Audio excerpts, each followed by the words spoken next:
is over by the draw gate waiting for the horses to come on out.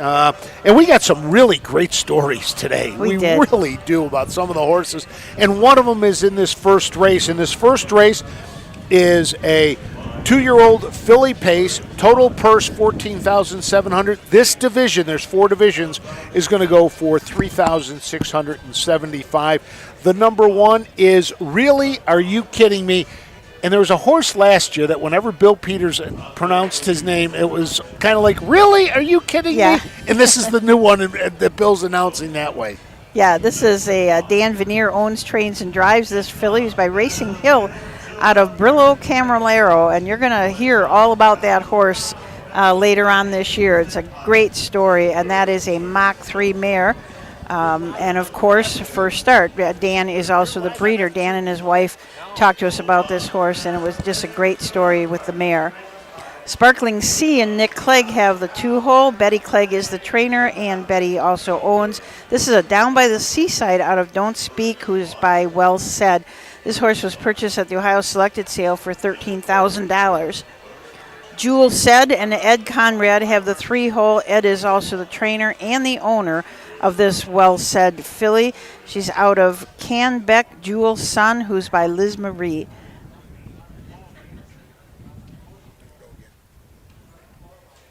We start over? Okay.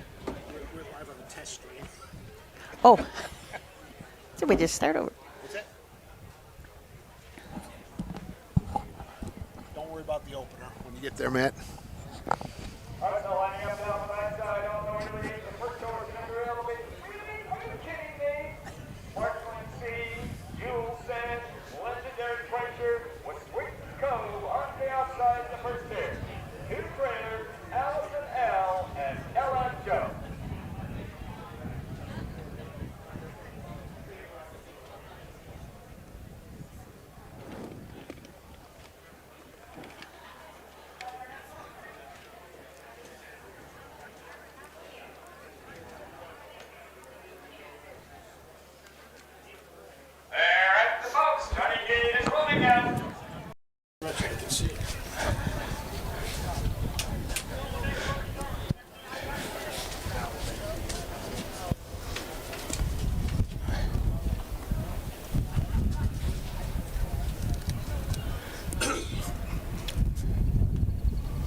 Here they come.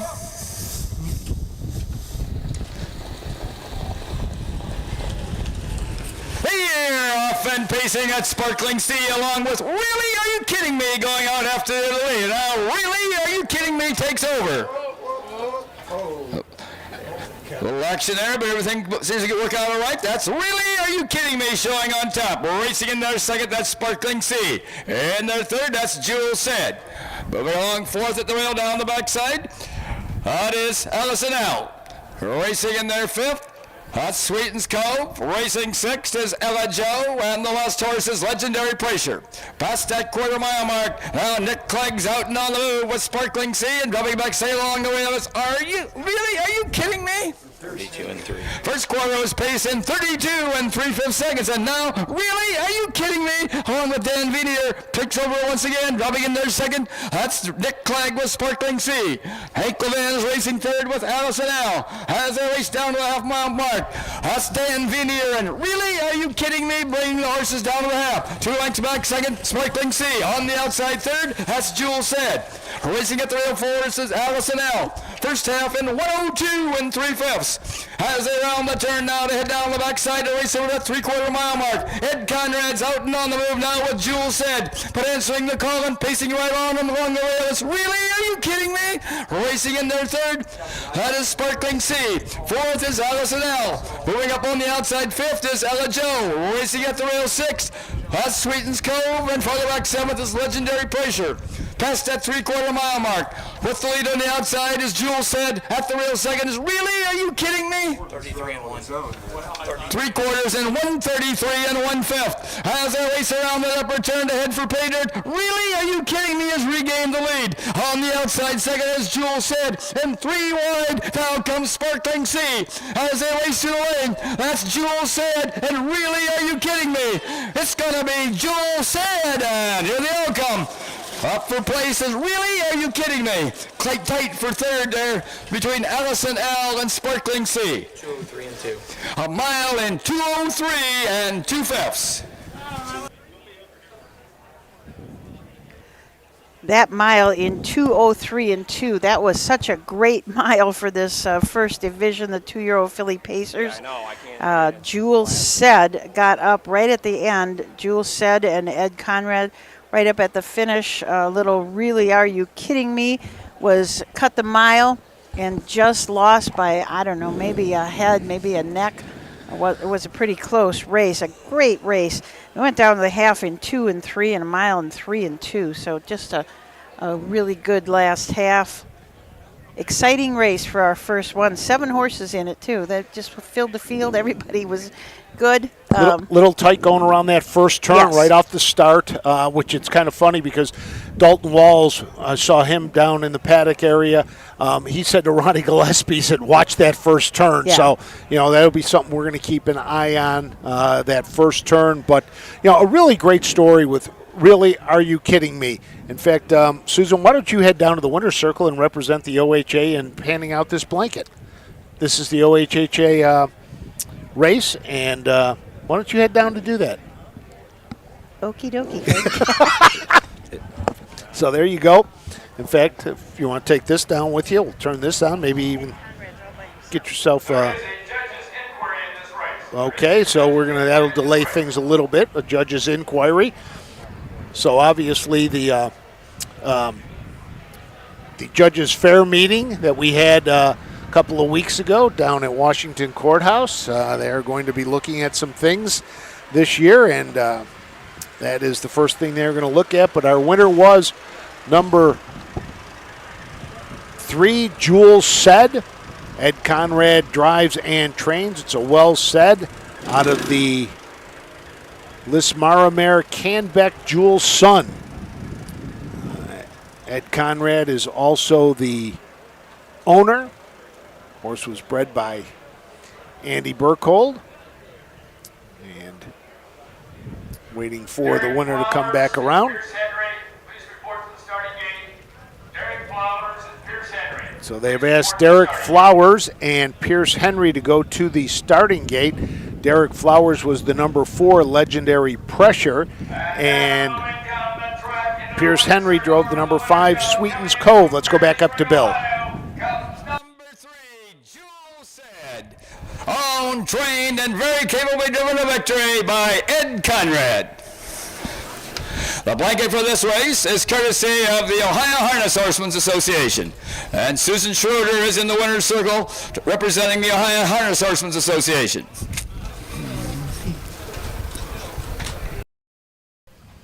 So Susan down there, I'm not sure if Susan's going to get herself into the picture, though. Standing well off to the side. She's also going to do double duties. We're also going to try to do some interviews down in the winner's circle today. And we'll see who Susan, if she can round up a quick interview. And there she is. And if she's ready, let's send it down to Susan. Hey, we're down in here in the winner's circle with Zika, who's pretty excited about winning the first race of the year. Yes, I am. It's the first fair race we've ever won, so I'm very excited. I've ever won. He's won races. Yeah, but the This first is the one for you. fair one. Mm-hmm. How exciting. Have you had this horse for a while? We've had her for about a year. We got her as a yearling. He broke her and trained her, and this is her first race, and we're very excited. Well, you certainly started off the year well, so best of luck the rest of the year. Thank you so much. Send it back up to Frank. So there you go. Our first race is in the books. And so we are all set with the first one.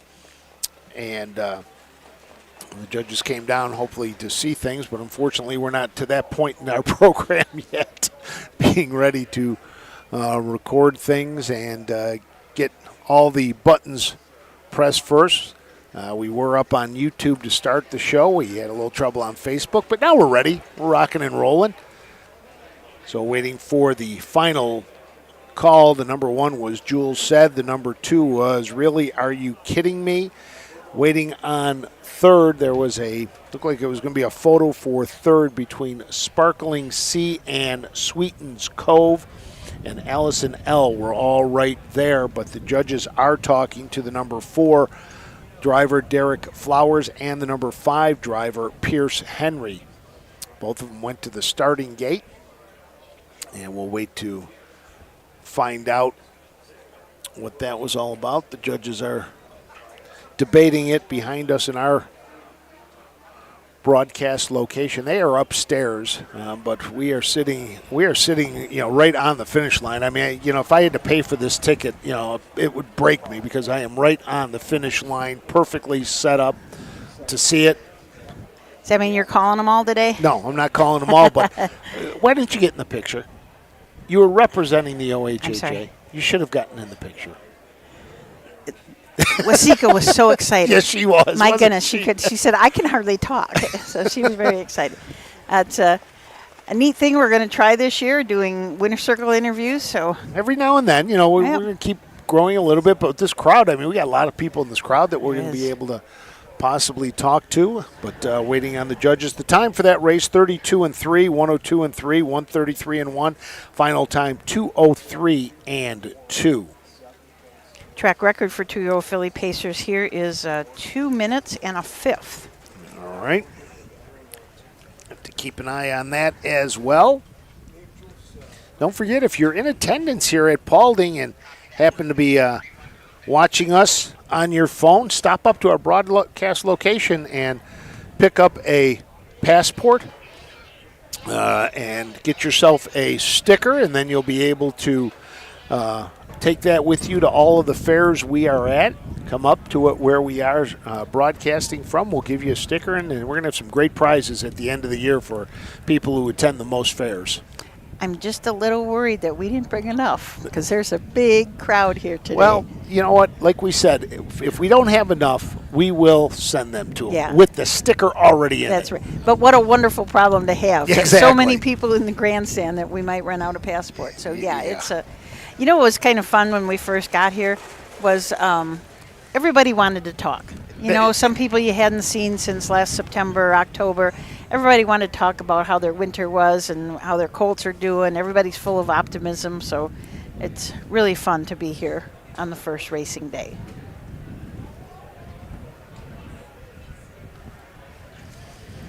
And it's a beautiful day. You couldn't ask for a better day. I mean, just really, really nice. Weather is holding on right now, so that's good.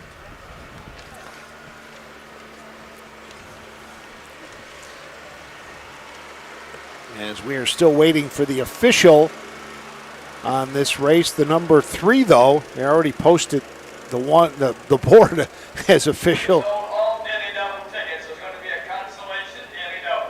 Please hold all daily double tickets. So they're holding all. Here we go. Let's go up to Bill. Number 1, Really? Are you kidding me? Was second. Number 2, Sparkling Sea was third. Number 3, Jules Said was the winner. Number 4, Legendary Pressure finished 7th, was placed 6th. Number 5, Sweetens Cove finished 5th, was placed 7th for interference going into the first turn. Number 6, Allison L. was 4th. Number 7, Ella Joe was 6th, placed 5th. Quarter times were 32 3/5. The half was in 102 3/5. The 3/4 in 133 1/5. Well, a mile in 203 2/5. From the top, it should read 2, 3, 1, 6, 7, 4, 5 on the bottom. The mile in 203 2/5. And race 2, there'll be win, place, and exacta wagering. So there you have the results of the first race. Your winner, Jules Said. Second goes to Really Are You Kidding Me? And number 3, Sparkling Sea. We're going to take a break right now, and when we come back, we're going to tell you the story about Really Are You Kidding Me, which we didn't get a chance to go into in depth before the race, but it's a story that's really, really neat story. And we'll be back right after this.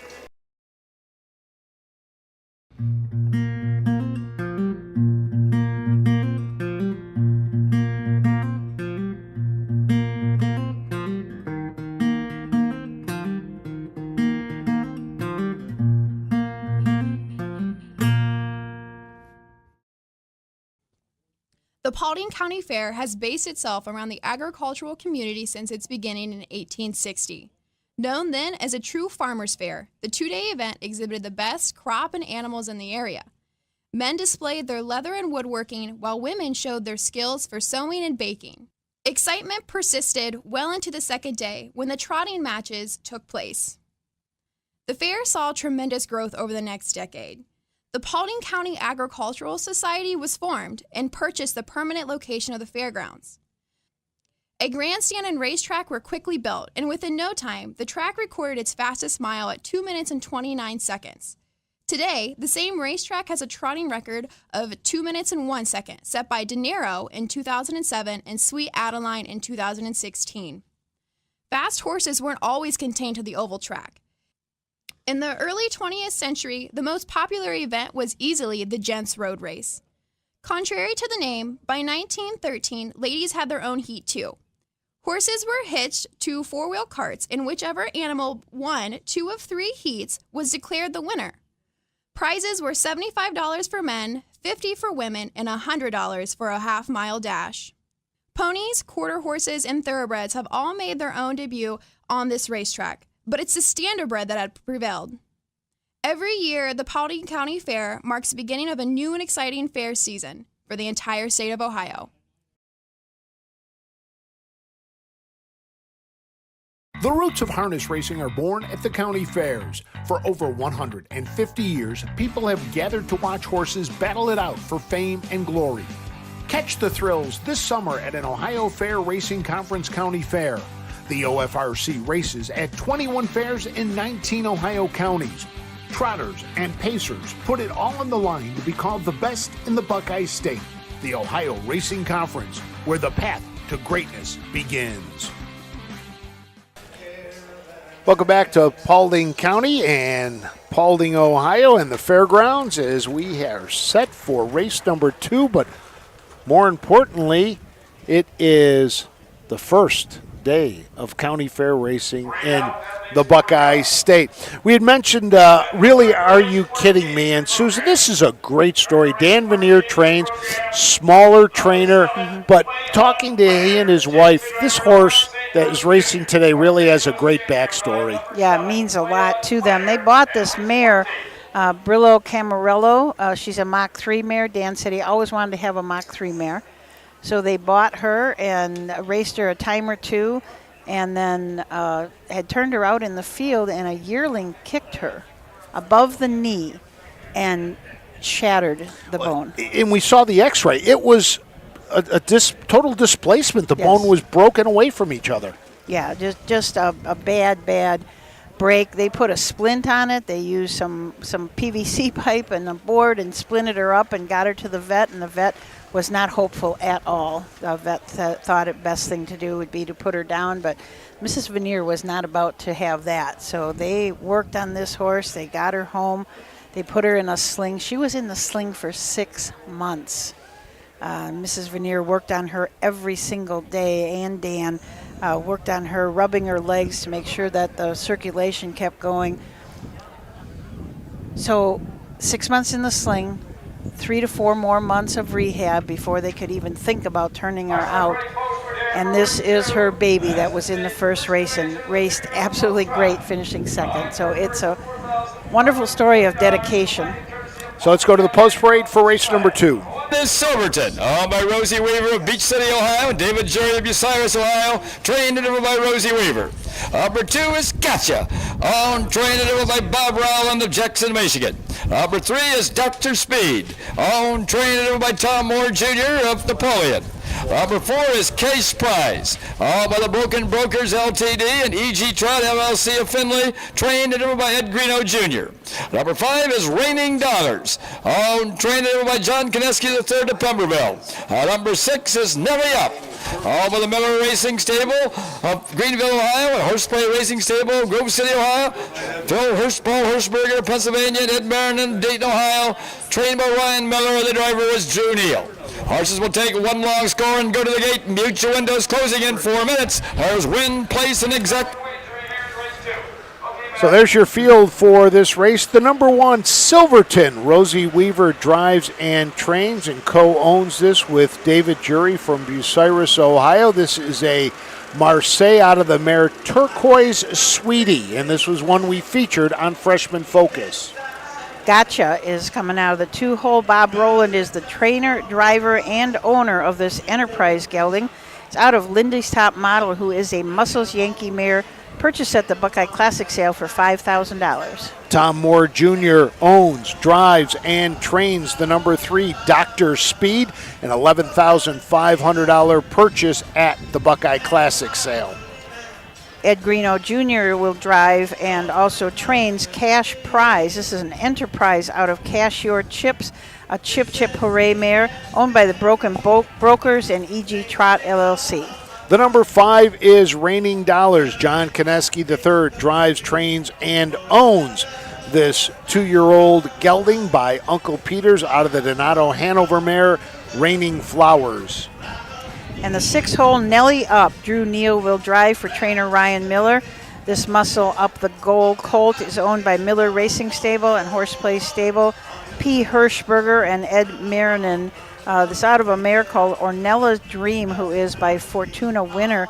This was a $9,000 purchase at the Buckeye Classic sale. One thing I wanted you to notice was when you watched Ohio Fair Racing Conference before, the first race had all red numbers, the second race had all blue numbers. We have switched this year to what people are calling the raceway colors. So the first horse has a red saddle pad, second horse has a blue, and so on. So we'll see if what you think about keeping track of horses. It might be a little bit easier to see which horse is which. And they're really nice. They're that was a very comment nice. from everybody in the back in the barn area. They're like, these are better than the ones that we have at the main tracks. Yeah, and they're brand new. I mean, Spanking new. I almost wanted to keep them, so they're going to get all dirty today, and so they won't be new anymore, but new saddle pads today, and they're the mesh ones, so they're just really nice. I want to have a shout out to our racing officials here today. We got our charter is Pam Weller. Bill Peters is not only announcing, but he's also the clerk at this fair. Paul Combs is our judge. Mike Webkenberg is our starter. And Gus Davis and Bruce Farquhar are our track superintendent, track maintenance. They do everything. They do everything. Gus told us in the tie-in barn, they have a 72-stall tie-in barn here where the horses can stand tied in. And last week, he worked and put mats in all 72 stalls so that when the horses come here, 2-year-olds get a little excited and want to dig and paw, that now they've all got rubber mats to stand on. So it's a lot of work. Said he had to cut them all, drag them in, and then he even bolted them down into the ground so they can't move. So hats off to Gus and Bruce here at the Paulding County Fair. This is day 2 of the Paulding County Fair. It opened on Saturday, and it will run through next Saturday. So if you're in the area, stop on out at the Paulding County Fair. We'll be here again tomorrow, 3 o'clock for first race post time. 20 races on the schedule. Starting card is on the back stretch, waiting for the horses to make their way up the stretch. Now, for those of you that might have been out at one of our events and seen our virtual reality race bike, the gotcha in this race is no relation to the gotcha that wins that race. But we'll see if gotcha here has a little of that OHHA love and is able to come away a winner for Bob Rowland. Track record here for 2-year-old Colt Trotters is 2.6 from 2001, so it's a very old track record.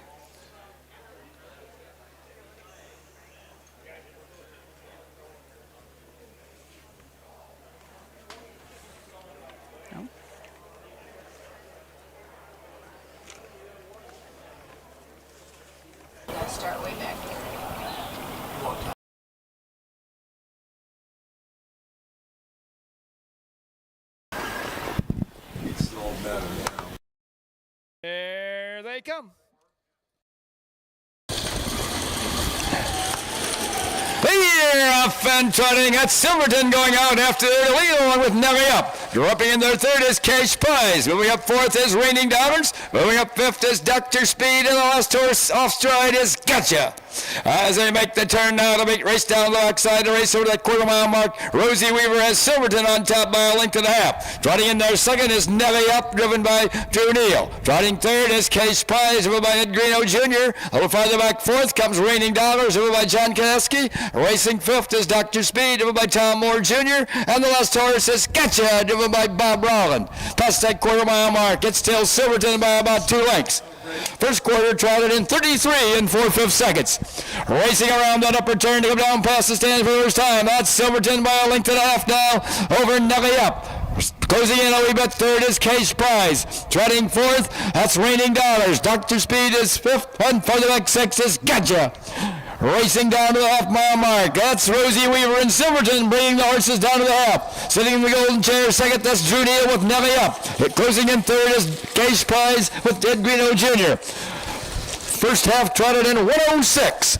As they round the turn now to head down the backside to race over that 3/4 mile mark. That's still Silverton with the lead. Nelly Up trots in there second. Case Prize now goes off stride. Racing fourth is Raining Dollars. Dr. Speed is fifth, and Gotcha trails. Now Silverton goes off stride, and Nelly Up takes over. That's Nelly Up now by about 8 lengths. Trotting second is Silverton. Moving along third is Case Prize. Raining Dollars is fourth. Dr. Speed fifth, and Gotcha trails. 38-4. 3/4 trotted in 138 and 4/5 as they race around that upper turn to head for pay dirt.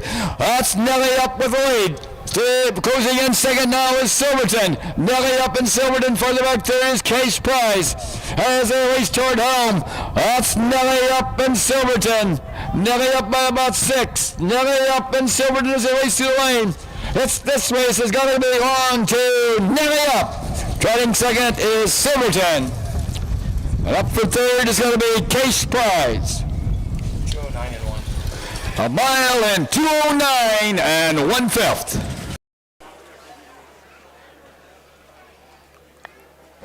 Well, your winner, Nelly Up. Silverton made the break, ended up coming back, finishing second. Cash Prize was third, and Raining Dollars finished in fourth. Silverton made up a lot of ground after that break, so really finished very strong. We were talking to Rosie Weaver Saturday night, and she said it all comes down to manners. If you behave, you're going to do well, and that's absolutely right. That's what she said. She said sometimes in these first races, manners over speed. As long as your horse can stay flat, may not go as fast as the other ones, but you're going to be able to come out on the other side. And right there, she was in control. Silverton makes a break, and Nelly Up able to go right on by. Fractions were 33 and 4, 106, 138 and 4, and 29 and 1. When they hit the half in 6, I thought, well, there's no new track record today. Not at least in that one. 2-year-old Colts, yeah. That one went for $4,540. The first of 3 divisions today, and making way back to the winner's circle is Nelly Up. And now moving down the track into the winner's circle where the winners go. Coming in from Greenville, Grove City, Dayton, and then Pennsylvania comes number 6, Nelly Up. Home of the Miller Racing Stable, Horseplay Racing Stable, Paul Hirschberger and Ed Marinan, trained by Ryan Miller and driven to victory this evening by Drew Neal. The blanket for this race is courtesy of the Paulding County Agricultural Society.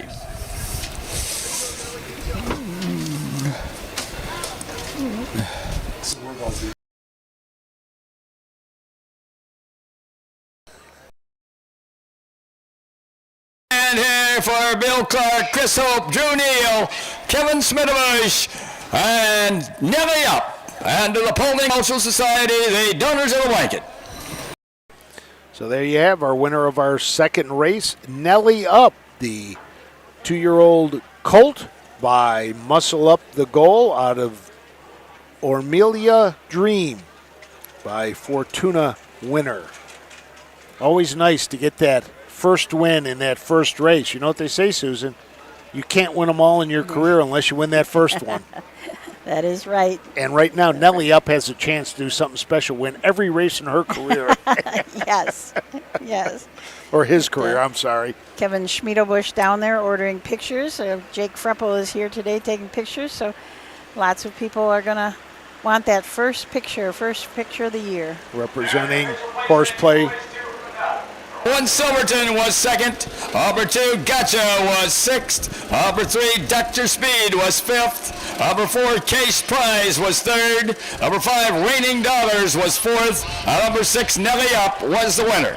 Time of the first quarter was 33 4/5. The half was in 106. The 3/4 in 138 4/5. With a mile in 209 1/5. From the top it should read 265 341. A mile in 209 1/5.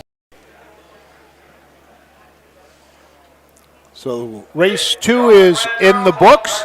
We'll take a break, and when we come back, we will have our third race of the day, and that will be the Springhaven Farms Ladies Driving Series Pace, sponsored by Joe and Fran Darmafall, and we'll be back with that right after this.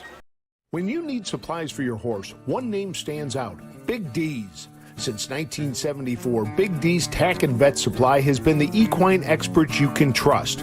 Whatever your horse needs is available at Big D's Tack and Vet Supply. Visit the retail outlet in Streetsboro, Ohio, or order online at bigdweb.com. Most orders shipped that day, or call 1-800-321-2142. Big D's Tack and Vet Supply.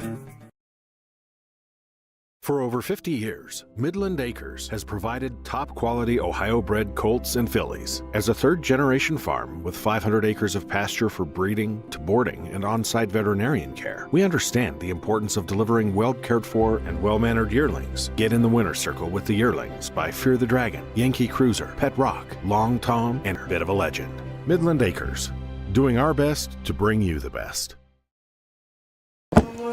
Welcome back to the Paulding County Fairgrounds in Paulding, Ohio. As we get set for the third, we want to thank everybody for their comments, and we'll try to get to as many as we can. First off, Karen, temperature up here is about 65 degrees right now, a little cooler in the shade. Matt looks like he's shivering a little bit.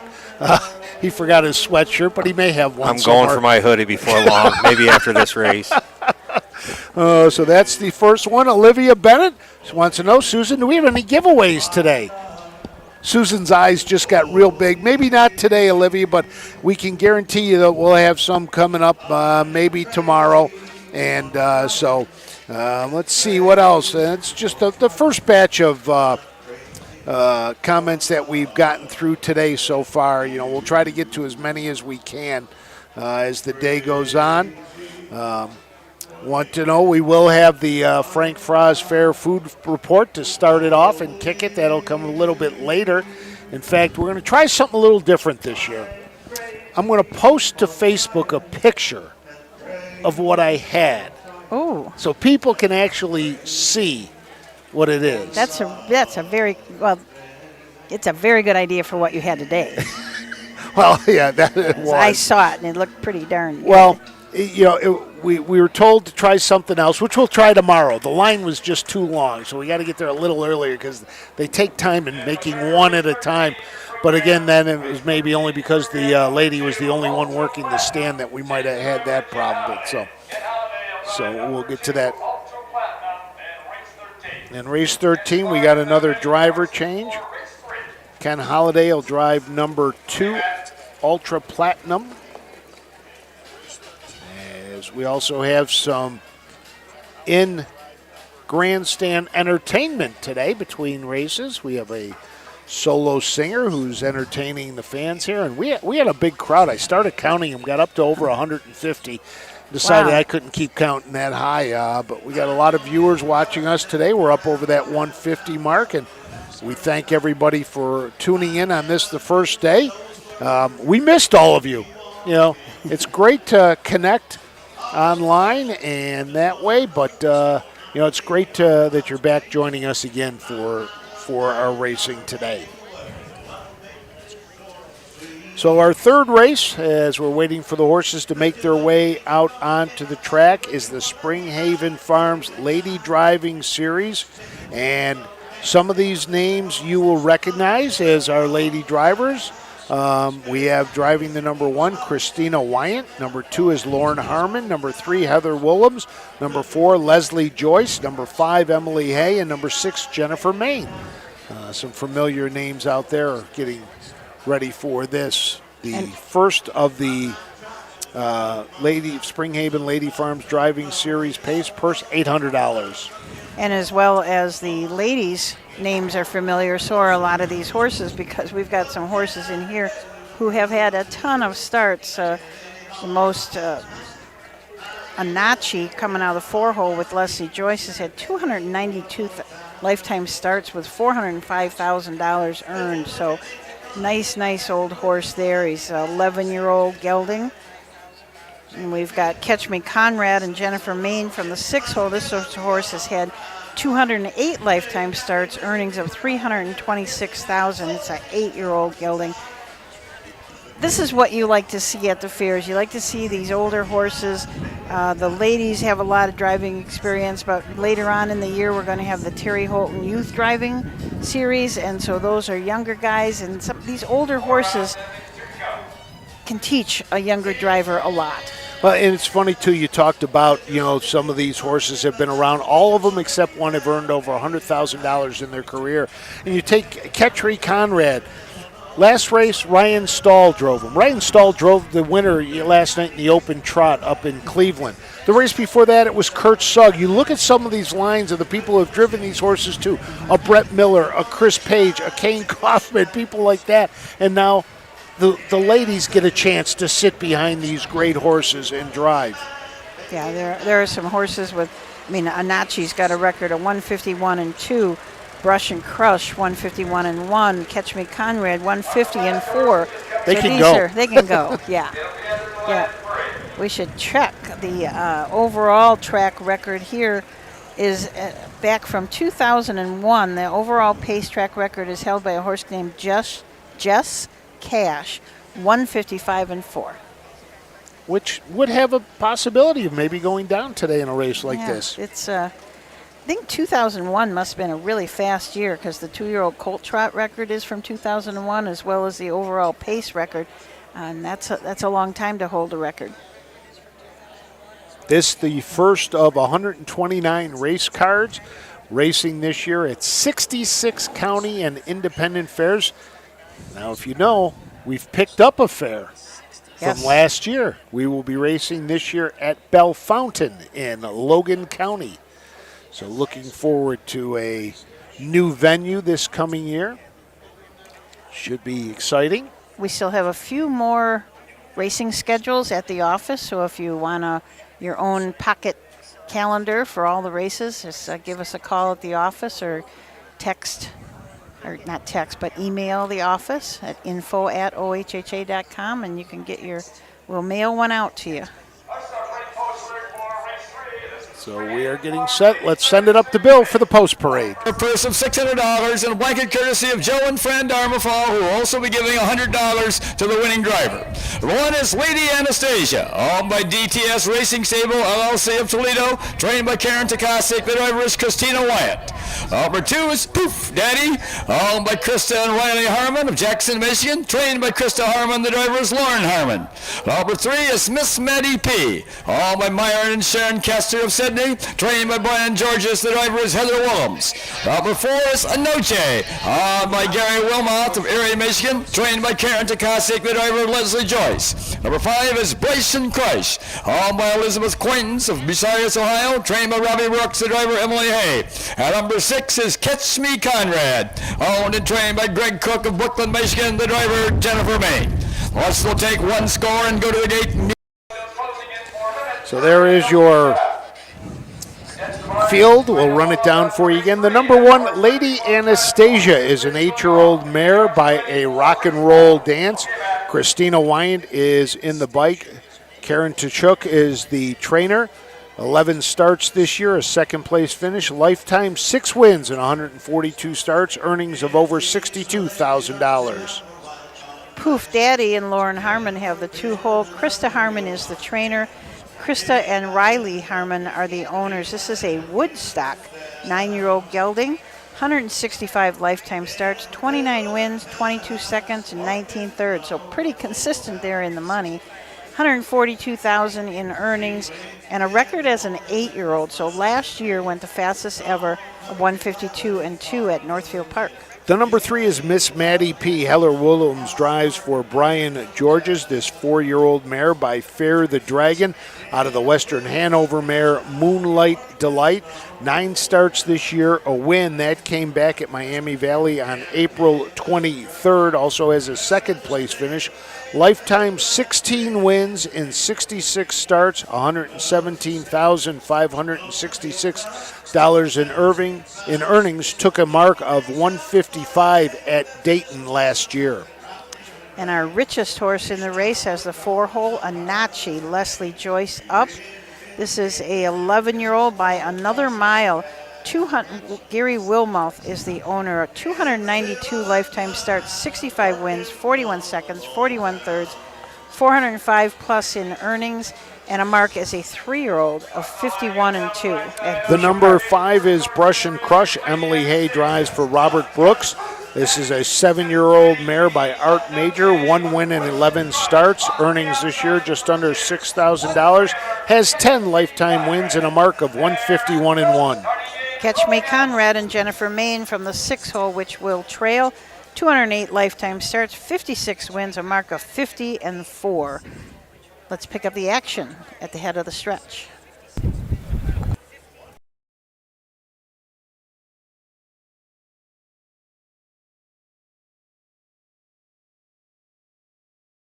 There they come. Here, off and pacing, it's Poof Daddy going out after the lead along with Miss Maddie P. Rubbing in their third is Lady Anastasia. Moving up fourth is Anoche. On the outside fifth is Bryson Kreis. And the last horse is Catch Me Conrad. As they make the turn now to head down the backside to race over toward that quarter-mile mark, Lauren Harmon has Poof Daddy on top by 1 length. Racing second is Miss Maddie P, driven by Heather Williams. On the outside third is Anoche, driven by Leslie Joyce. She's now second and going after the leader. And also on the move on the outside fourth, that's Catch Me Conrad, driven by Emily Hay. After the rail fifth, that's Lady Anastasia, driven by Christina Wyant. And the race to past that 3/4 mile mark, Catch Me Conrad's also on the move. First quarter in 31 2/5 seconds. We got 3 in and 3 out as they race around the upper turn to come down past the stands for the first time. That's Anoche on the outside with the lead. At the rail second, that's Poof Daddy. Moving up third on the outside is Bryson Kreis. Bryson Kreis now third. Fourth along the rail. That's Miss Maddie P. Catch Me Conrad on the outside fifth. Lady Anastasia along the rail sixth. 102. First half pace in 102 as they round the turn now to head down the backside to race over the 3/4 mile mark. That's still Poof Daddy with the lead. On the outside second, pouring on the pressure it is Anoche. Moving up on the outside third, that's Bryson Kreis. Along the rail fourth is Lady Anastasia. Between horses fifth is Miss Maddie P. and Catch Me Conrad trails. All 6 pacers well bunched as they go to the 3/4 mile mark. That's Poof Daddy with the lead. Lady Anastasia is now second along the rails. Bryson Kreis on the outside third. Moving up fourth between horses, that's Miss Maddie P. and 3 wide on the outside, that's Catch Me Conrad. 3 quarters in 133 2/5 as they race around that upper turn to head for pay dirt. That's Poof Daddy with the lead. On the rail second, that's Miss Maddie P. Between horses third, Bryson Kreis, and 3 wide comes Catch Me Conrad. As they race through the lane, that's Poof Daddy and Catch Me Conrad. It's going to be Poof Daddy, and here's the outcome. Catch Me Conrad up for place. Tight there for third between Miss Maddie P. and Bryson Kreis. A mile in 2:02. Wow, what a race. The ladies really went at it. As they were going up the back stretch for the second time, they were all bunched together. Jennifer Main, who finished second with Catch Me Conrad, didn't see a pylon the entire time. She was parked out wide, thought she might have enough horse, but nope, it was Lauren Harmon and Poof Daddy getting up for the win in 2:02. Yeah, they were 3 in, 3 out. They were 3 wide up the backside. It was an exciting race. You can tell from that race why these are so popular here at the fairs, because there is nonstop action. And a good mile. It came last half in a minute. Fractions were 31 and 2, 102, 133 and 2, and 202. Catch Me Conrad 3 races ago was in the open at Northfield Park, racing for $17,500. Today, racing for $800. Yeah, but having a whole lot of fun back there. The horse probably was out there going, this is great. Yeah. No pressure. Let's just have some fun. And waiting for Lauren Harmon to make her way back around with Puff Daddy. And Lauren Harmon drives this horse regularly. Somebody's coming back over here to the winner's circle, leaping and jumping. Horse is owned by Krista and Riley Harmon out of Jackson, Michigan. This is a homebred. Krista Harmon and Harmon Racing Stable raised and bred Puff Daddy. We do have an inquiry, a judge's inquiry, so we'll find out what that's about. We'll wait on that now. So 2 out of the first 3 races. Our presiding judge, Paul Combs, is that we had a judges school a week or so ago and talked about how the pari-mutuel judges really have it, I'm not going to say easy, but I am going to say easy, because they have all the cameras and all the different views, and the county fair judges have a tough job. Back into the winner's circle where the winners go. Coming in from Jackson, Michigan, comes number 2, Poof Daddy, owned by Krista and Riley Harmon, trained by Krista Harmon, and driven to victory by Lauren Harmon. Our blanket for this race is courtesy of Joe and Fran Darmafall. They're in the winner's circle, and they're going to present Lauren Harmon with a plaque and $100.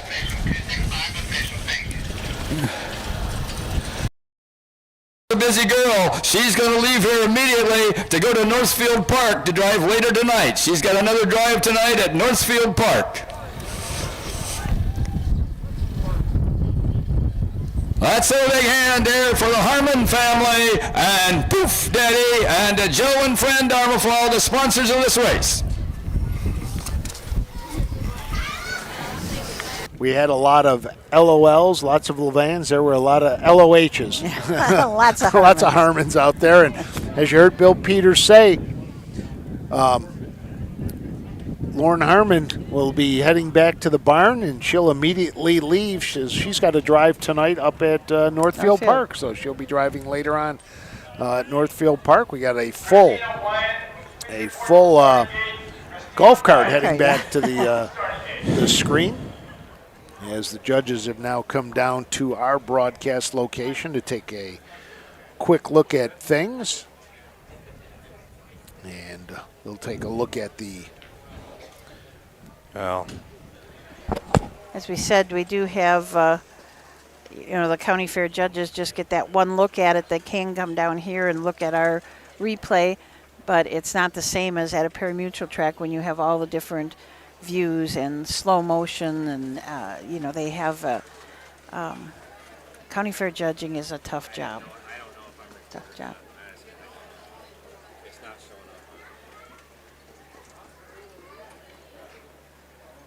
So we will wait for the rundown. We had our friend Scott Tarleton, Frank, sort of said he wondered if we had a wide enough lens. I saw what Scott said. We're gonna let that one go. No, I think we're going to say it out loud. We want to know if for what Frank's eat at the fair, if we had a wide enough lens to show that. So.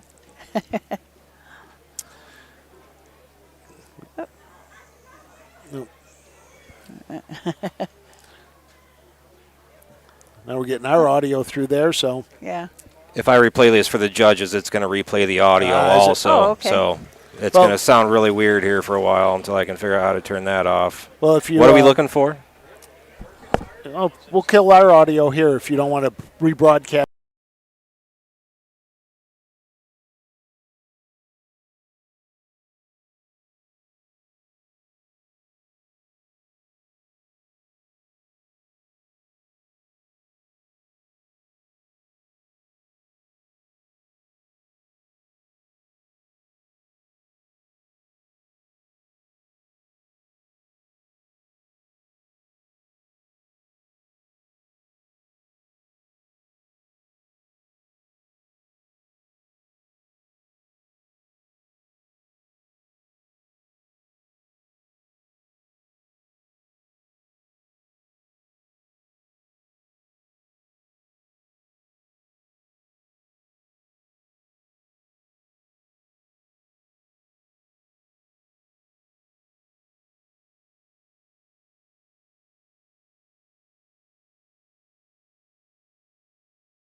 Well, Matt, can you give us an insight what they I were have looking no at? idea. my suggestion would be iPads. Use your phone or get an iPads. iPad. Yep. So, Yep. which, I mean, We missed the rundown, so you guys have the rundown times? No. Okay, yeah. No. we got a winner, Poof Daddy. Yep. We got a second, Catch Me Yeah, Conrad. I'm not sure what they were looking at all. There was something at the quarter, and I didn't see anything. And the time was 2:02, so we'll Yeah, so that's go with that. why we had a and, little bit funny yep. on the audio because the judges were down here checking that, and So- we don't have all the bugs worked out yet. Right, They so can with do that, 3 races in the books. We'll take a break, and when we come back, we'll have the 4th race, 3-year-old filly Trot from the Paulding County Fair.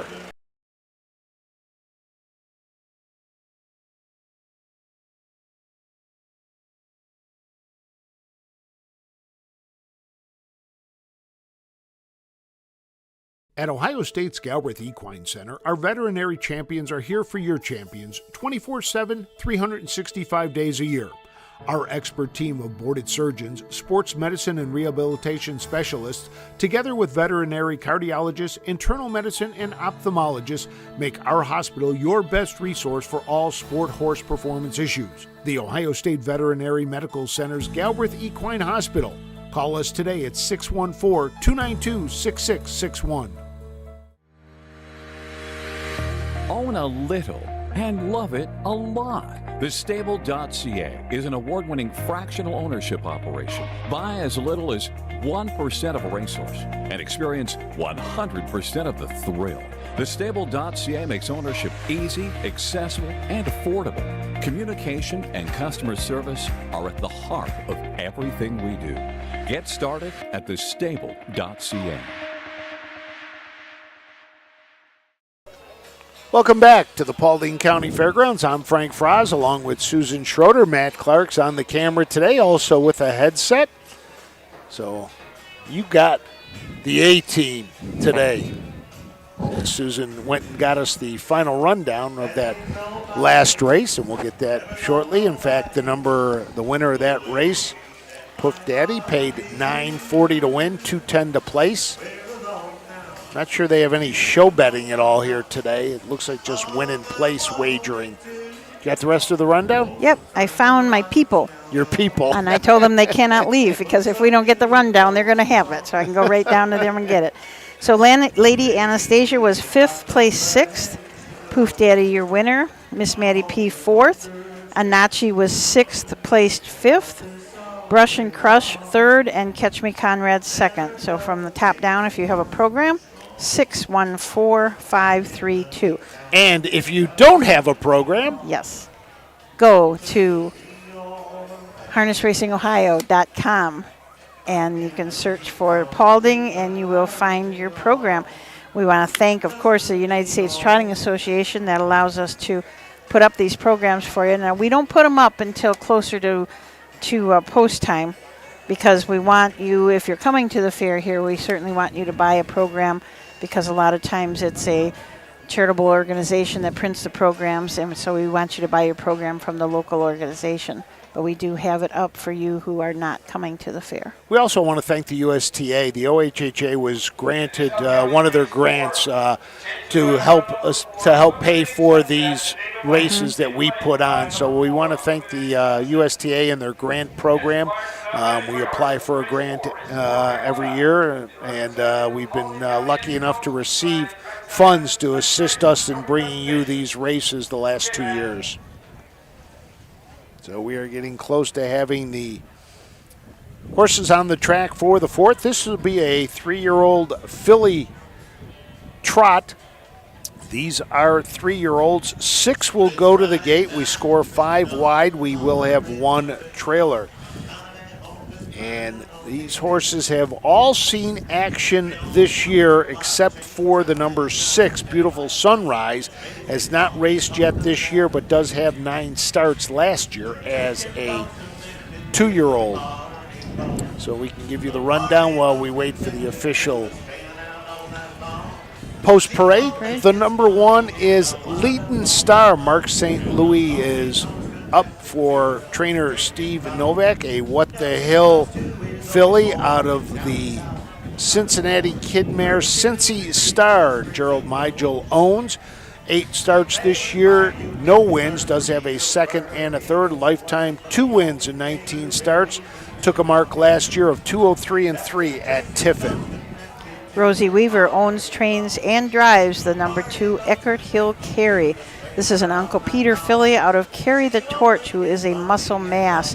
This horse has just had 1 start this year, finished 3rd in that start up at Northfield Park. Qualified to start before that qualified at Northfield Park in 2-2-1.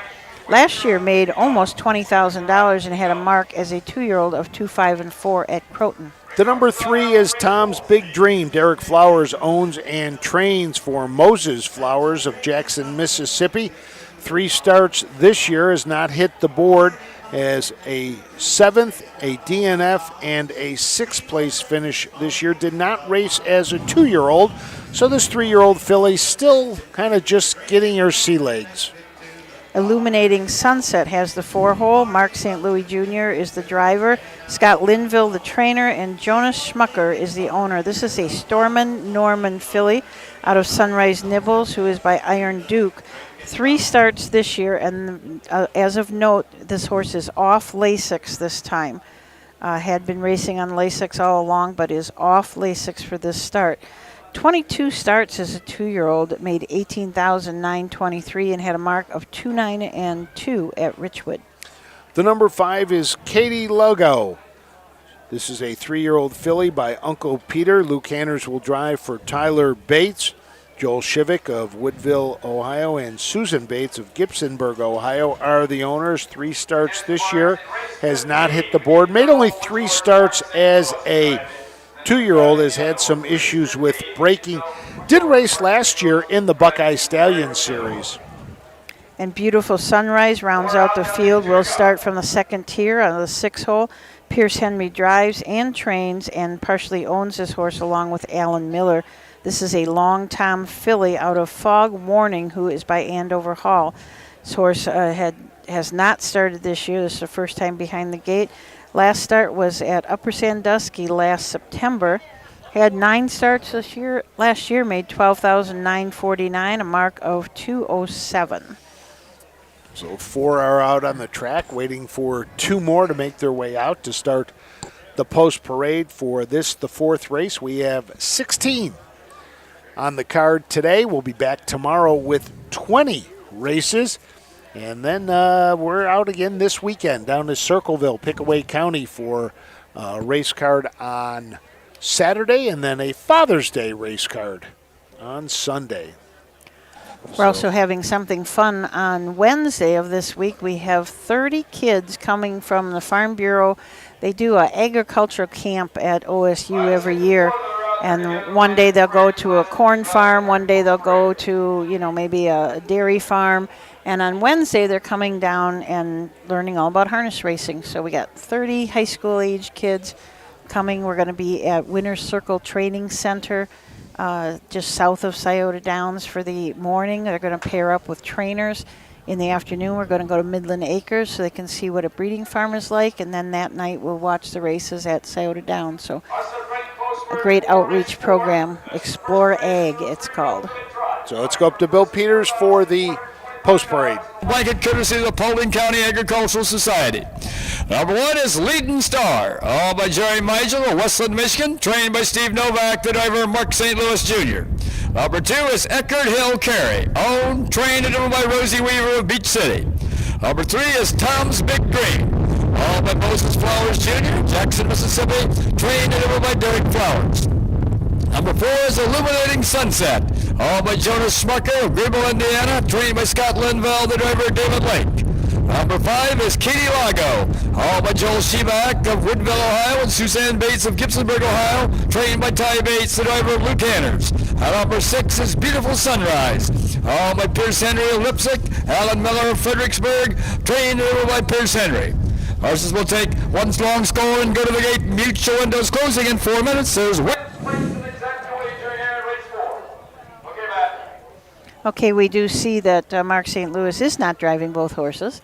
It looks like David Lake is on the 4 horse, so Mark St. Louis is driving the 1, and David Lake is on the 4. All right, we'll put David Lake there. You were talking about the Explorer Egg. I can guarantee you one thing, Susan. Those kids are going to eat best from, on Wednesday than they will from all the other ones. They're getting pizza in the middle of the afternoon and tacos at night. So That's right. they're going to have a fun day. So. And we want to thank the trainers down at Winter Circle Training Center that said that they're going to take some kids and the kids will just kind of hang out, and the trainers, if they'll let them brush the horse or put poultice on or pick feet or roll a bandage, whatever they can do, hands-on, I think is just really great for kids that age. They want to be doing something. They'll also get a paddock tours. And that night at Scioto, we'll get them in the starting gate. They will go to the announcer's booth, the judges stand, and expose them to as much as we possibly can about harness racing at the track. And it's hands-on experience. It was kind of funny when you were talking to the trainers. Let them do as much as they feel comfortable doing. And we've got about half the group is from a rural background, and the other half are city dwellers. So we've had kids in the past in this program that have never been up close to a horse. So quite a great program. So as we get ready for this, our 4th race on the day. So we said that David Lake is here, and Alan calls him Davy Gravy Shake and Bake by the Lake. Okay, the Chris Berman wannabe. all the nicknames.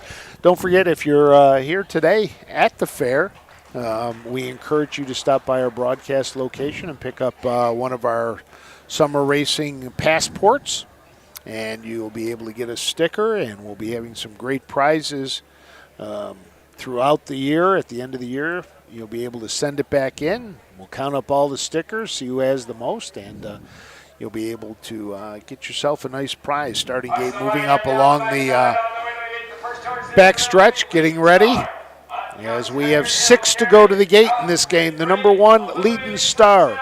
The number 2, Eckerd Hill Carry. The number 3, Tom's Big Dream. The number 4, Illuminating Sunset. The number 5, Katie Lago. And the number 6, Beautiful Sunrise, getting set for this 3-year-old filly trot.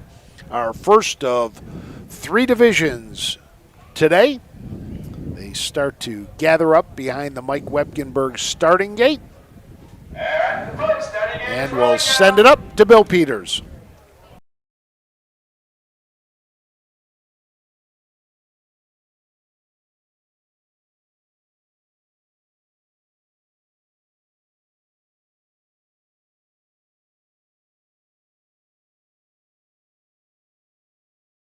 There they come.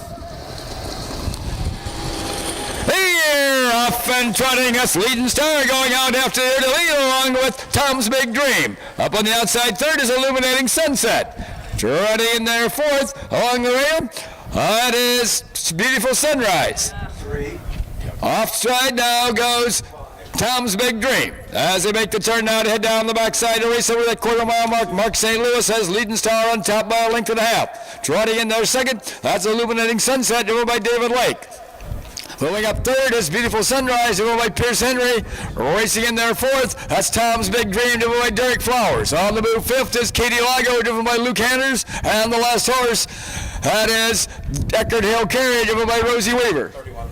First quarter was trotted in 31 seconds. As they race around the upper turn to come down past the stands for the first time. Still Leading Star with the lead. Racing right there, close 2nd. That is Illuminating Sunset. Beautiful Sunrise trots in there 3rd with Tom's Big Dream 4th. Farther back 5th, that's Eckerd Hill Carry, and the last horse is Katie Lago. First half trotted in 101 and 3/5 as they round the turn now to head down the backside to race over that 3/4 mile mark. The one to catch is Leading Star, and the closest horse second along the rail is Illuminating Sunset. Trotting 3rd is Beautiful Sunrise. Tom's Big Dream is in there 4th. Racing 5th is Eckerd Hill Carry. The last horse momentarily offside went Katie Lago. Going to that 3/4 mile mark now. Leading Star opens up about 4 lengths on Illuminating Sunset. Beautiful Sunrise still trots in there 3rd, followed by Tom's Big Dream 4th, and Eckerd Hill Carry 5th. 3/4 and 132 and 1/5 as they race around that upper turn to head for pay dirt. That's Leading Star by about 6. Racing in there second, that's Illuminating Sunset. Beautiful Sunrise is third, followed by Tom's Big Dream fourth. As they race toward home, that's Leading Star and Illuminating Sunset. Leading Star and Illuminating Sunset. It's going to be Leading Star, and here the outcome. Illuminating Sunset up for second, up for third is Beautiful Sunrise. A mile in 2:02 and 3/5. 2:02 and 3/5 for Leading Star, a hand drive by Mark St. Louis Jr. coming down the stretch. Finishing second was Illuminating Sunset with David Lake finishing third. Beautiful Sunrise and Pierce Henry getting up for fourth after the early break was Tom's Big Dream. Finishing fifth was Eckerd Hill Carey, Rosie Weaver, and sixth, the number 5, Katie Lago, after making a break as well. Mark St. Louis Jr. picking up the win with Leading Star, first win of the year, third lifetime win, and that'll be a new mark for Leading Star. The old mark was 2:03 and 3 at Tiffin. Came home in 2:02 and 3, took off a full second off the previous mark. Now 1 for 9 this year. The 3-year-old filly by What the Hill out of Cincy Star.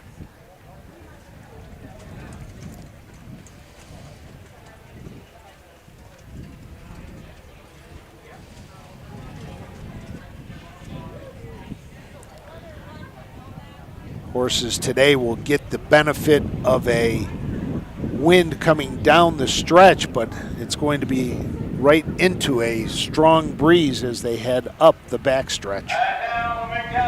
Back into the winner's circle, wherever the winners go. Coming in from Westland, Michigan, comes number 1, Leading Star. All by Jerry Migel, trained by Steve Novak, and driven to victory this evening by Mark St. Louis Jr. The blanket for this race is courtesy of the Paulding County Agricultural Society.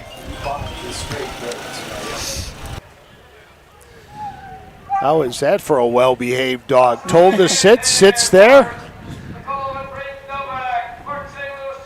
Stacy Curry and Leading Star, and to the Paulding County Agricultural Society, the donors of the blanket. That's okay, no problem. So there you have Mark St. Louis Jr. picks up the win, his 14th driving win of the year. Alan just asked what the track record for trotters is at Paulding, and the all-age trot record is 2:01 flat. The winner, number 2, Eckerd Hill Carey was 5th. Number 3, Tom's Big Dream was 4th. Number 4, Illuminating Sunset was 2nd. Number 5, Katie Lago was 6th. Number 6, Beautiful Sunrise was 3rd. Time of the first quarter was 31 seconds. The half was in 1:01 and 3/5. The 3/4 in 1:32 and 1/5, with a mile in 2:02 and 3/5. From the top it should read 1:54.263, a mile in 2:02 and 3/5. As I was saying, the all-age trot record, it's tied. There's 2 horses that hold it, a horse called Sweet Adeline, and that was from 2016, and also De Niro G was from 2007. So both of those trotted in 2:01 flat. And that Sweet Adeline was a 3-year-old filly trotter at the time she took that record. So we get set now for the 5th. This will be a 3-year-old Colt pace going for $3,485. Total purse of $14,040 when we return to the Paulding County Fair.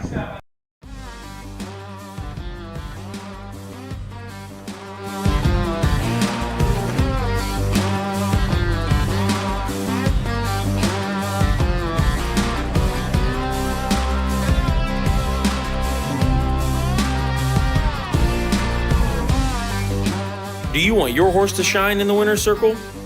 Feed DAC Oil. It makes a world of difference.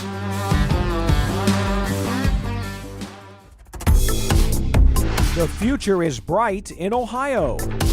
Ohio Sire Stakes, Buckeye Stallion Series, 65 county and independent fairs. Whether it's the Ohio Sire Stakes, the Buckeye Stallion Series, or the County Fair, Ohio has a place for your racehorse. This year, Ohio breds are racing for over $20 million in stakes purses. Be part of the winning. Breed, buy, race, win in Ohio.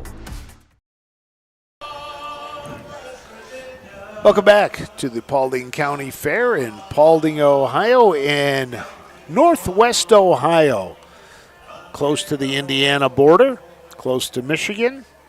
And we are here today for day one of 2 days of racing. Today, 16 races. Tomorrow we start at 3 o'clock, 20 races. And it was kind of funny, Susan. All these horses waiting, these 2-year-olds are waiting, these, some of these 3-year-olds waiting to finally get this day to get here for a lot of these owners. Like Christmas, some of the 2-year-olds, though, still in training, some waiting to qualify. The nice thing is they don't have to qualify to race at the fair. They can just come out here and put it all on the line. They did have qualifiers. 2-year-olds qualified today at Scioto Downs.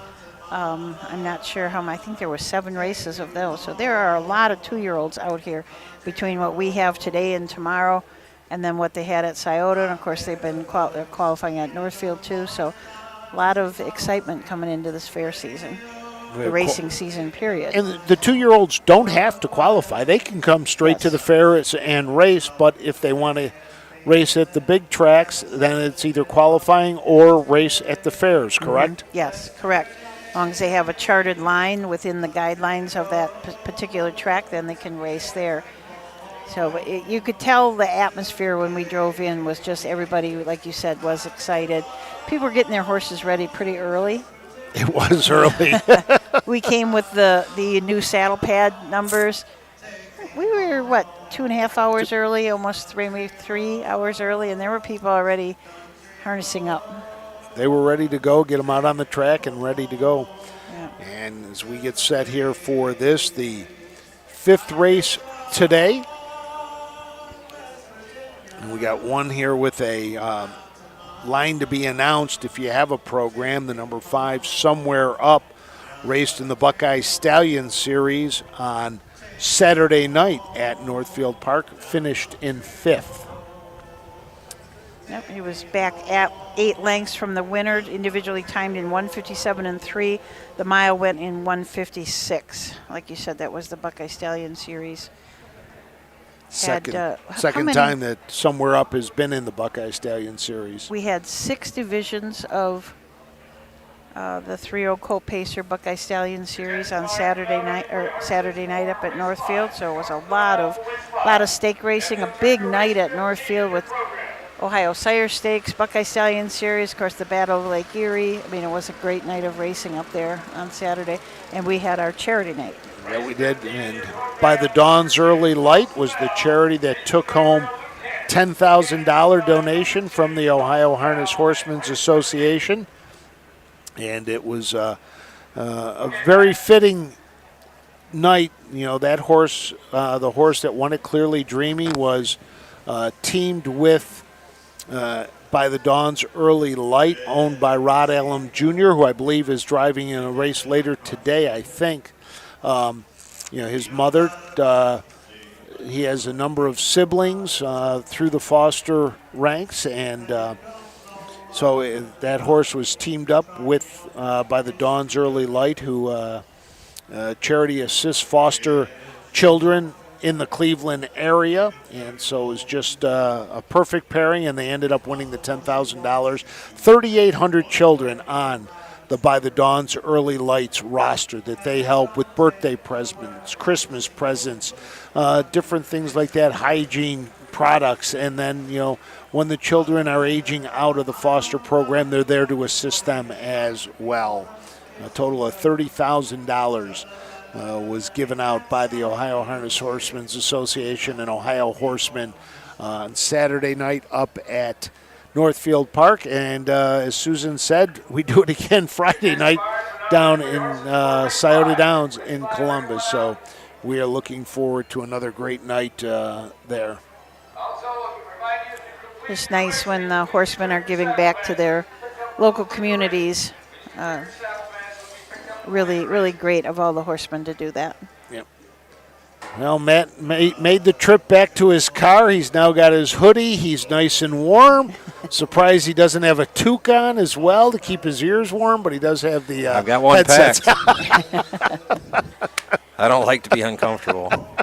We got a windscreen on Bill's mic now, See too, if so that hopefully, works. yeah, hopefully That'll it just work, sounds yeah. like he's got his head in front of a fan, so I apologize to the folks at home.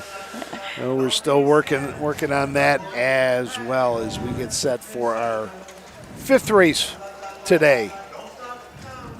We got live music here, so he's entertaining the crowd in between races. I think isn't his name Matt too? Yes, it is. Matt Richards, I think. Matt Richards, and he's had quite a few fairs in this area, and I think people really, really enjoy him. He comes out and sings between races, and as Susan said, entertains the crowd here. All our clouds have now gone, and we have nothing but blue skies. So we are waiting for the rest of the field. Let's run it down for you for the 5th as we wait for the post parade. The number 1 is Blazing Elvin. Brad Schaefer drives, trains, and owns this 3-year-old colt by Yankee Cruiser, and has made one lifetime start. That was last year as a 2-year-old, and that came at Upper Sandusky. Let's get up to Bill for the post parade. Bluffton. Number 2 is Doing a Shout of Crown. Owned by Mike Sweeney of Delaware, Ohio, Sean Sweeney of Jupiter, Florida, and Lever Racing LLC of Rockwood, Michigan, trained by Mike Sweeney, the driver Pierce Henry. Number 3 is Dance Champ. Owned by Renee Halesko of Marysville, Ohio, Alan Akes of Lake Worth, Florida, and Jamie Vasquez of Boca Raton, Florida, trained and driven by Ken Holiday. Number 4 is E.A. Voyne. Owned by Mike Raker of Fayette, trained by Russ Sutherland, the driver Greg Bateson. Number 5 is Somewhere Up, owned and trained by Betty Clegg of Northfield, Ohio, the driver Nick Clegg. And number 6 is Born Wild, owned by Ted Boschma of South Lyon, Michigan, trained by Ken Haas, the driver David Lake. Horses will take one score and go to the gate. Mute your windows closing in 4 minutes. Okay, we left off with the number 1. Number 2, Do You Want a Shot of Crown? Pierce Henry up for trainer Mike Sweeney. Patrick Sweeney, Sean Sweeney, and Lemmer Racing are the owners. This is a well-said gelding out of I'm a Forget-Me-Not, who's by Keystone Raider. This horse had 11 starts the last year, made $4,500. Has had 2 starts this year. His last start was at Scioto Downs in a horse and gelding non-winners of 1 per mutual lifetime. Finished 4th, but paced a mile in 54-2.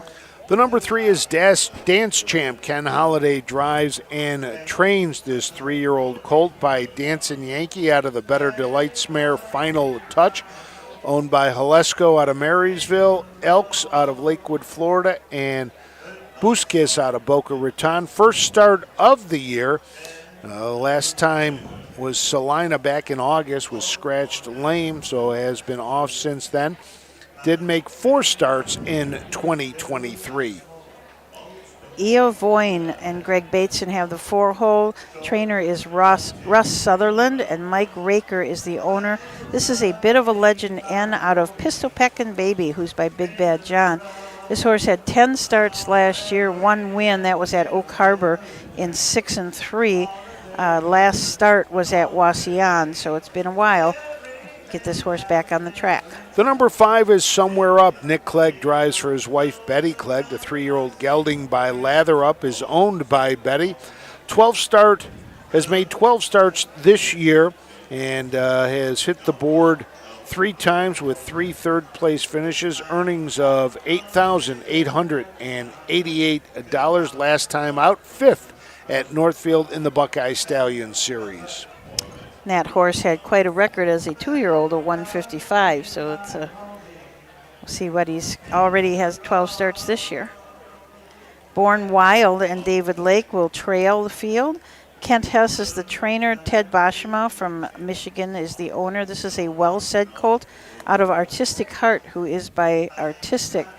Just one start this year, but that was a winning performance at Northfield in 57-4.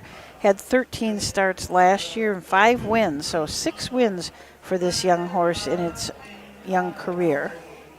Not bad when you hit the board in 9 of 14 races, earnings just under $40,000. Yeah. Mike Wepkenberg's starting gate has made its way to the back stretch, where the horses will now start to form up. 6 of them to go to the gate in this, the 3-year-old Colt Pace.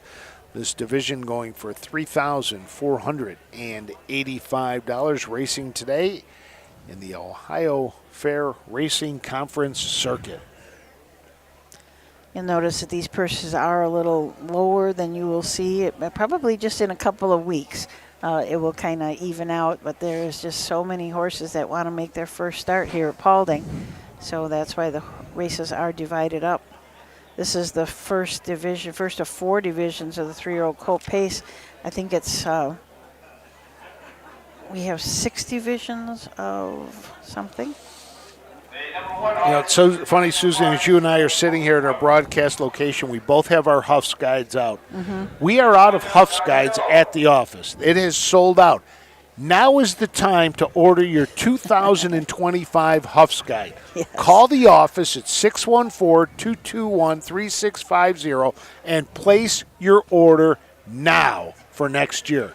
Don't get shut out. And we ordered a lot extra. Yes, we did. And they still went, so everybody wants a Huffs guide. So place your order now.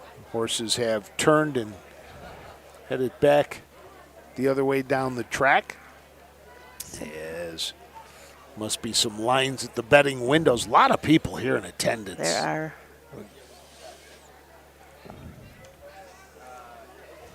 We had a big night of racing on Saturday at MGM Northfield Park, the Battle of Lake Erie. Little Rocket Man, the winner. Tennessee Tom winning a $100,000 Ohio Sire Stakes race. We've got Ohio Sire Stakes race action coming up this coming weekend as well at El Dorado Scioto Downs. When we are just now getting into the heart of it all. Yeah. I mean, it's going to start picking up from here fast and furious. Absolutely. There's just so many stake races, so many opportunities for horses racing here in Ohio. It can be from the Sire Stakes, Buckeye Stallion Series, all the fairs, all the races carded at the pari-mutuel tracks that are racing this summer, Scioto and Northfield. Just lots of opportunities to race. Born Wild, your favorite, at 7-5 right now. As we get set to go. Blazing Elvin, the number 1. Do You Want a Shot of Crown, the number 2. Dance Champ is 3. EA Voyne 4. Somewhere Up 5. Born Wild 6. That'll be the trailer. Let's send it up to Bill Peters for the call of the 5th.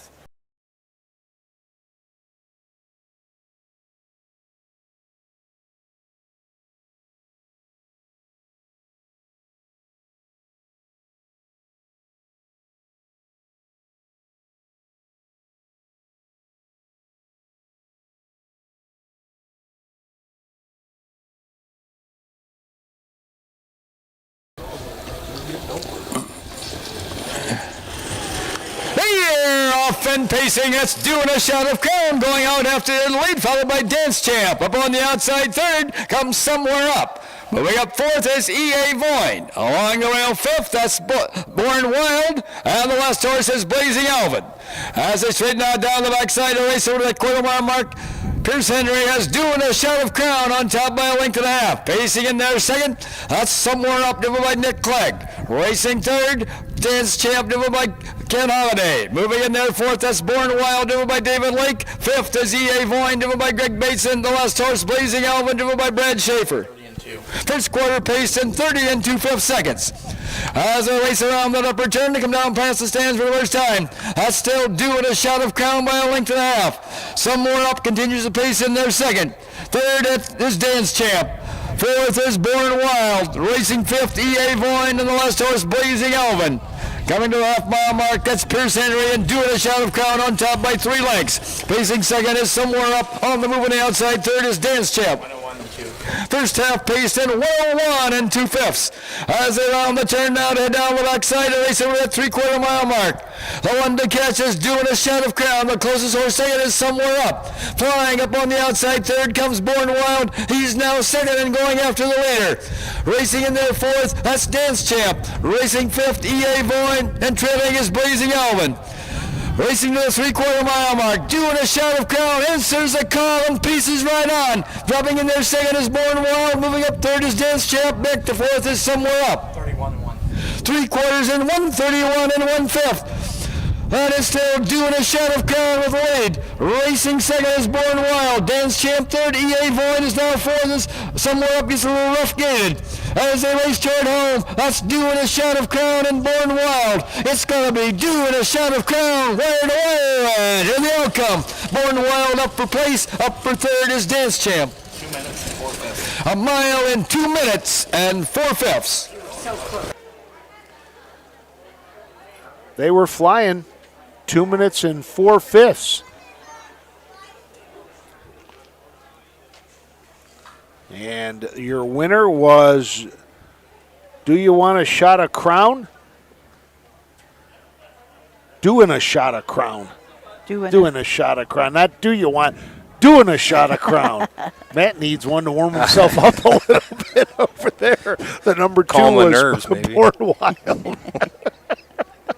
The number 3 was Dance Champ. Born Wild, what a move. Right past the, the half, really stepped on the gas around the turn and got up to the wheel of Do You Want a Shot of Crown? And Do You Want a Shot of Crown said, I don't think so, and really stepped on the gas with Pierce Henry, driving for trainer Mike Sweeney, and able to get ahead. And we're now through 5 races, 5 different winners in the bike today so far. Do You Want a Shot of Crown just paced in 54 and 2 at Scioto last start, so was kind of primed and ready for this mile. 2 minutes and 4/5, off a half in 1-1 and 2. That's what I'm going to start doing whenever he's racing. Doing a Shot of Crown. Doing a Shot of Crown. That way we get it. So waiting for the winner to make his way back around, and Doing a Shot of Crown, first win in 3 starts this year, and that is the first win of the career for the well-said gelding. Breaks its maiden today. This a homebred for Mike Sweeney.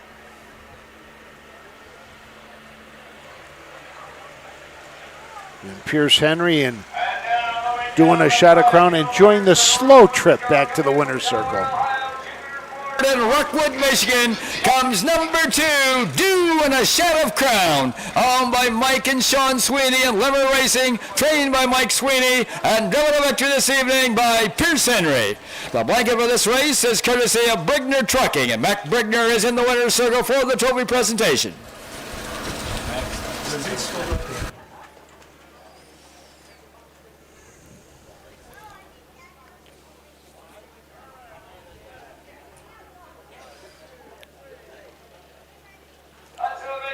There for Pierce Henry and Doing a Shot of Crown, and to Brigner Trucking, the donors of the blanket.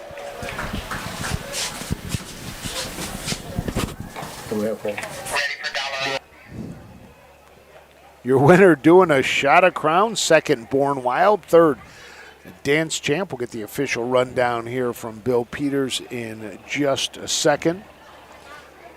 Final time, 2 minutes and 4/5. A lot of community support at this fair. Number 1, Blazing Alvin was 6th. Number 2, Doing a Shout of Crown was a winner. Number 3, Dance Champ was 3rd. Number 4, E.A. Voyne was 4th. Number 5, Somewhere Up was 5th. Number 6, Born Wild was 2nd. Time of the first quarter was 30 2/5. The half was in 101 2/5. The 3/4 in 131 1/5. With a mile in 2 minutes and 4/5. From the top of charade, 6:13.452. A mile in 2 minutes and 4/5. As we said before, the rundown, they have a lot of community support here at the fair. You see up in the winner's circle, they've got some signs up. A lot of people give money to this fair, so a lot of support from this community right here for the harness races.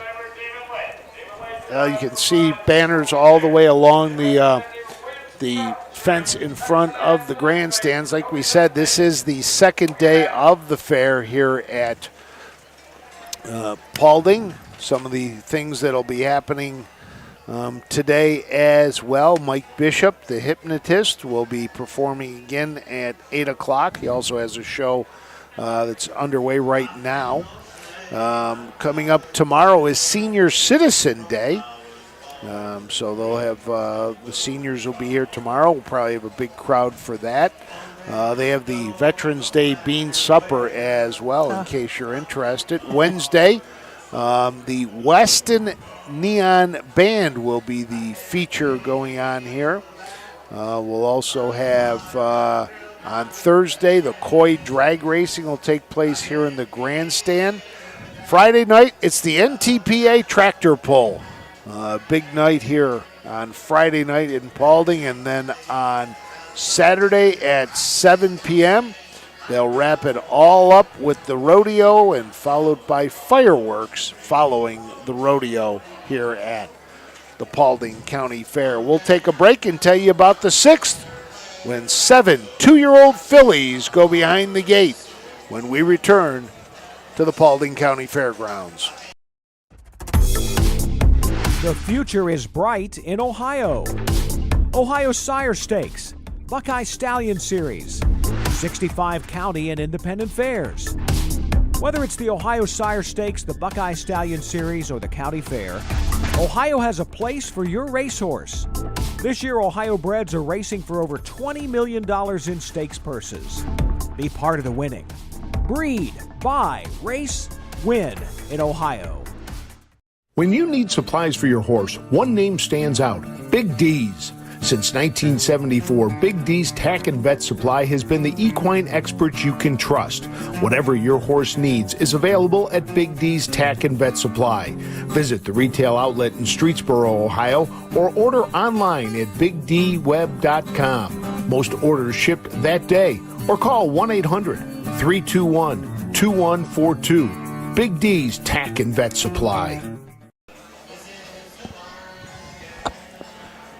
Welcome back to the Paulding County Fair as we get set for our 6th race on the day. And that is the 2-year-old filly pace. Want to thank everybody who's watching us not only on Facebook today, but we also have everybody up on YouTube as well. We got Dustin Klinger checking in from West Milton. Let's see, Ray is checking in from Mariana, Pennsylvania. Kurt Sugg wants to know who won the first race. So hold on, Kurt, we'll get that for you. Jewel Said and Ed Conrad. There you go, Jewel Said and Ed Conrad. Bob in Podmore 2, 3, and 2. Watching from Xenia. He's glad to see us on YouTube. Somebody said if we are able, should change the title. Yeah, sorry about that. Well, that was Matt. There's been a lot of operator error going on today. Hey, I was on Facebook, just the wrong Facebook to start. Well, yeah, it's funny. Baseball has preseason, or exhibition season. We got preseason. Ours is Matinee Madness, but that's not live. That's all taped. That's kind of, more for just getting back into the the seat a little bit, but when it gets to live presentations, it's a whole new ballgame. It really is. I had it all set. Everything was set up in my garage as of 11 o'clock this morning still, trying to work out kinks. I thought I had it dialed in, and here we are, and it's just not the same. It isn't. It's always different, and it's different at every fair. Yep. 16 races should get me some pretty good practice in. Here you go. This might be the first time we have this. Norman Welsh is checking in from Battleground, Washington. Oh, wow. I don't know if we've ever had anybody from Washington watching. So, Norman, thanks for joining us back in. Glad to have you watching us today from the Paulding County Fairgrounds. It's always nice when we find different viewers from all over. That's why we love to have you check in and, just drop where you're watching from. Believe it or not, we are seen in over 35 states. And last year alone, our live streams were seen in 55 different countries. Yes, that is correct. A 5 and a 5, 55 different countries. Now, a lot of them may have only been one person one time, but hey, we're still counting it. That's right. But no, on a regular basis, though, our live county fair racing is seen not only in the U.S. and Canada, but Australia and New Zealand, where we have a number of stallions from Ohio that go down under and, are bred down there, down by the seaside, Latherup, Volstead, just to name a few that go down under. And then when you look over in Europe, we have people watching in, England and Wales and Scotland and, Finland, Norway. And let's go to the post parade.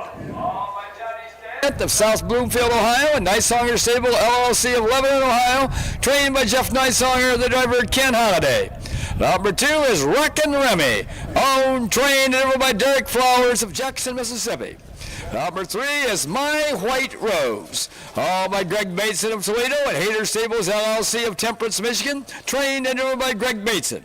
Number 4 is Evil L, home of Levan Stables Incorporated, and Megan Levan of Woodstock, Ohio, and Richard Fries of Northfield, Ohio, trained and driven by Hank Levan. Number 5 is Miss Holy Terror, home of Bill Webb of Defiance, and Denny Miller of Archbold, trained by Bill Webb, the driver David Lake. Number 6 is Fear the Mojo, owned, trained, and driven by Leslie Joyce of South Bloomfield, Ohio. And number 7 is Kylie Cash, owned and trained by Betty Clegg of Northfield, the driver Nick Clegg. Horses will take one score. So a field of 7 for the 6th. This, the 2-year-old filly pace. The number 1 is Hold My Halo.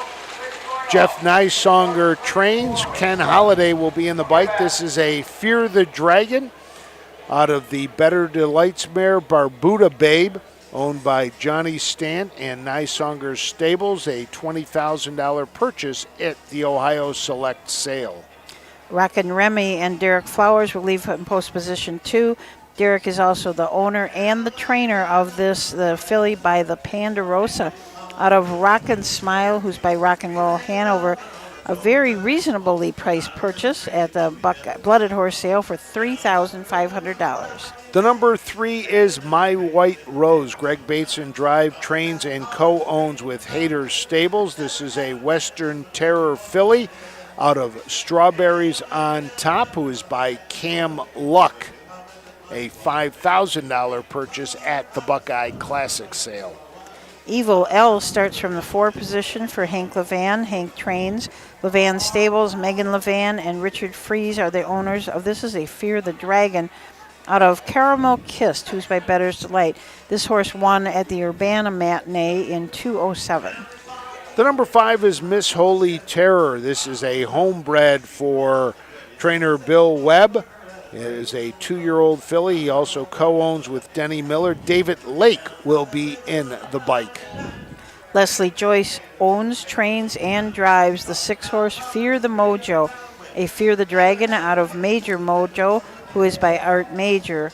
This horse was a Blooded Horse sale purchase for $6,000. And the number 7 out of the Clegg barn is Kylie Cash. Nick Clegg drives for Betty Clegg, who owns Kylie Cash, a 2-year-old filly by Fear the Dragon out of the Always a Virgin mare, Glorious Virgin. So that is the field for our 7th race here at the Paulding County Fairgrounds. I noticed during the post parade, a couple of them just got by us and then immediately turned. And I was wondering why, but the tractor was headed right straight down here, so they must be a little bit worried about the tractor yet, so they wanted to get out of the way. Always a good idea to avoid the trouble if you can. Especially with 2-year-olds, because you're not going to be sure what you're going to get. Absolutely. So this is a 2-year-old filly pace. The 2-year-old filly pace track record here is held by Believe in Waco from 2017 in 2 minutes and 1/5.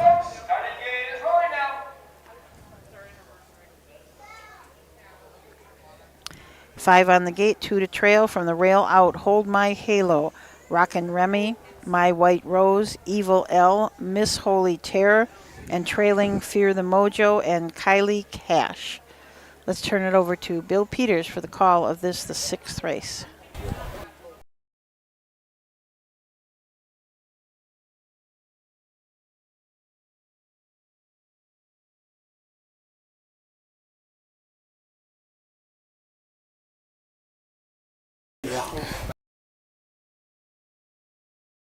Here they come.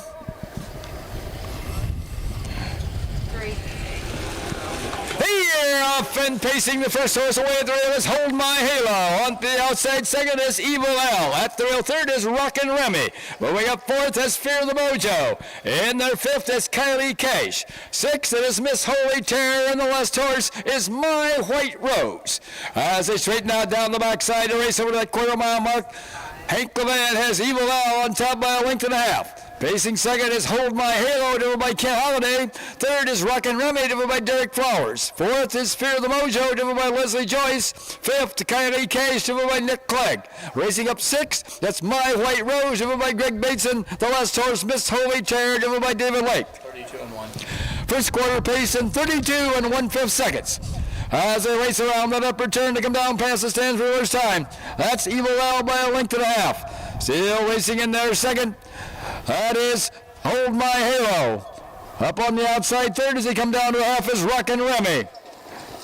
Coming to the half-mile mark. That's Evil L along the rail, but pouring on the pressure on the outside is Rockin' Remy at the rail third. That's Hold My Halo, followed by Fear the Mojo fourth, and fifth it is Kylie Cash.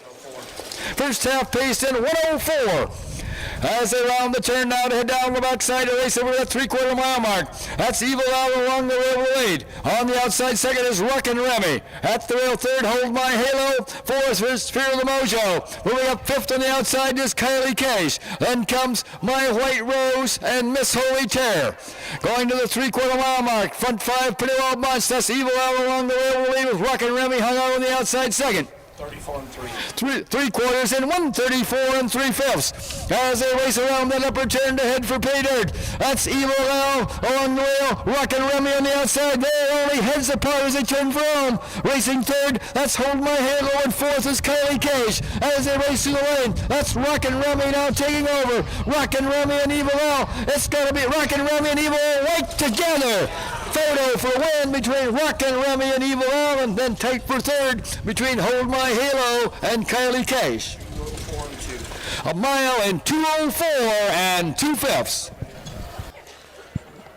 I think it was Rockin' Remy who got up for the win, followed by Evil L, and then I had Kylie's Cash third with Hold My Halo fourth. Susan, though, is going to wait for the photo. I lost them. Yep. And here comes Miss Holy Terror finally crossing the finish line. 32 and 1, 104, 134 and 3, 204 and 2. Nice last half. Very good race. I mean, it was very exciting at the finish there. The crowd was really into it, and close race. Derek Flowers and Hank Levan battling down the stretch, and Rockin' Remy with Derek Flowers just able to get up for the victory. Kylie Cash was sitting 5th heading up the backstretch, and Nick Clegg made a move around the final turn and was able to get up for what I think was 3rd. We'll have to wait for the official photo finish to find out who did finish in 3rd. Well, if you're interested, I just posted on Facebook what my lunch was, and the FFFF report will be coming up after the 9th today. After the 9th? After the 9th. You're just teasing everybody I'm with the teasing picture. everybody. You got it.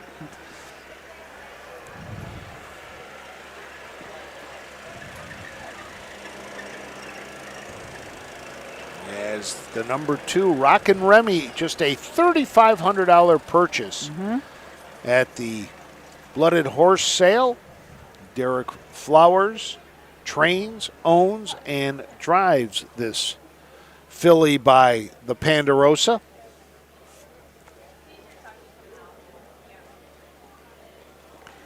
Bred by our wonderful friend, Mr. Sidley, Robert and Pauline Sidley. But by way of Tiffin, Ohio, comes number 2, Rockin' Remy, owned, trained, and delivered victory by Derek Flowers.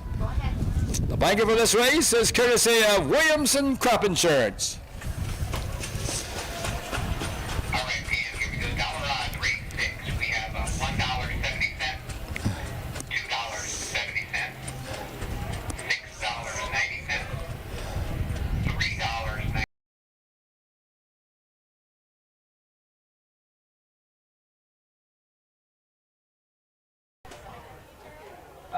And here for the Flowers family and Rockin' Remy and the Williamson Crop Insurance, the donors of the blanket.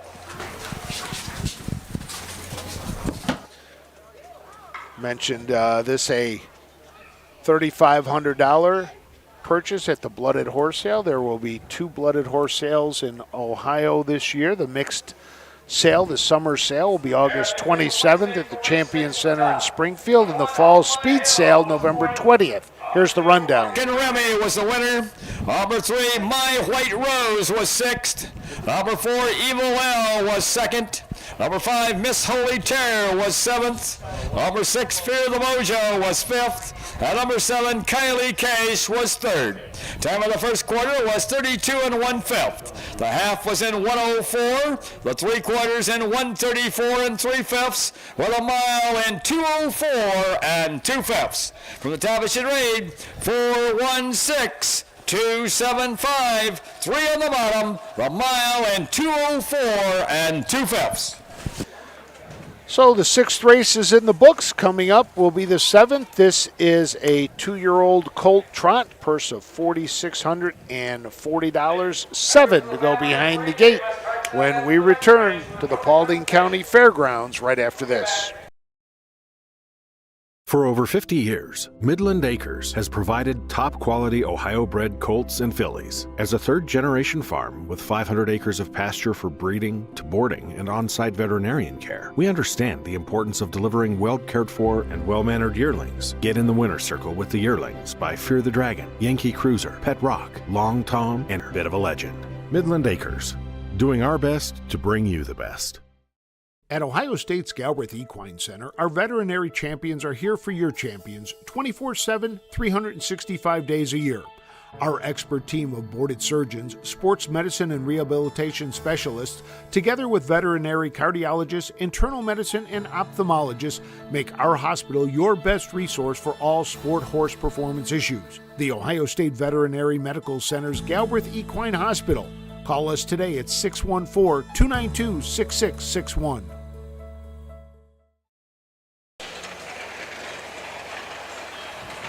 Okay, we are back at the Paulding County Fair, first fair of the season.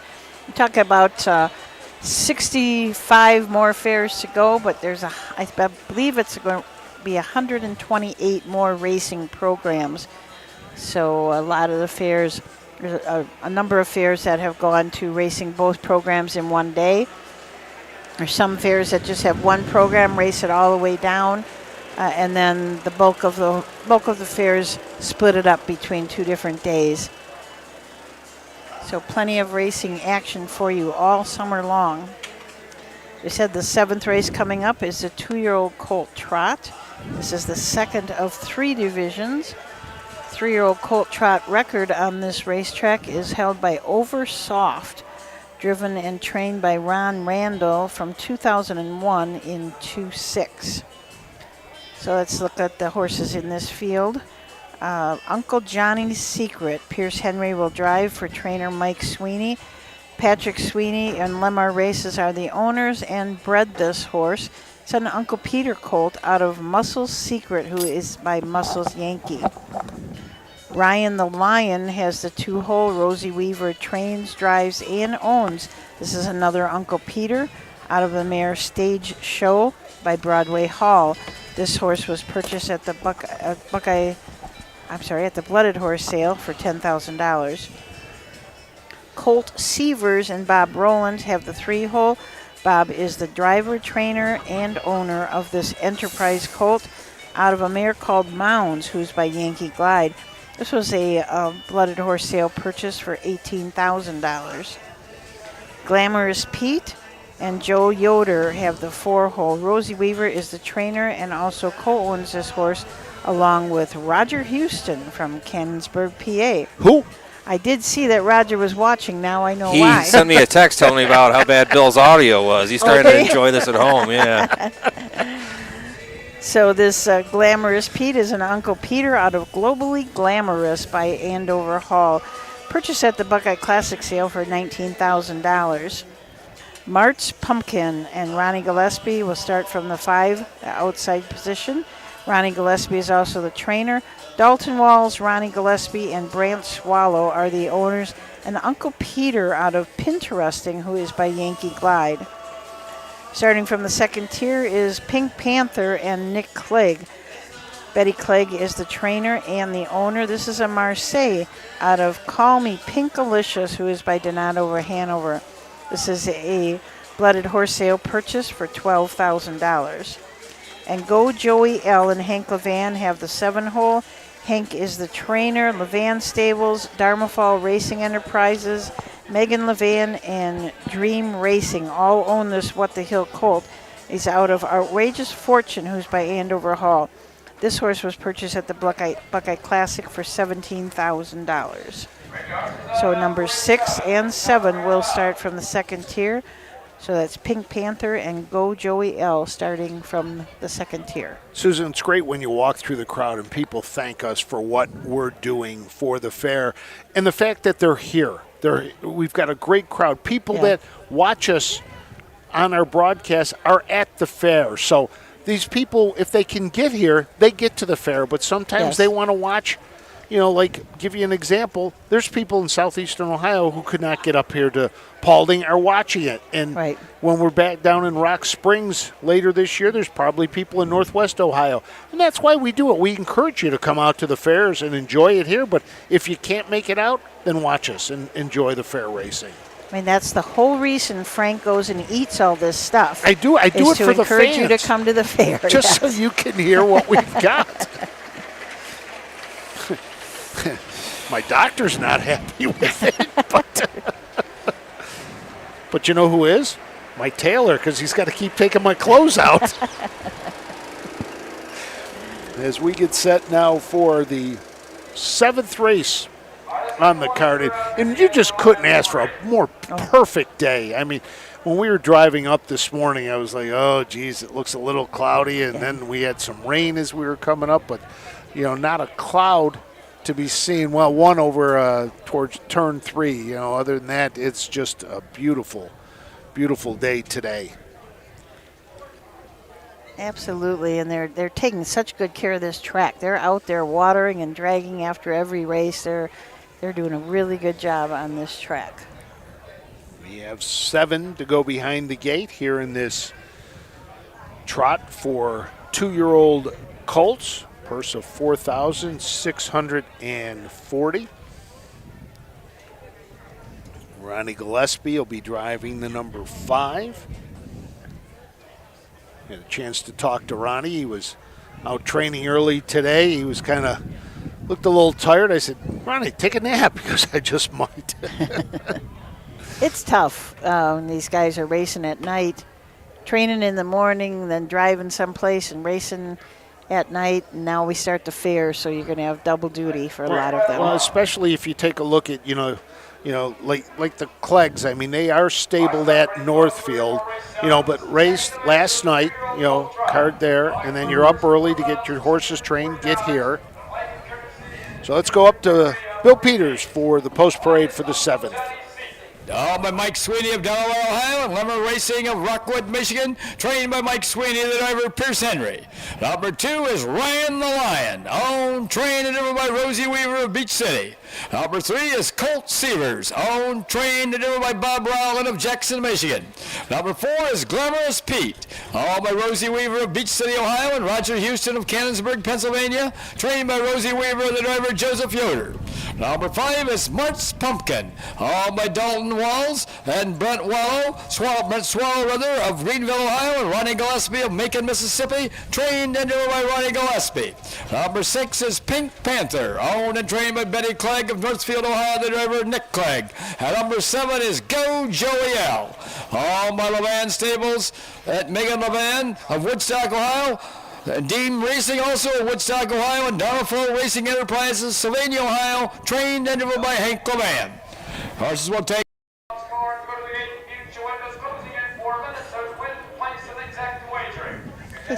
There was your post parade. As we said, we got 7 horses in this. 2 of them will trail.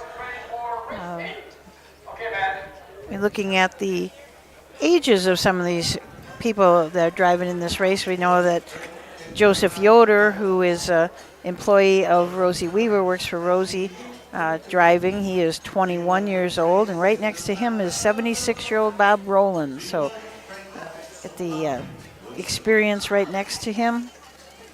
That's what's so great about this, is that you can drive at any age. You don't have. We have a lot of guys in their 70s, upper 70s, that are still competing out here at the fairs. Saw Don McGurkin, who's picked up a win a couple of weeks ago up at Northfield. I believe Don's 82. Yeah, I think so. So that's. So you.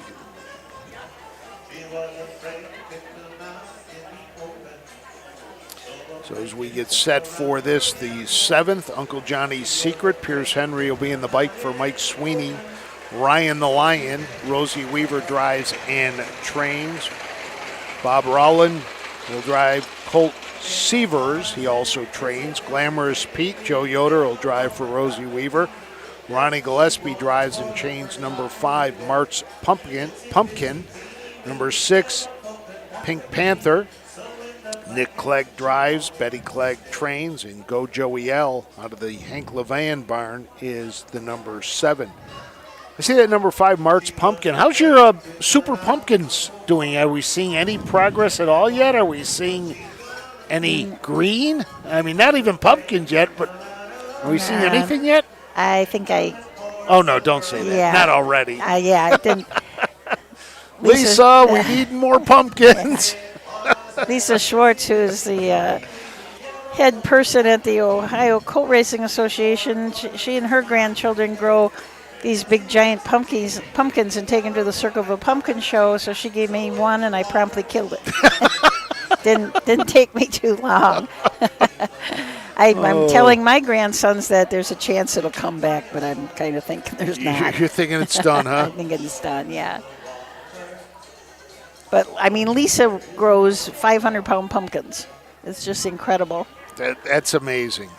So that is amazing. Going to Circleville next weekend to race on Saturday and Sunday, have a Father's Day weekend racing at Circleville, and then their pumpkin festival is always, of course, in the fall.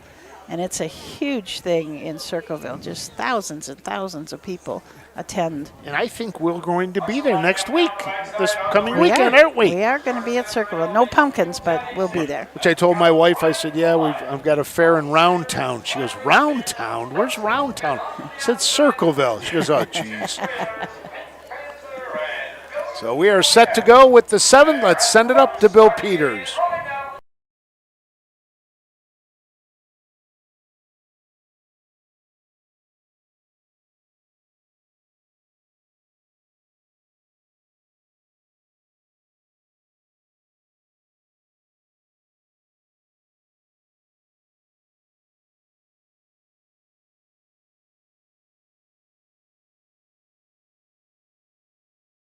She's the There they come.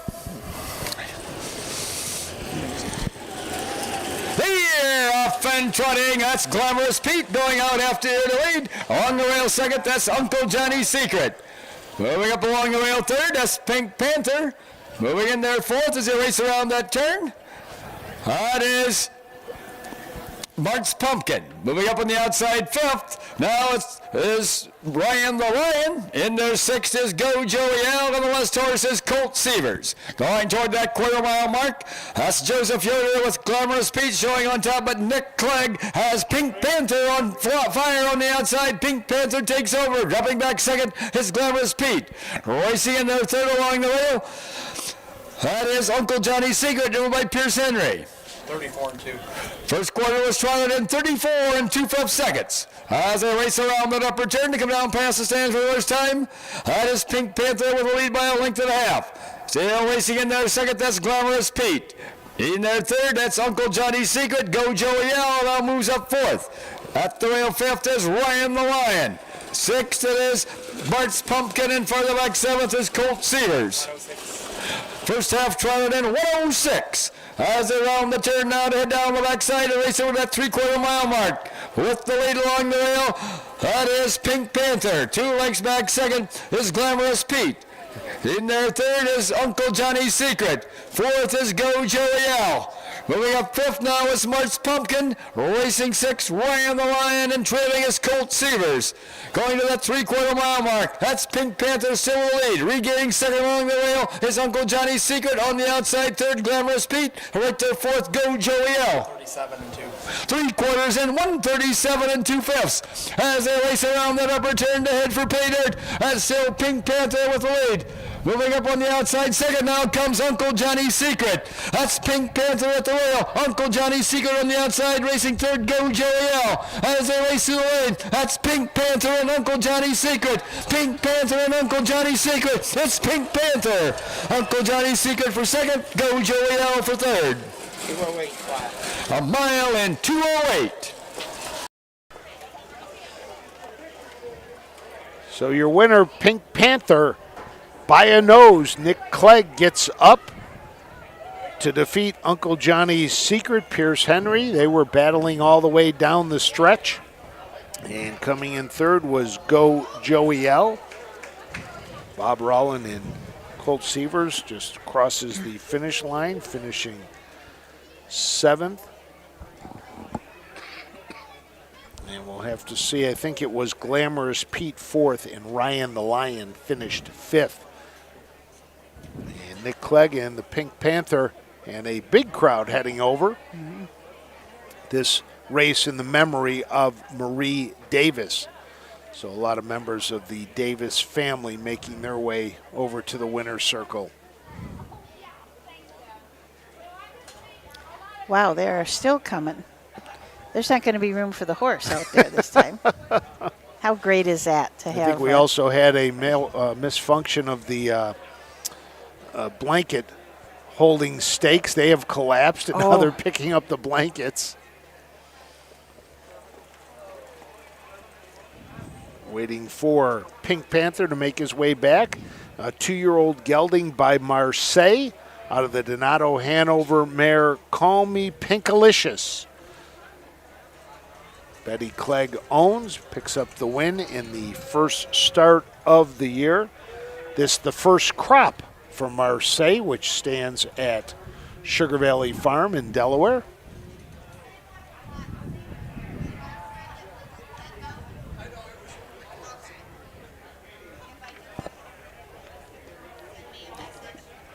Jay Wolf says, I hope the track photographer was outside the fence. Yeah, they were kind of They were kind of getting drifting close, out. weren't Yes. they? Yeah.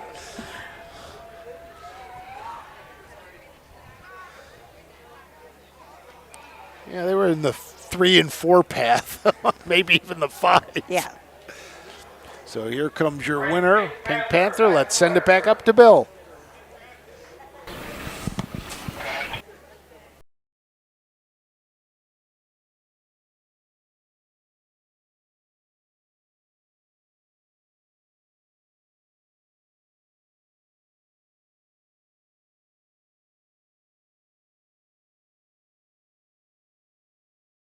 track into the winner's circle where the winners go. Coming in from Northfield, Ohio, comes number 6, Pink Panther, owned and trained by Betty Clegg and driven elected this evening by Nick Clegg. The blanket for this race is given in memory of Marie Davis, and members of the Davis family are in the winner's circle for the trophy presentation. That's a big hand here for Nick and Betty Clegg and Pink Panther, and to the Davis family for giving this blanket in memory of Marie.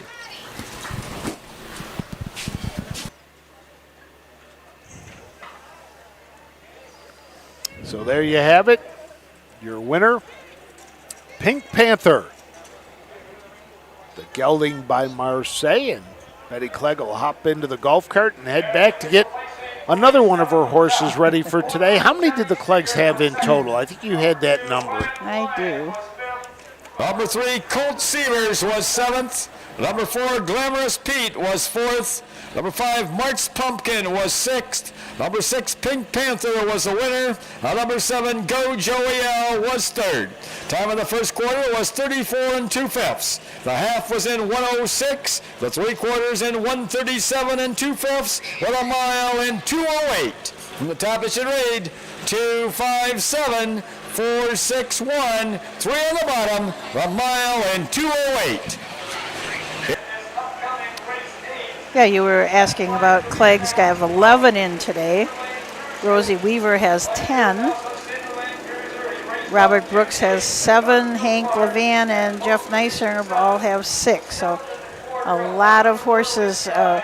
We talked about earlier, we've got that 72 tie stall barn on the back side, and then they do have a shed row that can hold, I can't remember how many he said that could hold, maybe like 20 or so.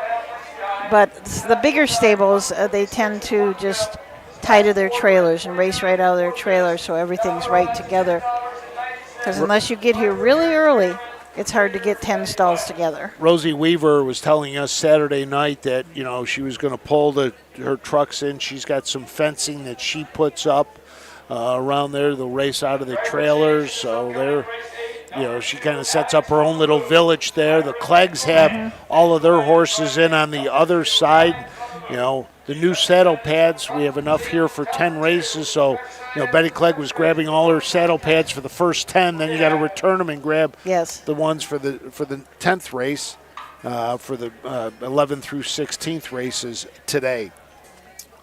So let's head to the halfway point of our card, the 8th race, and this will be the 3-year-old Colt Pace for a purse of $3,485. And we will have 6 will go to the gate, including 2 making their first career starts. And we'll tell you all about it when we return to the Paulding County Fairgrounds right after this.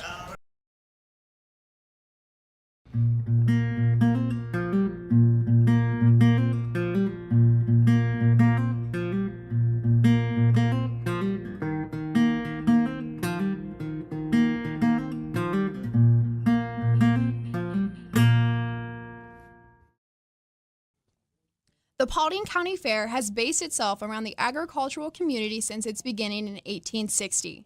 Known then as a true farmers' fair, the 2-day event exhibited the best crop and animals in the area. Men displayed their leather and woodworking, while women showed their skills for sewing and baking. Excitement persisted well into the second day when the trotting matches took place. The fair saw tremendous growth over the next decade. The Paulding County Agricultural Society was formed and purchased the permanent location of the fairgrounds. A grandstand and racetrack were quickly built, and within no time, the track recorded its fastest mile at 2 minutes and 29 seconds. Today, the same racetrack has a trotting record of 2 minutes and 1 second, set by De Niro in 2007 and Sweet Adeline in 2016. Fast horses weren't always contained to the oval track. In the early 20th century, the most popular event was easily the Gents Road Race. Contrary to the name, by 1913, ladies had their own heat too. Horses were hitched to 4-wheel carts, and whichever animal won 2 of 3 heats was declared the winner. Prizes were $75 for men, $50 for women, and $100 for a half-mile dash. Ponies, quarter horses, and thoroughbreds have all made their own debut on this racetrack, but it's the standardbred that had prevailed. Every year, the Paulding County Fair marks the beginning of a new and exciting fair season for the entire state of Ohio. Own a little and love it a lot. TheStable.ca is an award-winning fractional ownership operation. Buy as little as 1% of a racehorse and experience 100% of the thrill. TheStable.ca makes ownership easy, accessible, and affordable. Communication and customer service are at the heart of everything we do. Get started at TheStable.ca. Welcome back to the Paulding County Fairgrounds as we get set for our 8th race. Don't forget, if you're here at the Paulding County Fair and happen to be watching us on your phone, your iPad, a computer you might have with you running on battery, stop by our broadcast location and pick up your passport, the Ohio County Fair Harness Racing Passport from the OHHA. And every fair you attend, come on up to our broadcast location, get yourself a sticker. And at the end of the year, you'll have you send back in your passport to us, and then we'll tally up who went to the most fairs, and we're going to have some great prizes this summer. So looking forward to it. Great idea you had. This really is. We have to give a shout-out to Terry and Dan Bennett, who were the first ones to get their passports for the year. So I'm sure that they plan on attending a lot of fairs. There's another gentleman, too. He goes, I totally forgot. I heard about it on Facebook, but when I heard them talking, so he ran over and grabbed his passport, too. And if they're here tomorrow, they're going to get a sticker. Another sticker? Yeah, and they came a long way. Yes. They're from the Jackson County Fair. Yep. In fact, they're working on a brand new winter circle down there, a project for the FFA and 4-H kids down there working on that. So it'll be nice to get down to that fair and see the project that they have put together to build a new winter circle down at the Jackson County Fairgrounds. And to have the FFA kids work with that, we just, about a month ago, a little more than a month ago, we were at the Ohio FFA convention for 2 days, talking to all the kids and letting them ride on the virtual reality race bike, and just what a bunch of great kids. And what there. was, I can't remember what the number was, how many attended. I think it was 9,000 they have attend that event in Columbus. It's just a great event. Like you said, we had the trivia wheel going. We had the virtual reality race bike. A lot of the kids were hopping up into the bike and enjoying that. Just a really nice 3 days event there. You know, the outreach program that the OHHA does, it's all over, not only all over the state of Ohio now, but now we've expanded outside the borders. We go to the National FFA Convention held in Indianapolis, Briarfest down in Kentucky. So, you know, you never know where you're going to find Susan. Well, and it's what's neat is that some of these, like, we've never been to Briarfest before, so last year we got to go there, and so many people learned about harness racing there that wouldn't have known otherwise. We do have a very good group of standardbreds that go there and promote the standardbred breed, but they don't talk as much. You know, we build up the racing and the standardbred as an all-around good horse, but our first topic of conversation is always racing. Right. You know, and then the aftercare that is available for standardbreds and adoption. So looks like we're getting set for the post parade. Let's send it up to Bill Peters. This is the second innovation of the 3-year-old Colt pace, going for a purse of $3,485 and a blanket courtesy of Trot and Tim and Topper 2. One is Up the Game, by Corey Day Ehrman of Dorset, Ohio, and Robert DeMondello of Delaware, Ohio, trained by Robbie Brooks, the driver Pierce Henry. Number 2 is Alex on the Move, by Rick Estel of Oakwood, trained by Chad Williamson, the driver Hank Levan. Number 3 is Dance in Style, by Jerry Meigel of Westland, Michigan, trained by Steve Novak, the driver Mark St. Louis Jr. Number 4 is Slingshot Legend, by JNR Racing of Rising Sun, Ohio, trained by Jamie Weller, the driver Rod Adams Jr. Number 5 is Cinder Lane Cruiser, owned and trained by Betty Clegg of Northfield, the driver Tim Johnson. And number 6 is Stonebridge Drago. All by Miller Racing Stable Incorporated of Greenville, Amazing Racing Stable Middle Point, and Melinda Haynes of Patagonia, Arizona, trained by Ryan Miller, the driver Drew Neal. Horses will take one long score and go to the gate. Mutual windows closing. So there is the field for the 8th. Let's give you a little more information about these 3-year-old Colt Pacers. The number 1 is Up the Game. Pierce Henry drives for Robert Brooks. This is a 3-year-old Colt by Lather Up out of the Ponderosa mare Love the Game, owned by Corey DeErman and Robert Mondello, making its first career start today. Alex on the Move will leave from the 2 spot. Hank Levan will drive for trainer Chad Williamson. Claude Estee is the owner. This is a Western Terror out of Woman Rebels, who is by Art Major. This horse did not start as a 2-year-old, but has had 11 starts this year. And a couple of really nice starts. The last started at Hoosier Park, finished 6th, but paced his mile in 54-3 with the last quarter in 27-4. And also at Hoosier Park, 3 starts back, went in 54-4, last quarter in 28-1. The number 3 is Dance in Style. Mark St. Louis Jr. drives for Steve Novak. This 3-year-old dancing Yankee out of Nothing But Style is owned by Jerry Migel. 7 starts this year, 1 win. That came back at Northfield on March 5th, a winner by 2.5 lengths in 156-2. 2 races ago, raced in the Buckeye Stallion Series, finished 7th, timed in 155. Has a mark of 155-1 at Delaware. 11 wins in 22 career starts. Slingshot Legend will leave from the 4 spot. Rod Allums drives for trainer Jamie Weller. J&R Racing from Rising Sun, Ohio are the owners. This is a bit of a legend and colt out of a Chica Hanover, who's by Western Hanover. And as we said, first lifetime start. The number 5 is Cinder Lane Cruiser. Tim Johnson gets the drive for trainer Betty Clegg. This is a Yankee Cruiser gelding out of the mare Dream Like Me Ivy. Betty Clegg owns 12 starts on the year. Still looking for the first win of the year. It has 2 seconds and a third. Raced Saturday in the Buckeye Stallion Series. Finished 7th in that race. Lifetime 9 wins in 36 starts. Stonebridge Drago will start from the trailing position in the 6 hole. Drew Neal will drive for trainer Ryan Miller. This is a Fear the Dragon colt out of Stonebridge Luau, who is by Island Fantasy. Miller Racing Stable, Amazing Racing Stable, and M.M. Hayes are the owners. This horse has had 4 starts this year, 14 as a 2-year-old. Last 2 starts at Scioto Downs, pacing 54-2 and 55-1. He's already earned $29,000 in his lifetime. Had a great year last year. Hit the board in 12 of 14, winning 4. Was a $22,000 purchase at the Ohio Select sale. So already has earned that much back for the Miller Racing Stable, Maisie Racing, and M. Hayes.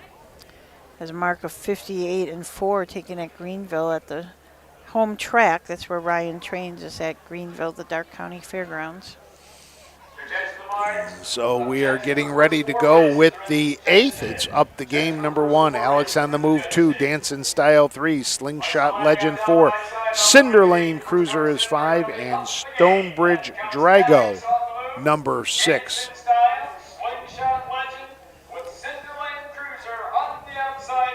So the Mike Wepkenberg starting gate is beginning to move.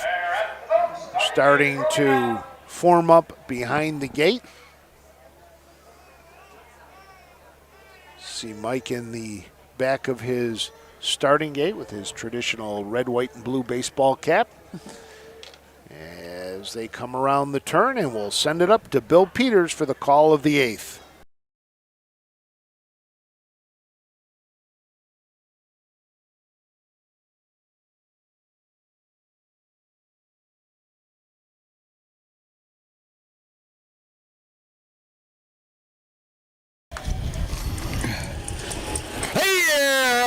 And pacing the first horse away, that is Alex on the Move. Up on the outside second, that's Dancing Style. Moving up third, that's Stonebridge Drago. Fourth along the way, that's Up the Game. Racing fifth, it is Cinder Lane Cruiser, and the last horse is Slingshot Legend. As they make the turn now to head down the backside to race over that quarter mile mark, Mark St. Louis has now moved Dancing Style up to gain command. Moving up a closer second now is Alex on the Move, driven by Hank Levan. And the third is Stonebridge Drago, driven by Drew Neal. Fourth is Up the Game, driven by Pierce Henry. Fifth is Cinder Lane Cruiser, driven by Tim Johnson. And the last horse, Slingshot Legend, driven by Rod Adams Jr. First quarter was paced in 30 seconds. That's Dancing Style by a length and a half. Racing in there second, that is Alex on the Move. Third along the wheel as they race down toward the half is Stonebridge Drago. Fourth is Up the Game. Still moving there fifth, that's Cinder Lane Cruiser. And farther back sixth, Slingshot Legend. Past the half mile mark, that's still Dancing Style with the lead. First half paced in 101. As they round the turn now to head down the backside to race over that 3/4 mile mark. The one to catch is Dancing Style. The closest horse second is Alex on the Move. And now moving out of that 3-hole comes Stonebridge Drago. Fourth along the rail, Up the Game. Moving up on the outside, fifth is Cinder Lane Cruiser. Going to the 3/4 mile mark. That is still Dancing Style by a length and a half. Regaining second along the rail is Alex on the Move. On the outside, third, Stonebridge Drago. Moving in a closer fourth now is Up the Game. And fifth is Cinder Lane Cruiser. 30 and 2. 3/4 and 1/30 2/5 as they race around that upper turn to head for pay dirt. That's still Dancing Style lead. Alex on the Move is still racing second with Stonebridge Drago third. Up the Game fourth, and Cinder Lane Cruiser's on the Move fifth as they race toward home. That's Dancing Style. On the outside is Alex on the Move. Dancing Style and Alex on the Move. Dancing Style and Alex on the Move. It's Dancing Style. Alex on the Move up for second. Looked like Stonebridge Drago held on for third. 1 mile and 1:59 4/5. First race under 2 minutes today, 1:59 4 for your winner, Dancing Style. Mark St. Louis picks up his second driving win on the day. With off a half and 101. So that's a final quarter was 28 and 2. Yeah. Or I'm sorry, 29 and 2. I'm sorry. 2. Second win for Jerry Migel. Also, he had leading star earlier. I hope everything's all right with Jerry. He's almost always in the stands with a stopwatch. Yep. I haven't seen him yet today. Hopefully, maybe he's over on the backstretch. So Jerry Migel picks up another win. Prime spot. To clock his horses. Second was Alex on the Move with Hank Levan, who sat in the pocket, was trying to find some racing room but could not get out until around that final turn. And when he finally did, just did not have enough to get up at the line to catch Dancing in Style. Stonebridge Drago with Drew Neal finished in third.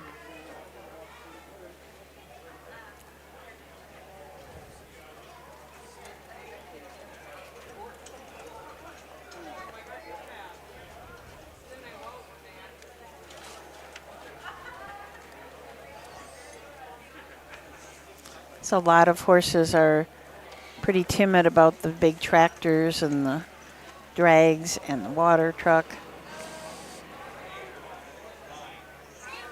Especially, for some of them, it might be their first time away from where they're used to training. Yes.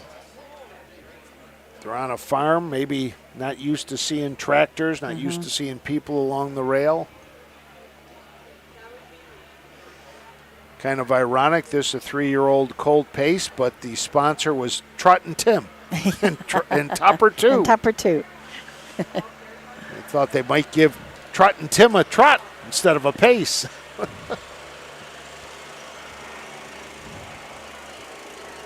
Making the way back to the winner's circle is Mark St. Louis and Dancing Style. Let's send it up to Bill.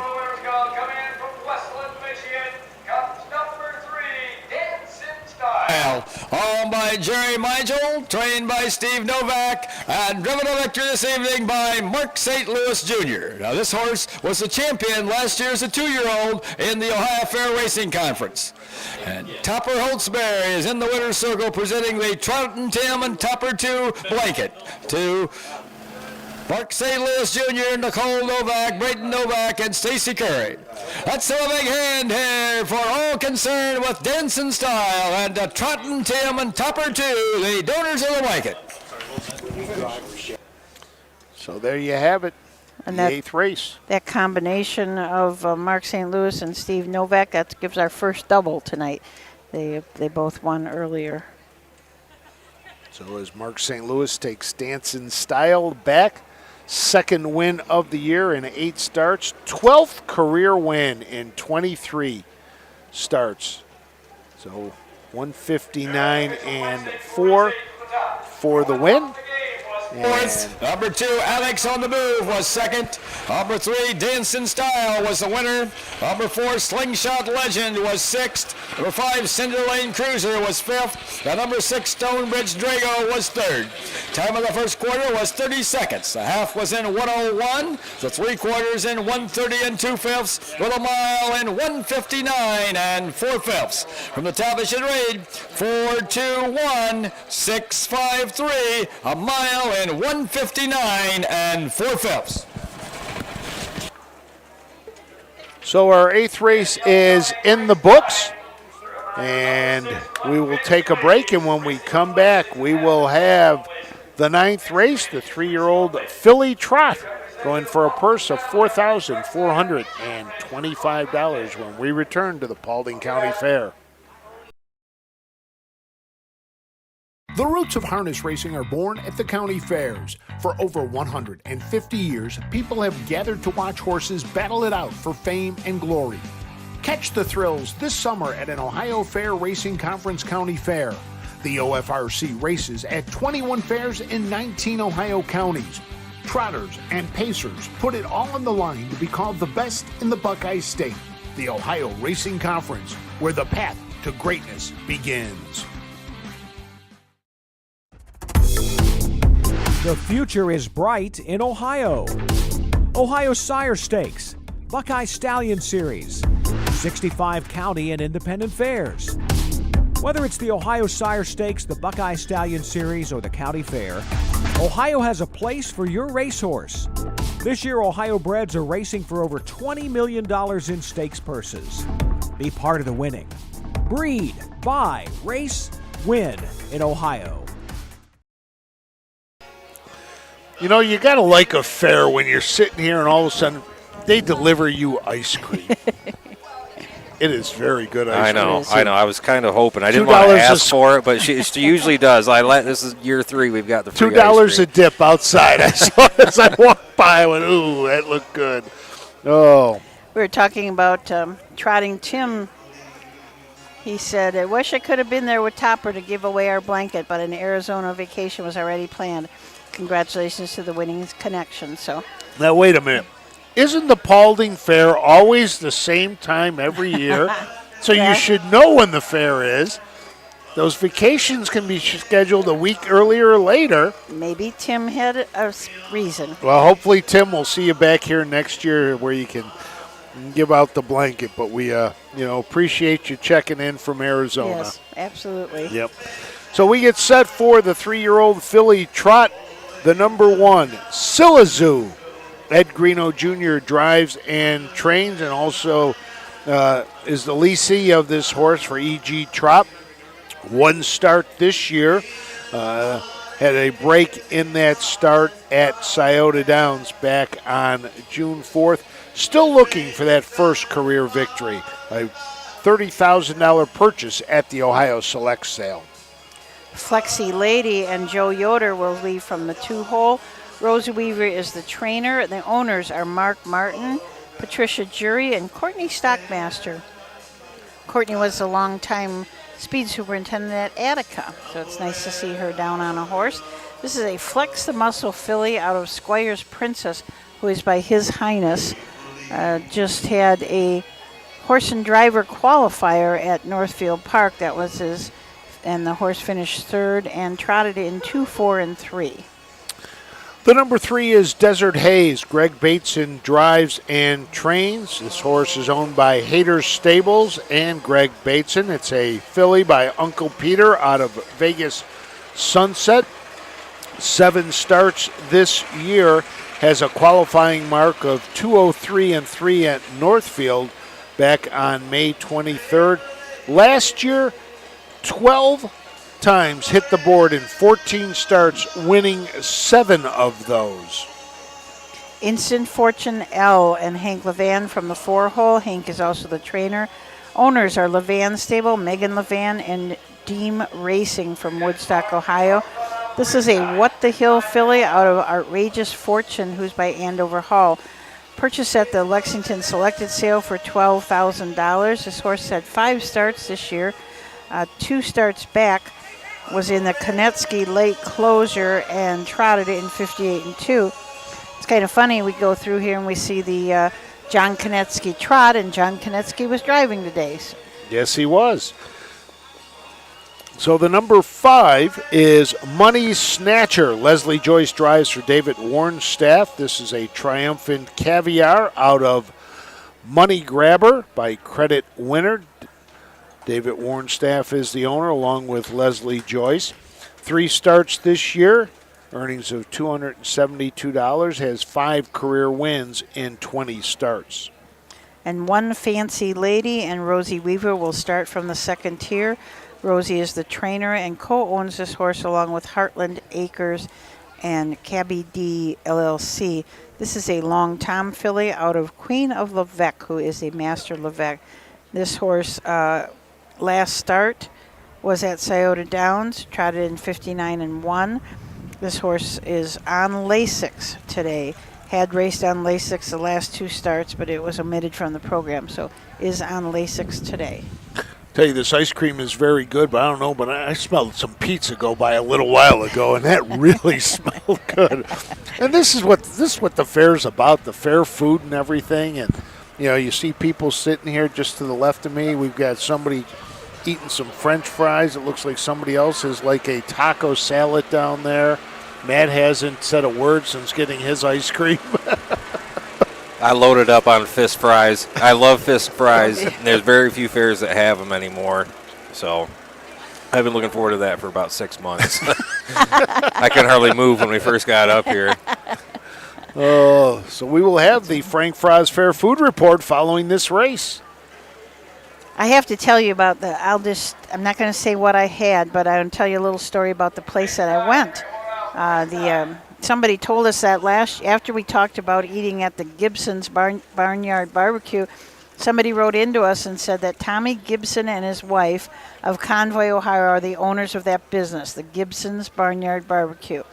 Tommy's father was a first cousin to Raymond Gibson of Monroe, Indiana, who was the breeder, owner, trainer, driver of Rambling Willie in the very beginning.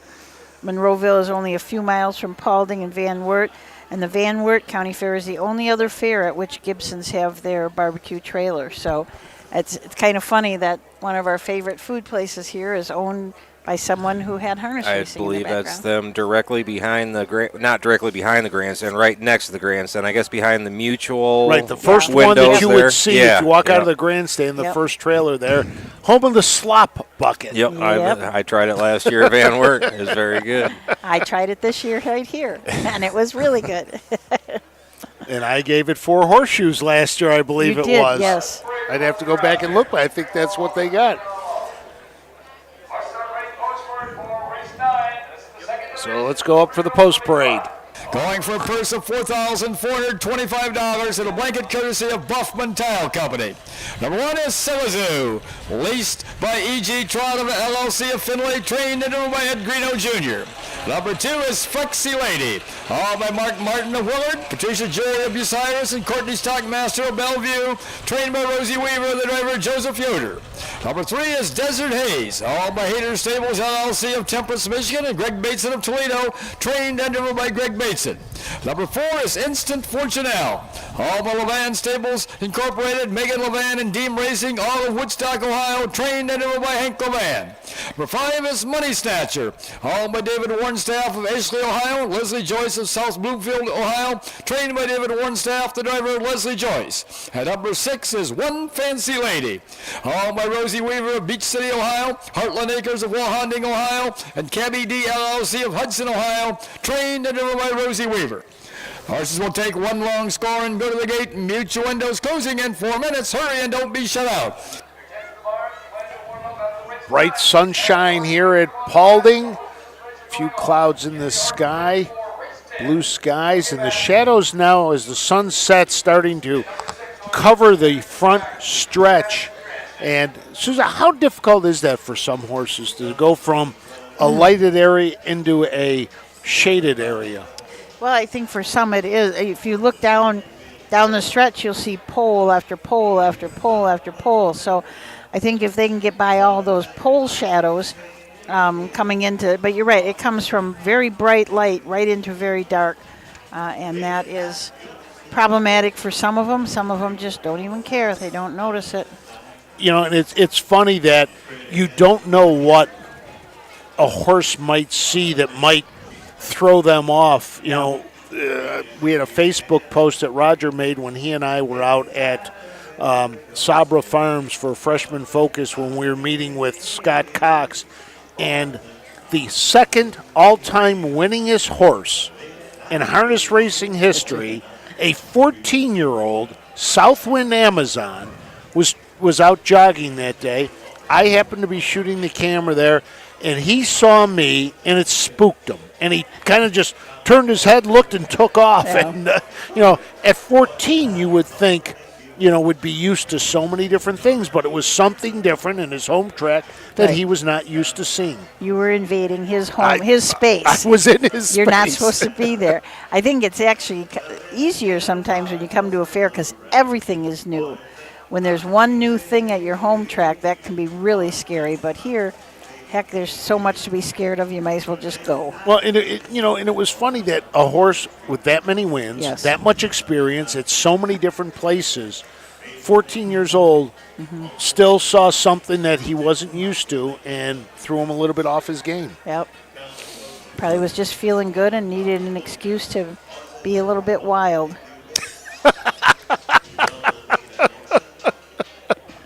Both. Oh. It has turned out to be just a beautiful night here. You know, the other thing, too, is we're seeing a lot of people here from other fairs. Yes. You know, it's been really neat to see a number of different people that, you know, do things at other fairs for harness racing come out here today for this day one of Ohio County Fair Racing. We got Kip from Hilliard. He was just here, and he brought his mom. His mom is 87, and she loves harness racing, and so he's taking her around to all the fairs in this area, and he was telling me stories about how his mom used to cook and bring food for everybody at the fair, and just what a great time they used to have. It was funny. We were at the Washington Courthouse matinee, and Kip left us a couple of beverages back in the speed office, and you know, it was funny. He just came up and on his program wrote down Molson or Labatt. That's what I said, both. As we get set to go here, the tractor now coming off of the track. Want to thank everybody who has been checking in today. People checking in from Guernsey County today. Tracy Rice checking in. Scott Cowton always checking in for us. And it's always good to have our regulars that are with us. So a field of 6 to go behind the gate as we get set for this 3-year-old filly trot. $4,425 purse. As they get set to go, let's send it up to Bill Peters.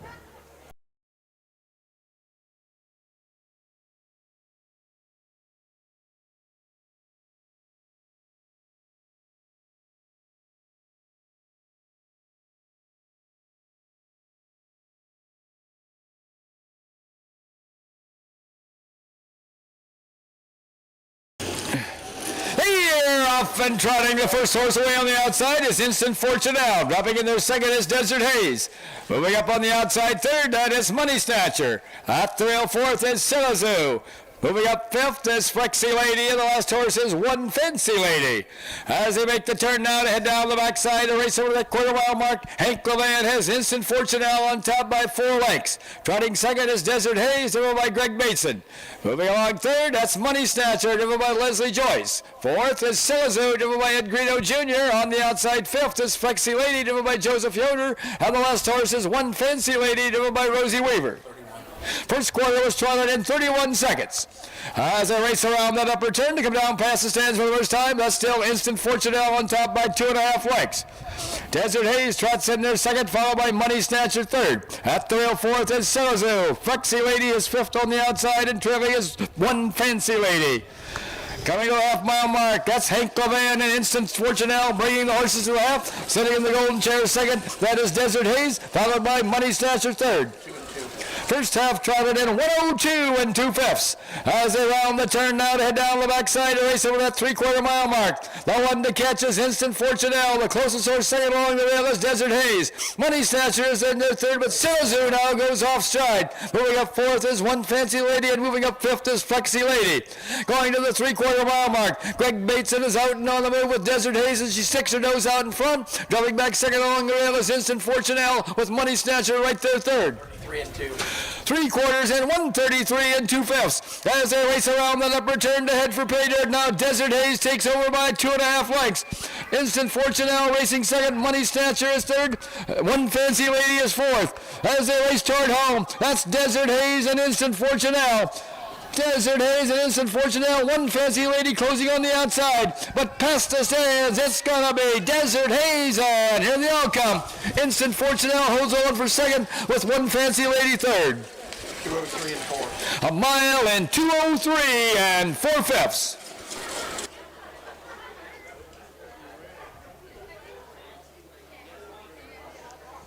Desert Haze picks up the first win of the year for this 3-year-old Uncle Peter filly, now with 8 career wins in 22 starts.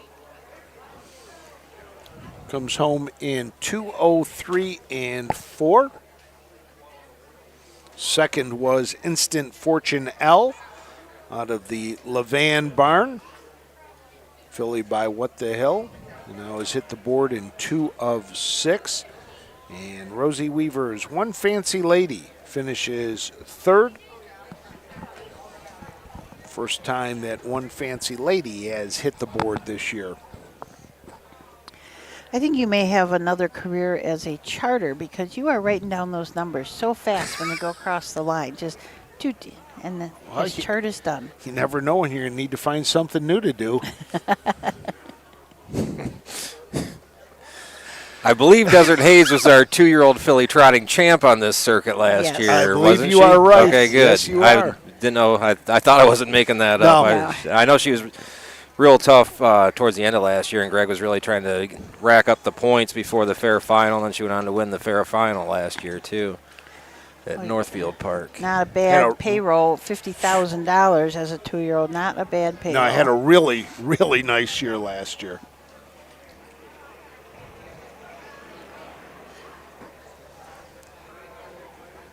Jennifer Maines in the winner's circle.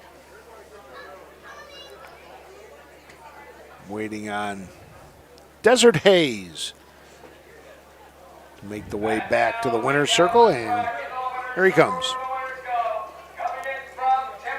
Michigan and Toledo, Ohio comes number 3, Desert Haze, owned by Hayter Stables LLC at Greg Bateson, trained and given a victory by Greg Bateson. Again, this filly was the champion last year in the Ohio Fair Racing Conference and getting off to a good start here in 2024 in her 3-year-old year. Yep.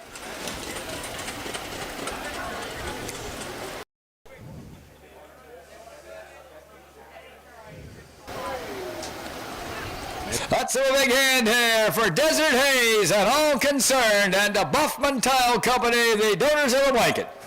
Here are the official placings for race 9 from the top. Number 1, Selazoo was 6th. Number 2, Flexi Lady was 5th. Number 3, Desert Haze was a winner. Number 4, Instant Fortunelle was 2nd. Number 5, Money Snatcher was 4th. And number 6, One Fancy Lady was 3rd. Time of the first quarter was 31 seconds. The half was in 102 and 2/5. The 3 quarters in 133 and 2/5. With a mile in 203 and 4/5. For the television read 6:51. 2:43, a mile in 2:03 and 4/5. Well, Frank, what everybody's It's that been waiting time. for. They've been waiting for it. The FFFF report, the Frank Fries Fair Food Report. And we kicked it off this year by going with the donut burger. Now, the donut burger, for anybody who doesn't know, is a donut on the top, a hamburger in the middle with cheese, lettuce, tomato, and onion, and a donut on the bottom.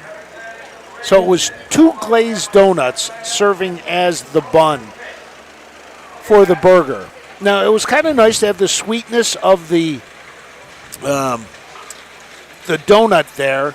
You know, I'm starting to sound like Guy Fieri. It was Triple D Concessions, too, Divers, Drives, and Diners, his big show. But it had that. I would have thought, though, they would have taken the donut and sliced the donut in half and gone with one donut, half there, and then a burger in it. I would have liked it with more burger. It wasn't a really big burger. It was more like 2 big donuts. So because of that, I can only give it 3.5 horseshoes. But it was good. It was still good. A lot of horseshoes. But 3.5, I couldn't give it that 4, you know. Okay. And I leaned away from the 3. And the only reason I didn't give it was a 3 was because of Danny DeVito. And Susan looks at me like, what does Danny DeVito have to do with the donut burger? In the movie Other People's Money, Danny DeVito has one of the greatest lines ever. You don't need to be hungry to eat a donut. And you don't. And to eat this, you didn't have to be hungry, but I was, and it was good. So we're going to give it a 3.5 because of Danny DeVito. What is that? What does something like that run you? That burger was $11. Okay. So not too bad. I mean, No. but that's pretty much what you're going to pay at the fairs. Yep. So, you know, but so that is the first fair food report of the year, and I think I already know where I'm going tomorrow, though. And there is a picture. And there is a picture of it if on you want to see Facebook, it so on if our you want to Facebook see it, page. Yep, So take a look. That's a good addition to the Frank Fries it is. Fair Food So Report. that way people can see what we are dining you are on. eating. I just can't wait to have a picture of the Trojan burger. Yes. Which, again, was the topic of conversation down at the judges' meeting. Yeah, when we were down there, they were talking about that. All right, enough about food. We're 9 races in of our 16-race card. We're going to take a break, come back and tell you about 2-year-old fillies. It'll be in action next in the 2-year-old filly pace right after this.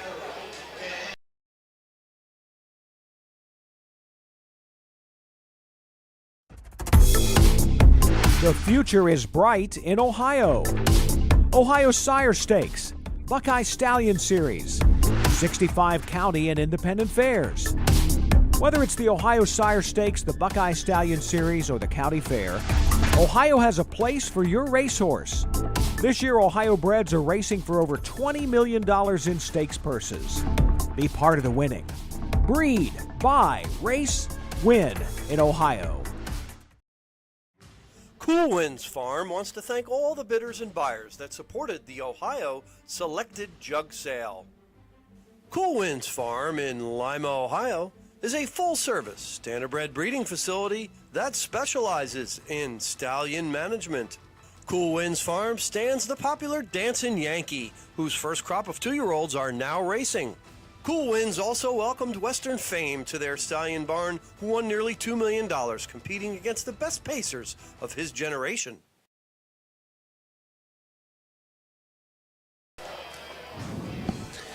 Welcome back to the Paulding County Fairgrounds in Paulding, Ohio, where we've got empty ice cream dishes up here, bottles of water. I like this setup here, you know, having a table. You know, you can do so much more rather than when you're sitting in the stands. Now, nothing wrong with sitting in the stands, but This You is know, this is. we have a fence keeping all our fans out. You know, we'll need a security guard next.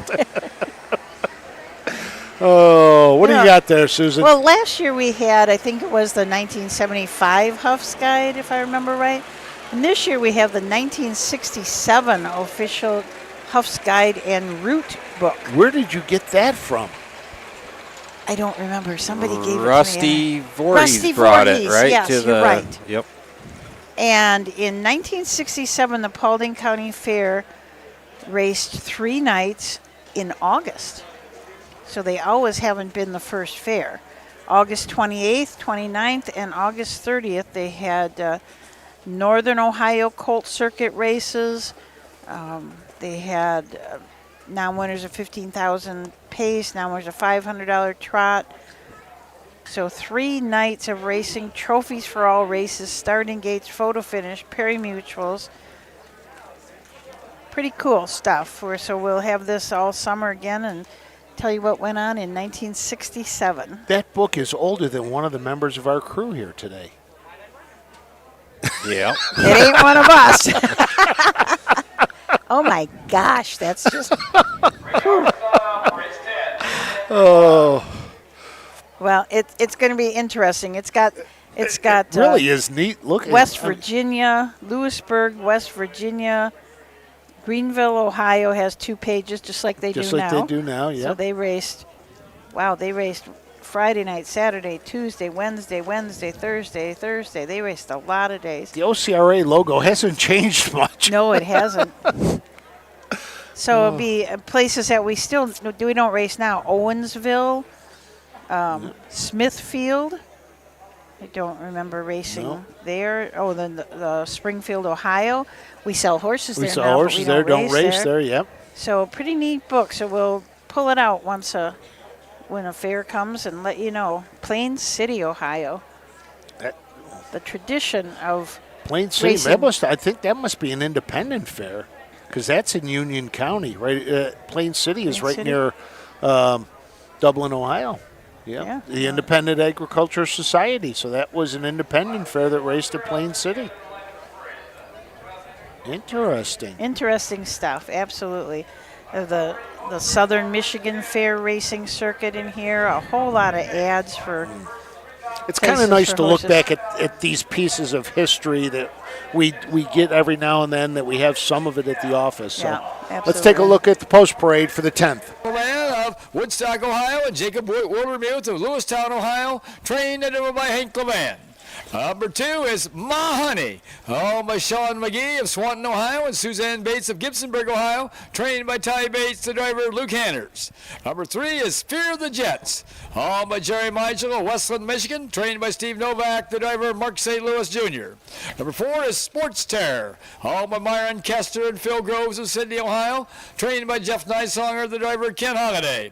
Number 5 is Likeable Style, owned and trained by Betty Clegg of Northfield, Ohio, the driver Tim Johnson.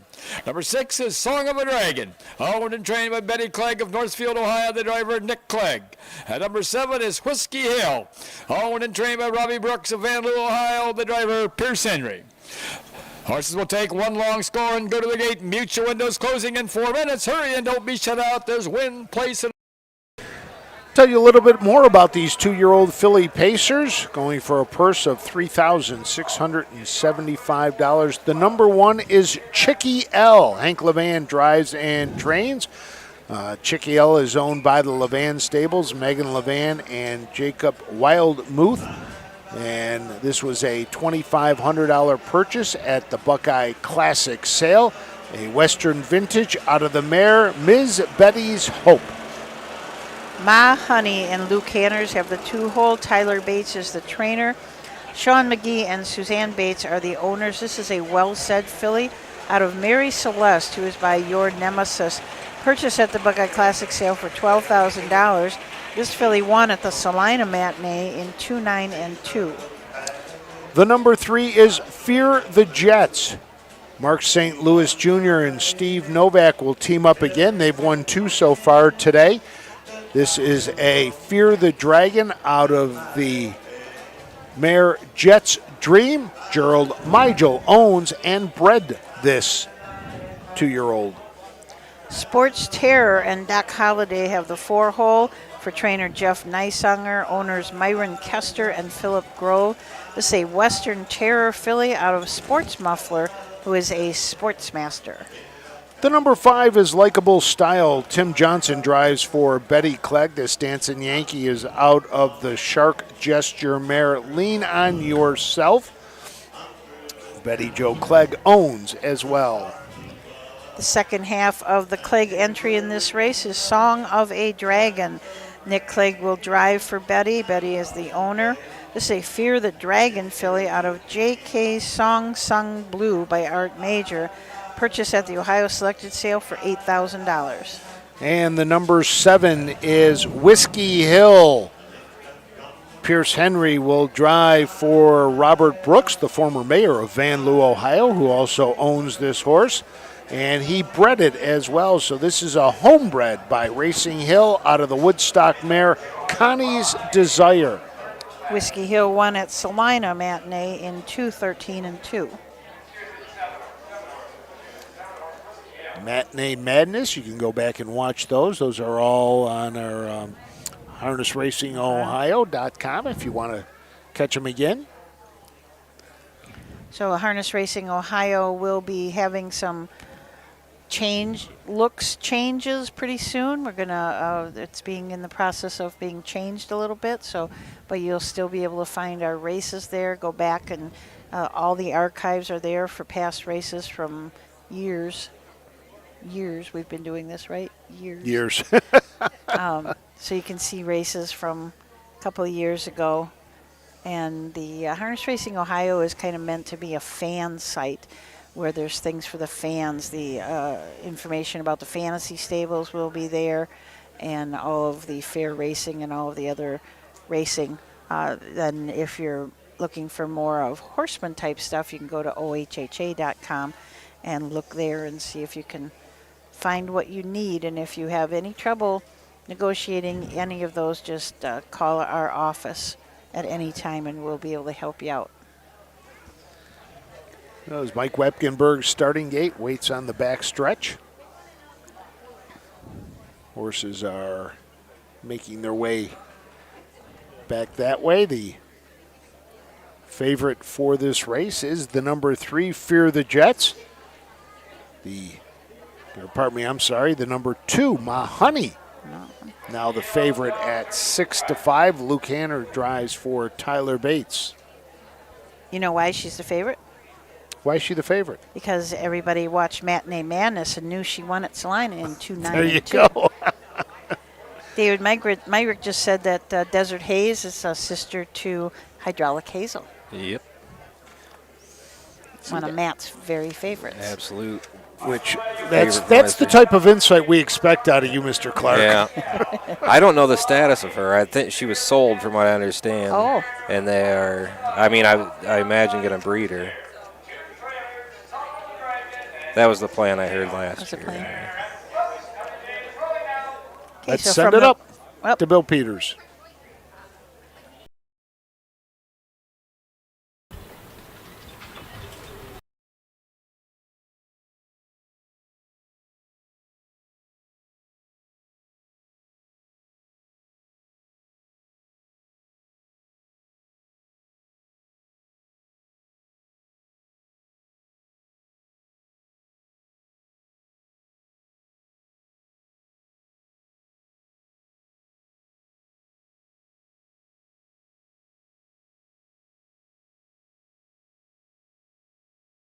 Come.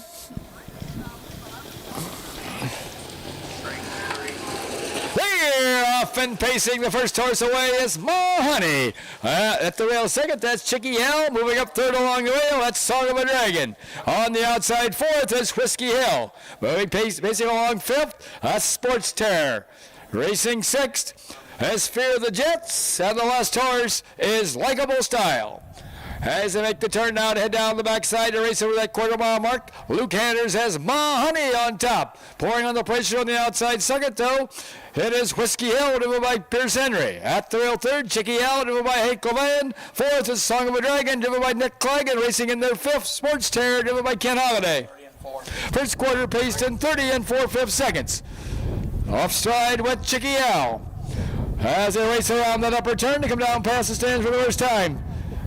Up there on the front end as they come down to the half, it is Ma Honey. Racing in there second is Whiskey Hill. Moving up third is Song of a Dragon. Chicky L back pacing fourth. Fifth is Sports Terror. On the move sixth now is Fear of the Jets. And the last horse is Song of it is Likeable Style. First half pace in 101 2/5. As they round the turn now to head down the backside to race over the 3/4 mile mark. The one to catch is Ma Honey. Racing in their second, Whiskey Hill. Closer third now is Song of a Dragon, and fourth now, third on the outside and pacing fast as the ball is Fear of the Jets. Moving up fifth now is Sports Terror. Back to sixth is Chicky L. Past that 3/4 mile mark. That's still Ma Honey with the lead with Fear of the Jets second on the outside. 3/4 and 132 4/5 as they race around that upper turn to head for pay dirt. That's still Ma Honey with the lead. Whiskey Hill regains second. On the outside third is Fear of the Jets. Along the rail fourth is Song of a Dragon. On the outside fifth, Sports Terror. As they race for home, it's Ma Honey and Whiskey Hill. It's gonna be Ma Honey, and here the outcome. Whiskey Hill up for second, Song of a Dragon for third. A mile and 2:03 2/5.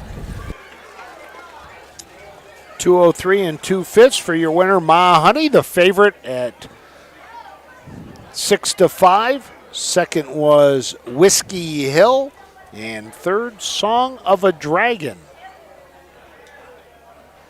Fractions were 30 4, 101 2, 132 4, and 23 2.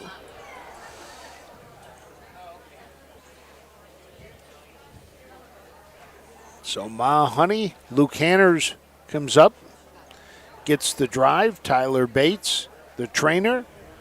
Ma Honey by Well Said out of the Your Nemesis Mary Celeste. Sean McGee and Suzanne Bates own Ma Honey.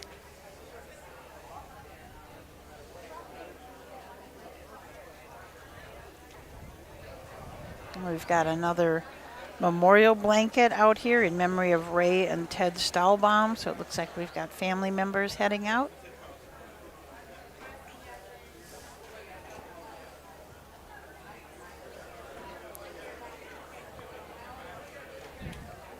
And it's still a little chilly. The wind's still blowing.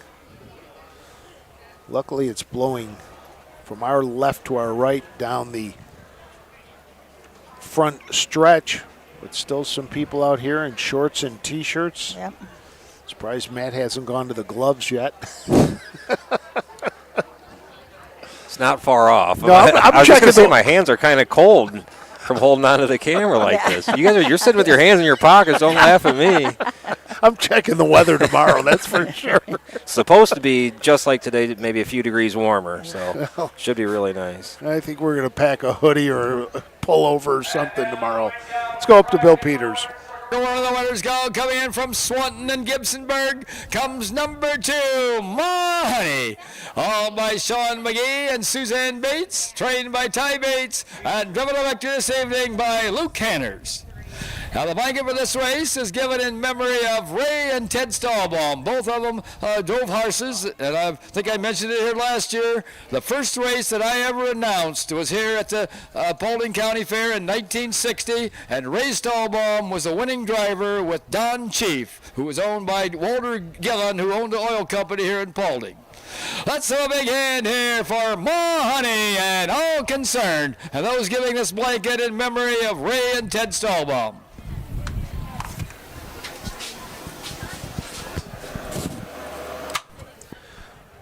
Ma Honey with Luke Hanners picks up the win. We'll now head back to the barn area.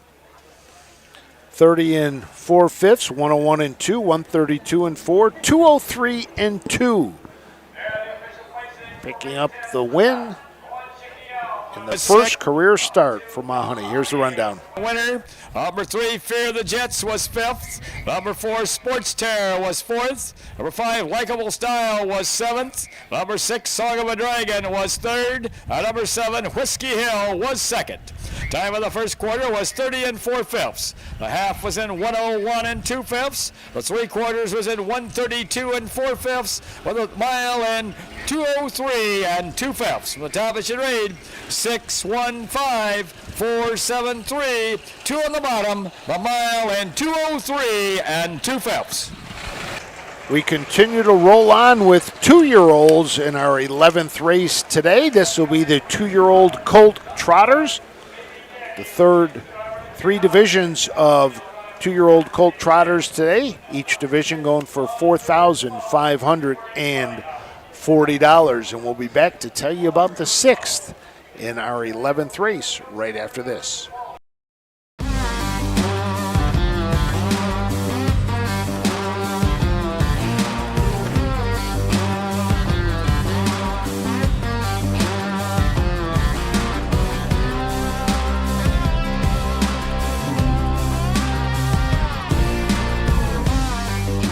Do you want your horse to shine in the winner's circle? Feed DAC Oil. It makes a world of difference.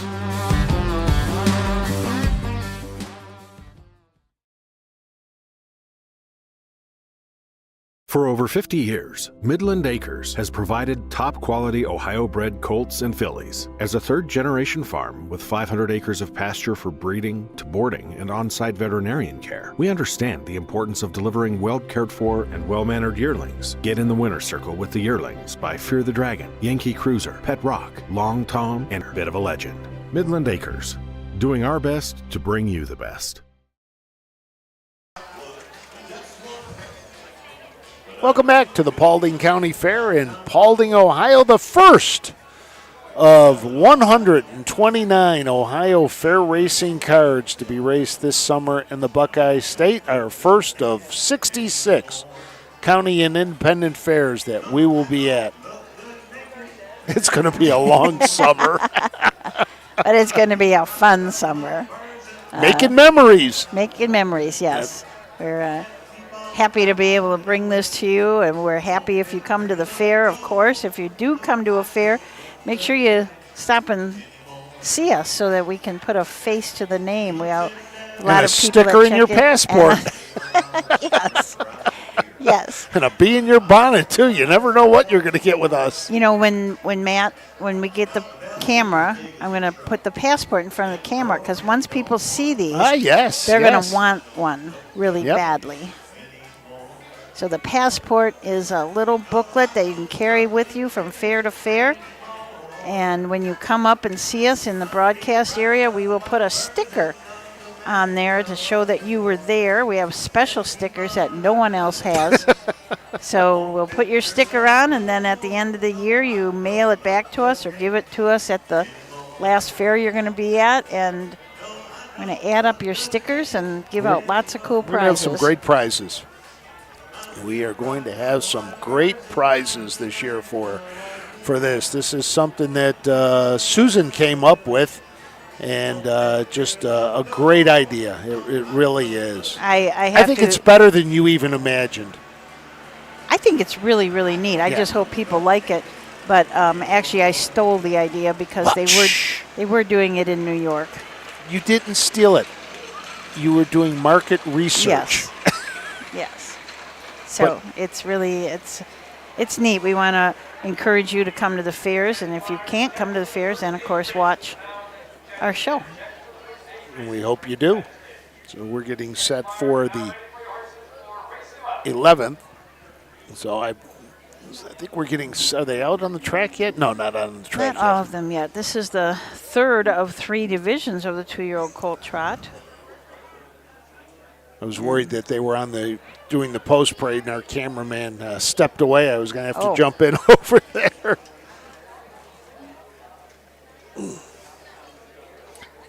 Crowd, still a good crowd here. Yes, yes. In the grandstand, a lot of people hanging out. I know they've been having a lot of people out by the betting window. trying to get their bets in. In fact, it was funny earlier today before the first race. The gentleman over there, I thought it was great. He was in there and he was okay in the first race, in the third race, in the fourth race. He was placing his bets for the whole day. He was putting them all in at one time.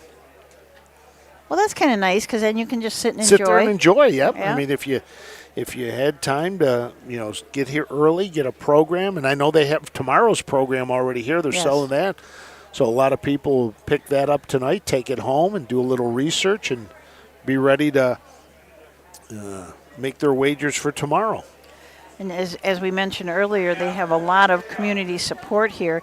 And not only do we see all the signs on the track and along the rail, but in their program, they have a lot of sponsors in their program, so they can put on a really nice And program. the programs are a nice way when you do something like that, for the fairgrounds to make a little extra money selling the sponsorships. They sell a lot of sponsorships. Number of banners are out there for a couple of car dealers, some equipment dealers.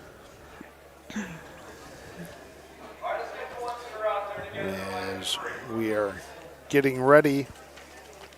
And later on in the program, we have, let me look quick before I say it wrong. The 15th race is the Signature Series, the Paulding County Trot. And in the program, it's got the winners of the Paulding County Trot. So they've been having this, they had it in 21, 22, and 23, and who won it. And so that's kind of a nice addition to the program also. So let's go to the post Ohio, parade. trained by Jeff Neisonger, the driver Ken Holliday. Number 2 is Typhoon Tony, all by Veneer Racing of Pemberville, Ohio. John and Leanne Saunders of Castle Rock, Colorado, and Schuberg Racing of Panama City, Florida, trained and driven by Dan Veneer. Number 3 is Dublin's Date Night, all by E.G. Trot LLC of Findlay, trained and driven by Ed Greeno Jr. Number 4 is Call Me Courageous, all by Jeff Schaefer of Macomb, trained and driven by Pierce Henry. Number 5 is Beat the Odds, all by Heartland Acres of Walhonding, Ohio, and Rosie Weaver of Beach City, Ohio, trained and driven by Rosie Weaver. And number 6 is Mon Rivers Mo, owned and trained by Betty Clegg of Northfield, the driver Nick Clegg. Horses will take one score and go to the gate. Mutual windows closing in 4 minutes. Wasn't sure if Nick Clegg was worried about the tractor there. He did a quick turnaround. So here is our county fair passport that somebody just asked, how do you get it? And you do have to come to the fair. You have to come up to our broadcast area and get it. So come to your first fair and we'll put your sticker in, and then every one you come thereafter, we will put your sticker in. So there you go. Smile, Susan, you're on too. Oh. So there you go. There's your fair passport. Stop on up, grab one. We'll put a sticker in there, and you'll be all set to go. Okay, let's look at the horses in this 11th race, the 2-year-old Colt Trot, the third of 3 divisions. Baby Daddy, Doc Holliday will drive for trainer Jeff Neisonger, and Kathy Gorby is the owner. This is an Enterprise Colt out of Baby Bella, and the stallion's got a strange name. Raffaello Ambrosia, I believe. I hope I said that somewhat pretty correctly. As we said, Doc Holliday's getting catch drive, and this colt was sold at the Ohio Selected Sale for $32,000. The number 2 is Typhoon Tony. Dan Veneer owns, drives, and trains, along with L. Sanders and Schuberg Racing of Panama City, Florida. This was a $30,000 purchase at the Buckeye Classic sale. This Uncle Peter is out of the mare, Hurricane Hazel. Dublin's Date Night and Ed Greeno Jr. have the 3-hole. Ed is also the trainer and partial owner with E.G. Trot LLC. This is an Enterprise out of My Place Anytime, who is by Cantab Hall, sold at the Ohio Selected Sale for $5,000. The number 4 is Call Me Courageous. Pierce Henry drives and trains this gelding by Coraggioso out of the Donato Hanover. Donato's Peach. Jeff Schaefer of Macomb, Ohio owns Call Me Courageous, and it's a homebred for Jeff Schaefer. Beat the Odds. Rosie Weaver owns, trains, and co-owns this horse along with Heartland Acres. This is a What the Hill gelding out of Somebody to Love by Angus Hall, purchased at the Lexington Selected Sale for $30,000. And the number 6 is Mons Rivers Mo, a $5,200 purchase at the Blooded Horse Sale, Nick Clegg Drive. Betty Clegg trains. This is a Flex the Muscle out of the Madison River mare, Mon River Rose. Great story about Beat the Odds, and you can read about it in the Buckeye Harness Horseman's magazine. But when this horse was gelded, usually when they come to, they're okay, they're standing up. But at Rosie Weaver's barn, they found this horse was down.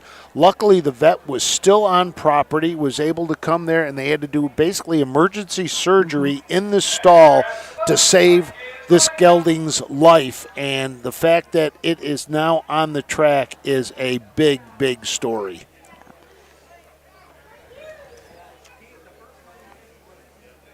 From the rail out, we have Baby Daddy, Typhoon Tony, Dublin's Date Night, Call Me Courageous, Beat the Odds, and trailing is Moon Rivers Mo. Let's send it up to Bill.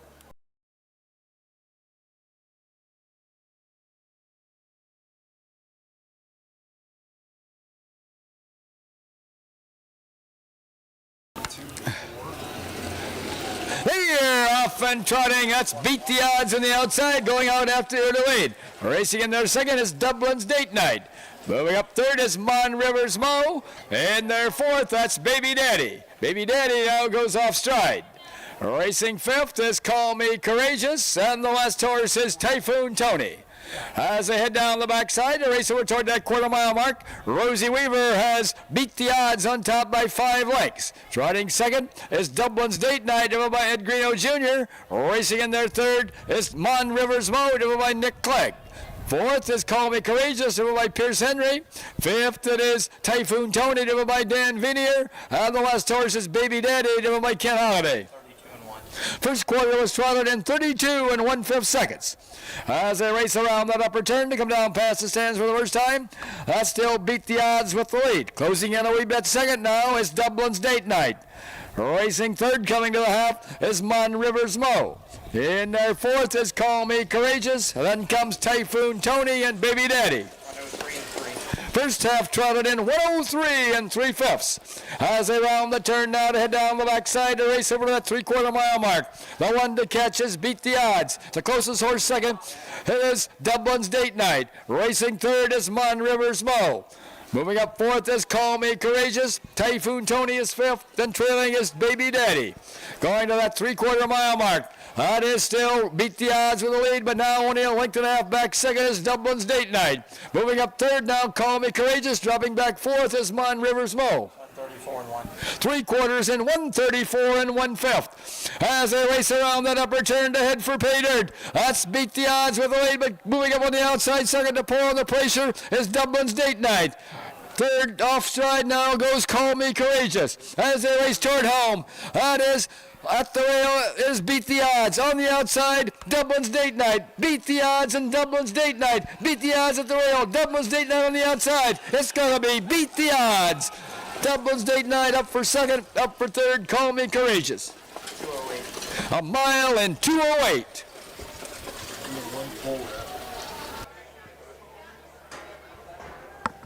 What a great horse for Rosie to break the ice with in 2024. Yes. I mean, she said that, I mean, when that horse was on the mend, she would lay in the stall with that horse. So, Yeah.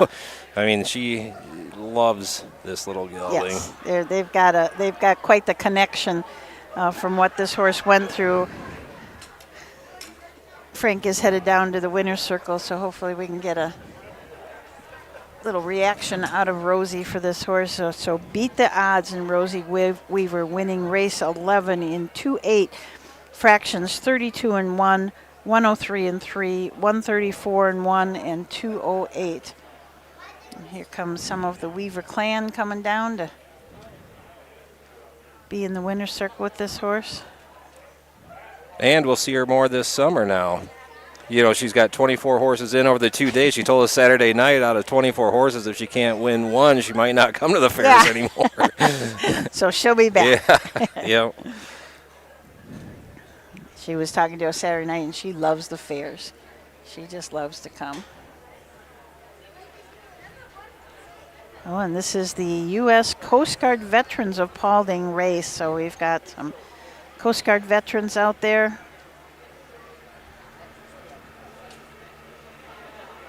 Gonna get a chance to talk to Rosie when she gets back here.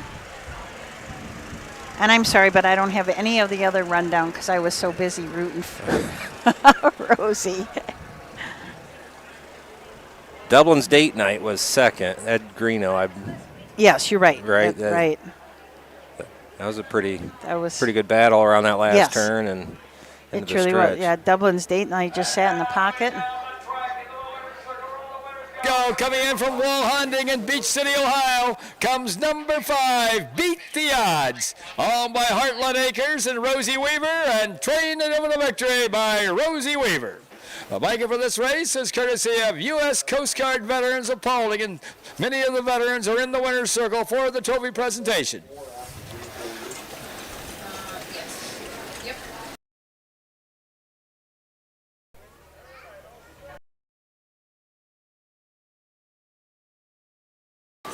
Lots of a big hand here for Rosie Weaver and Beat the Odds, and the U.S. Coast Guard veterans of Paulding, the donors of the blanket.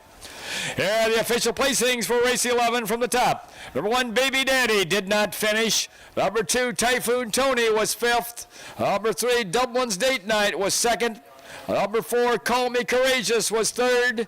Number 5, Beat the Odds was the winner. Number 6, Mon Rivers Mo was 4th. Time of the first quarter was 32 1/5. The half was in 103 3/5. The 3 quarters in 134 1/5, with a mile in 208. From the top it should read, DNF 5, 2, 3, 1 for the bottom, the mile in 208. Joined in the winner's circle by Rosie Weaver. This is a special win, isn't it? Yeah, it's really special. That horse means a lot to me, and I don't even know how fast we went, but just the fact that he showed up today. I mean, if somebody would have told me that he would be at the Paulding Fair, let alone win, I would have just laughed. But he's overcome everything, and he tripped behind the gate over there and come up Trot, and he's going to be a nice horse. I mean, I don't know, like I said, we didn't go to a giant mile today, but that horse has got heart and desire, obviously. Well, he has a heart and a lot of desire because he almost wasn't here. The story is in the Buckeye Harness Horseman magazine, but that horse, after he was gelded, almost died, and you weren't even sure he would make it ever to live to the track.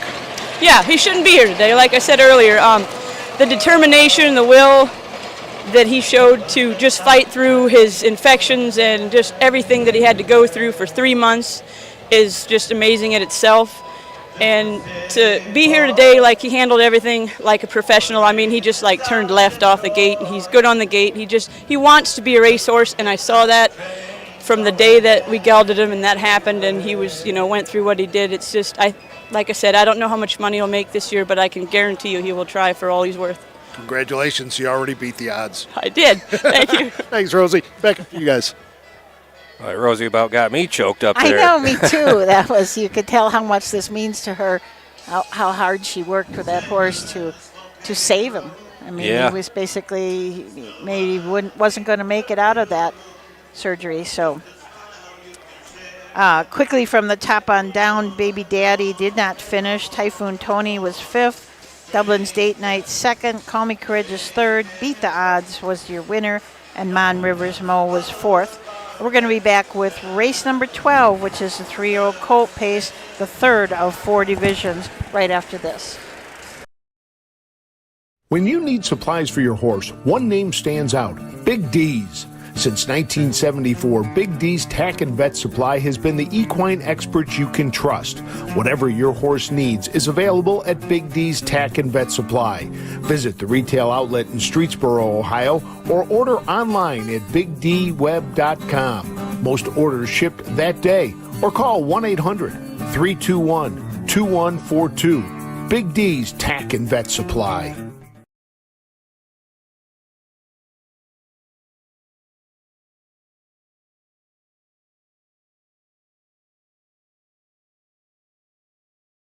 At Ohio State's Galbraith Equine Center, our veterinary champions are here for your champions 24/7, 365 days a year.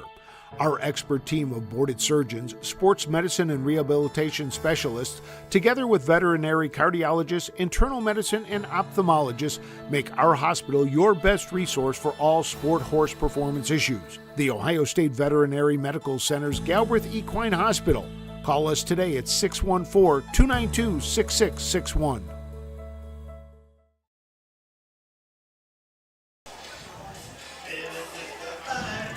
Welcome back to the Paulding County Fair, where we just heard from Frank and Rosie Weaver down in the winner's circle. We're checking to see if the last edition of the Buckeye Harness News, which has the story about Beat the Odds and Rosie, should be up on our website. So you can go to ohha.com and look in the publications, and you can find that story where you get a little more information about how this horse truly did beat the odds. And to come out here and race, I have not seen Rosie choked up before. Yeah. It is a really, really great story. You know, they had to do the emergency surgery right there in the barn. The vet said if the horse gets colic, he won't make it. Did not lay down for like 2-3 weeks. You know, they were in there. I believe the caretaker, I believe her name was Miriam, was with him, had to take care of the open sore and the wound and take care of him and wash him, and just did a great job of taking care of that horse. And that's why Rosie changed the name. The name was a Beachy Day or something like that, and changed it to Beat the Odds, and not knowing if the horse, one, is ever going to get to the track, two, if it's ever going to win. And here it comes out in its first race, and it wins like that. And there's pictures of Rosie sleeping in the stall with the horse. Just a great story. Yeah, it's just nice that you could bring this, Frank. That was really a nice interview with her.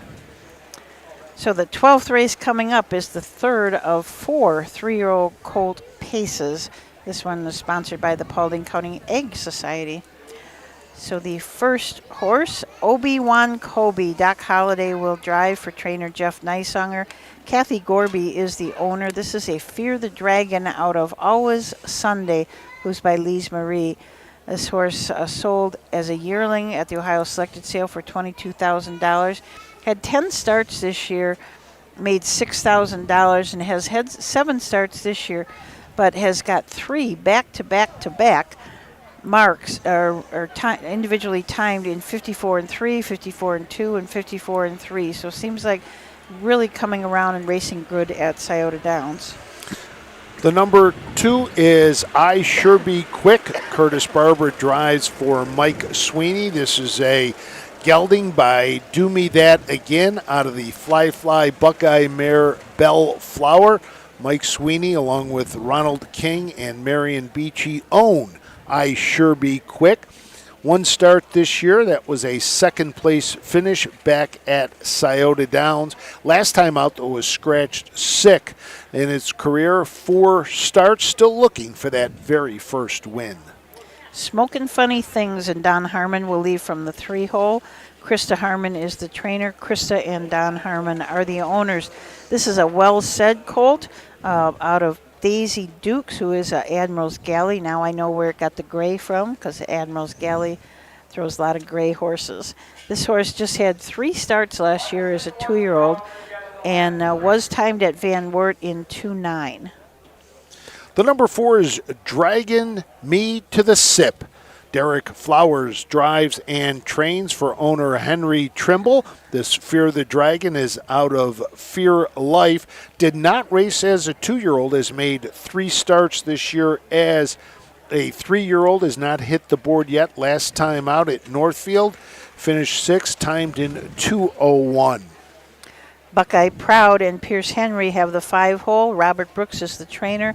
Curtis Shoup is the owner of this colt by the Ponderosa out of Naracourt, who is by Red River Hanover. This horse had 10 starts last year, 3 thirds, made $3,889, and has had a couple of qualifiers this spring getting ready. They had a qualifier at Miami Valley in early March, and then again at Northfield later March, and now is in today. The number 6 is Straight Razor. Tyler Bates drives and trains this lather-up gelding for Robert Geist out of Salina, Ohio. Did not race as a 2-year-old, 3 starts this year. Still has not hit the board. A $9,000 Ohio Select purchase for Straight Razor. Trained by Mike Sweeney, the driver Curtis Harper.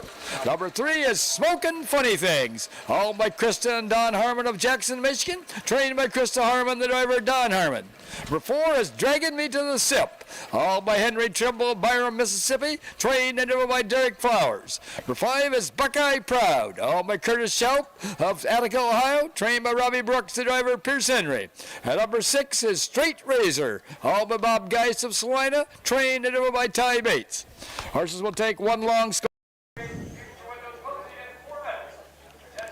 So that is your field for race number 12. As we said, this is the third of 4 divisions of the 3-year-old Colt Pace. 3-year-old Colt Pace track record here is held by Dancin' Fever. Bill Webb was the trainer. Jason Brewer was the driver in 2017 in 157. Well, the connection, just so you know, the number 3 horse, I think I know where the name came from and the connection here. Okay, it's owned by Kristen and Donald Harmon out of Jackson, Michigan. Smoking Funny Things from a Kid Rock song all summer long. A Michigan guy. You think that's the connection there? That's possible. They've also got Poof Daddy, so I'm kind of wondering what's going on up there in Jackson, Michigan, with that Harmon stable. I didn't even think of that. Oh, but the Kid Rock song, Smoking Funny Things, it's from the song All Summer Long. Yeah, a summer night up in Michigan, in northern Michigan. So, So we have, as we said, we have 16 races tonight, 20 races tomorrow. We're going to have an earlier post time. We're going to start at 3 o'clock tomorrow so that we can get all the races in before it gets dark.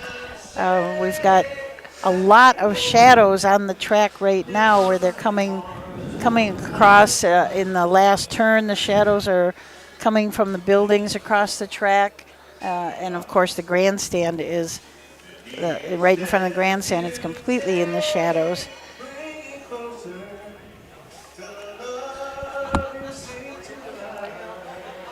So we got 6 horses in here. 1 horse will trail. Looks like they're gathering up on the backside, getting ready to head to the Webkenberg starting gate.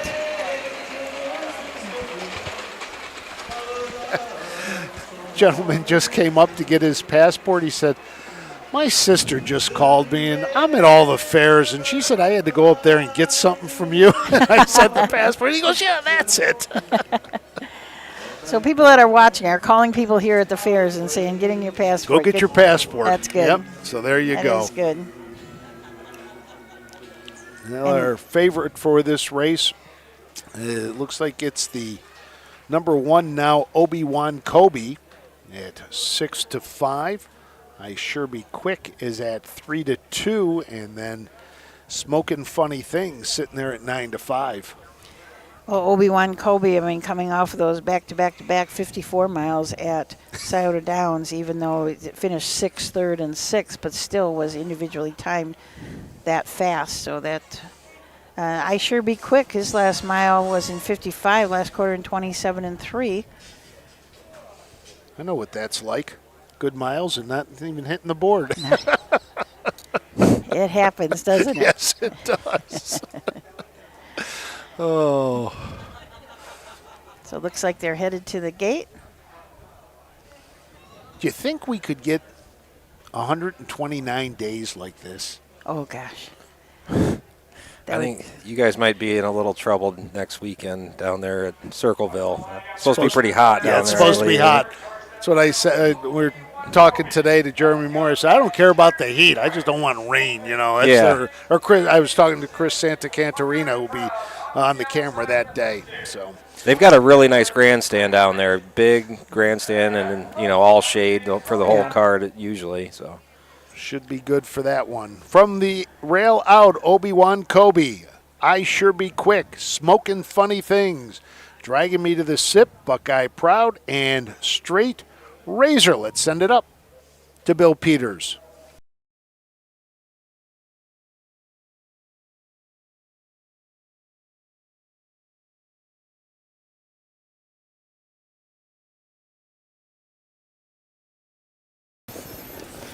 Here they come. They are off and pacing the first horse away at the rim is Obi-Wan Kobe. On the outside second is I Sure Be Quick. And their third is Dragging Me to the Sip. Moving up fourth, that's Smoking Funny Things. Racing in their fifth is Buckeye Proud, and the last horse is Straight Razor.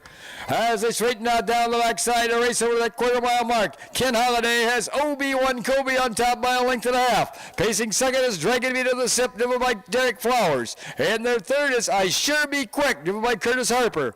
Fourth is Smoking Funny Things, driven by Don Harmon. Racing fifth is Buckeye Proud, driven by Pierce Henry. The last horse is Straight Razor, driven by Ty Bates. First quarter paced in 30 and 3/5 seconds.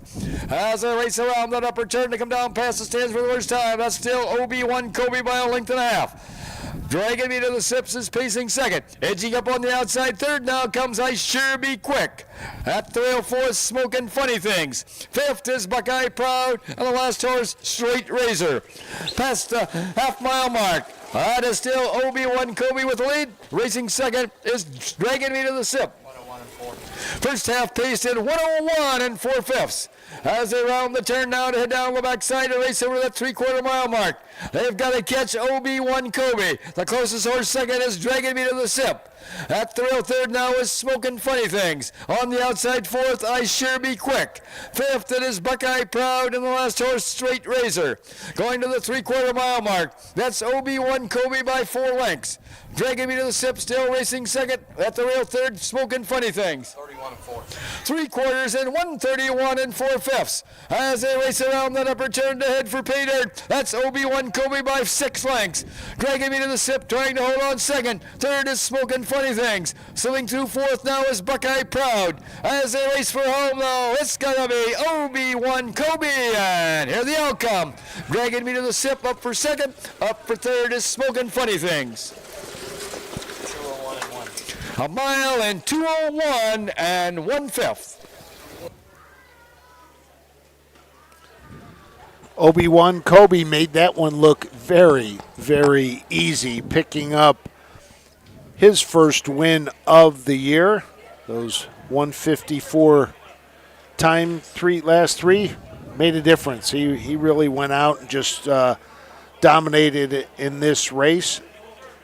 The first winner, every horse in this race had not won. They were all looking to break their maiden, and he's the one that gets it done and wins. For Jeff Nysonger, Ken Holiday got the drive. Mile in 2:1 and 1. So a nice mile out here. I did not catch any of the fractions, so we'll have to wait for Bill to give those to us. 29 and 2 back quarter. Last quarter. Last quarter was 29 and 2. Yeah, he was up by 6 or 7 going into the turn and just kept on going. Doc Holliday picking up all of Jeff Nysonger's drives tonight. Today, yep.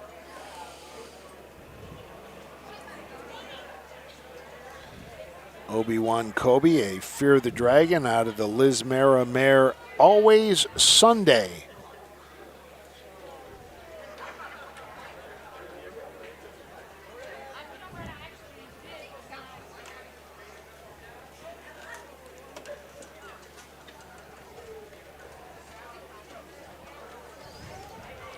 Oh, somebody commented on your donut burger that it's a heart attack waiting to happen. Yeah, I know. Let's go back up to Bill. Number 1, Obi-Wan Kobe, owned by Kathy Gorby, trained by Jeff Nysonger, and driven a victory this evening by Ken Holiday. The blanket for this race is courtesy of the Paulding County Agricultural Society. Yep. Yes.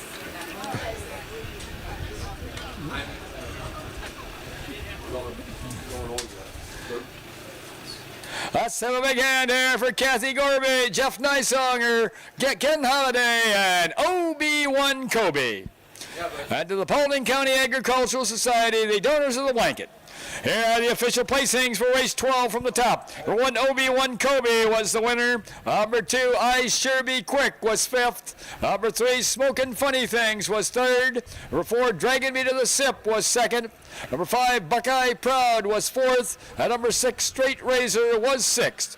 Time of the first quarter was 30 3/5. The half was in 101 4/5. The 3 quarters in 131 4/5, with a mile in 201 1/5. From the top, it should read 153.246. A mile in 201 1/5. So there you have the results of the 12th. We'll have a 3-year-old filly trot coming up, the 3rd division of the filly trotters, going for $4,425. Ken Holiday will be up on the number 2 for Rory Moore, so he'll look to go back-to-back when we return to the Paulding County Fairgrounds right after this. Own a little and love it a lot. TheStable.ca is an award-winning fractional ownership operation. Buy as little as 1% of a racehorse and experience 100% of the thrill. TheStable.ca makes ownership easy, accessible, and affordable. Communication and customer service are at the heart of everything we do. Get started at TheStable.ca.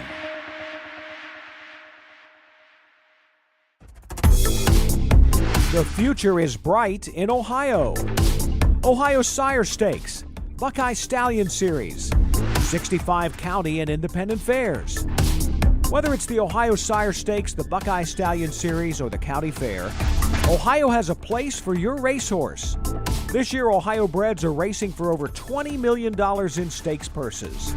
Be part of the winning. Breed, buy, race, win in Ohio. Welcome back to the Paulding County Fair. Frank Frost, Susan Schroeder, Matt Clark bringing you all the action of Ohio County Fair racing on this day 1 of 2024 racing. We'll have 66 county and independent fairs, 129 race cards, and a very tired crew when it's all said and done. But today, it's day 1, 16 races on the card, and if you think that's a lot, wait till tomorrow. We got 20 races for you, and because of that, we are starting an hour earlier. We are going with first race post time at 3 p.m. So about 2 o'clock, you can go into Harness Racing Ohio and get your program for the day if you're not going to come out to the racetrack. And it should be there about an hour before post time. Or if you're here, you can pick it up here because they do have tomorrow's programs for sale. Yes, they do have them already. One of the nice things that they do here is they do have the next day's program, especially for those who are interested in wagering a few dollars. So let's take a look at the field for the 3-year-old filly trot, the 3rd division. This is I'm Too Cute is the number 1 horse. Ed Greeno Jr. drives and trains. Owned by E.G. Trot. This is a long tom out of the mare Gwyneth Hanover, making her first start of the year. Last year as a 2-year-old, 16 starts, 1 win. That came at Tiffin, 3 seconds and 2/3, earnings just over $9,000. This will be a first time on Lasix for I'm Too Cute, a $7,500 purchase at the Buckeye Classic sale. The 2 horses, Ultra Platinum, Rory Moore trains, drives, and owns. This is a Lane of Stone filly out of Ultra Muscle, who is by Guida Muscle. Just 2 starts in its lifetime, 2 starts this year. Started down at Scioto Downs in a fillies, mares, non-winners of 1, and also started in the John Konetsky late closer. Did trot a mile in 59 3 in that late closer. The number 3 is Sunshine and Kisses. Nick Clegg drives for his wife, Betty Clegg. This is an Enterprise filly out of Sun Sentinel by Like a Prayer. 7 starts this year, has hit the board once. Last year raced 24 times with 3 wins. Took a qualifying mark of 2:02.2 at Northfield. Last time out on June 5th at Northfield Park. Led most of the way but finished 5th, trotting in 2:07. So sorry, and David Meyer from the 4-hole. David is the trainer and co-owns this horse along with Kelly Meyer. This is the phenomenal Team 6 filly that raced so well last year. She's out of a Oh-So-So mare who was by Jailhouse Jessie. 15 starts last year, 5 wins, 3 seconds, and 6 thirds. So earnings of $26,000. Took a mark of 2 minutes and 3/5 at Greenville, and has a record this year. Started at Miami Valley in 57-3. This was a $7,000 purchase at the Blooded Horse Sale. The number 5, Hopeful Dreams, is making its first start of the year for Rosie Weaver, who will drive Hopeful Dreams. This is a long tom out of the Sandvik mare Stand Up Babe, owned by Heartland Acres. Was a $14,000 purchase in the Buckeye Classic sale. Last year, started 13 races, had a win, 4 seconds, and 4 thirds. TCS Brenda and Pierce Henry will trail the field at the start, leaving from the 6-hole. Trainers Mike Sweeney, and this is one of my favorite names for a stable, Trotters Are Us. They're out of Sagamore Hills, Ohio. This is a Triumphant Caviar filly out of Gween Hanover, who is a Yankee Glide. 5 starts last year, 2 starts this year. Last start at Scioto was in the Fillies and Mares, now winners of 1 pari-mutuel race, and finished second, trotted in 59-3. The number 4, So Sorry, the only horse to have a victory this year. That came back at Miami Valley on April 14th. Following week, stepped it up into the Buckeye Stallion Series and finished 3rd. That race was also at Miami Valley. And the winner of that race was Just As I Am Oz, who is a really, really nice horse. In fact, Just As I Am Oz, I believe, was the Buckeye Stallion Series 2-year-old filly trotter champion last year. So sorry, you couldn't ask for a better year as a 2-year-old. 14 out of 15 first, seconds, or thirds. I mean, just raced really, really well on the fair circuit last year. So that is your field for the 13th. As we're waiting for them to come on out for the post parade. Looks like the horses are out now. Bill Peters will call them, get ready to start parading in front of the grandstand. Our 15th race coming up is the Signature Series Paulding County Trot. There are 7 in that, and then they've had the Paulding County Trot now for the last 3 years. In 2021, it was won by Majestic Caprice in 2-2-3, and in 2022, Need to Focus won it in 2-5. And in 2023, I Get It in 2-4-3. So let's head up to Bill Peters for the post parade of the 13th. I'm Too Cute, all by E.G. Trot LLC of Findlay, trained and driven by Ed Greeno Jr. Number 2 is Ultra Platinum, owned and trained by Rory Moore of Grafton, Ohio, the driver Ken Holliday. Number 3 is Sunshine and Kisses, owned and trained by Betty Clegg of Northfield, the driver Nick Clegg. Number 4 is So Sorry, owned by David Meyer of Sydney, Ohio, and Kelly Meyer of Versailles, Ohio, trained and driven by David Meyer. Number 5 is Hopeful Dreams, owned by Heartland Acres of Wahonding, Ohio, trained and driven by Rosie Weaver. And number 6 is TC's Brenda, owned by Trotters Are Us of Sagamore Hills, Ohio, trained by Mike Sweeney, the driver Pierce Henry. Horses will take 1 score.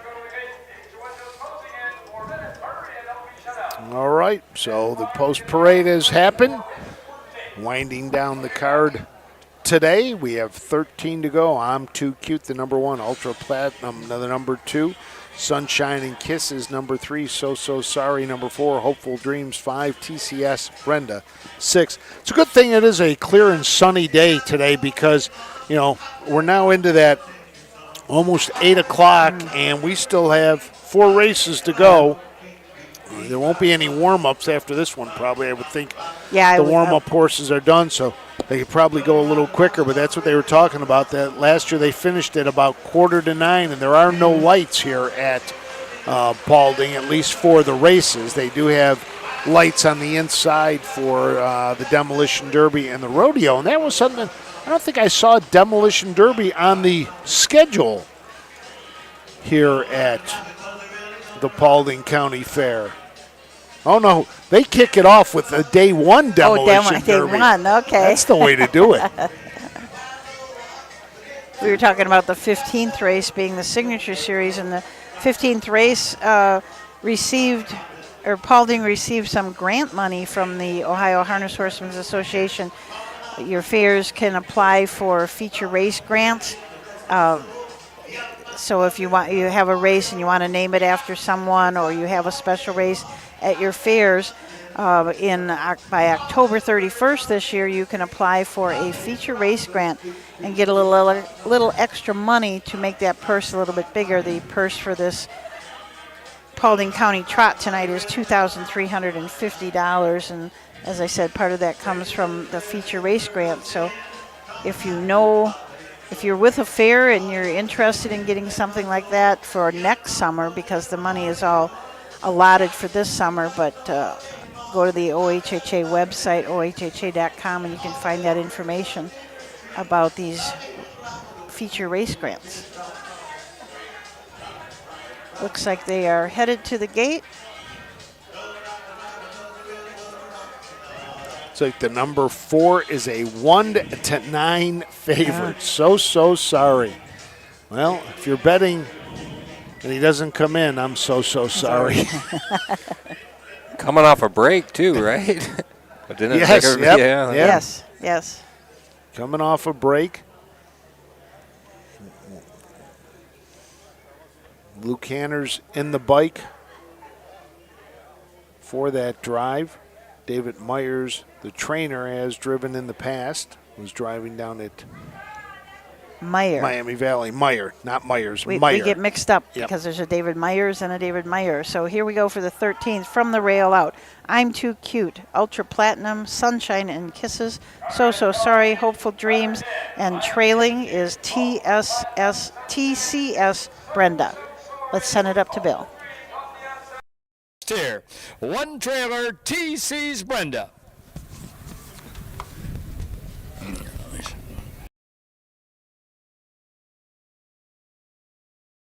Here they come.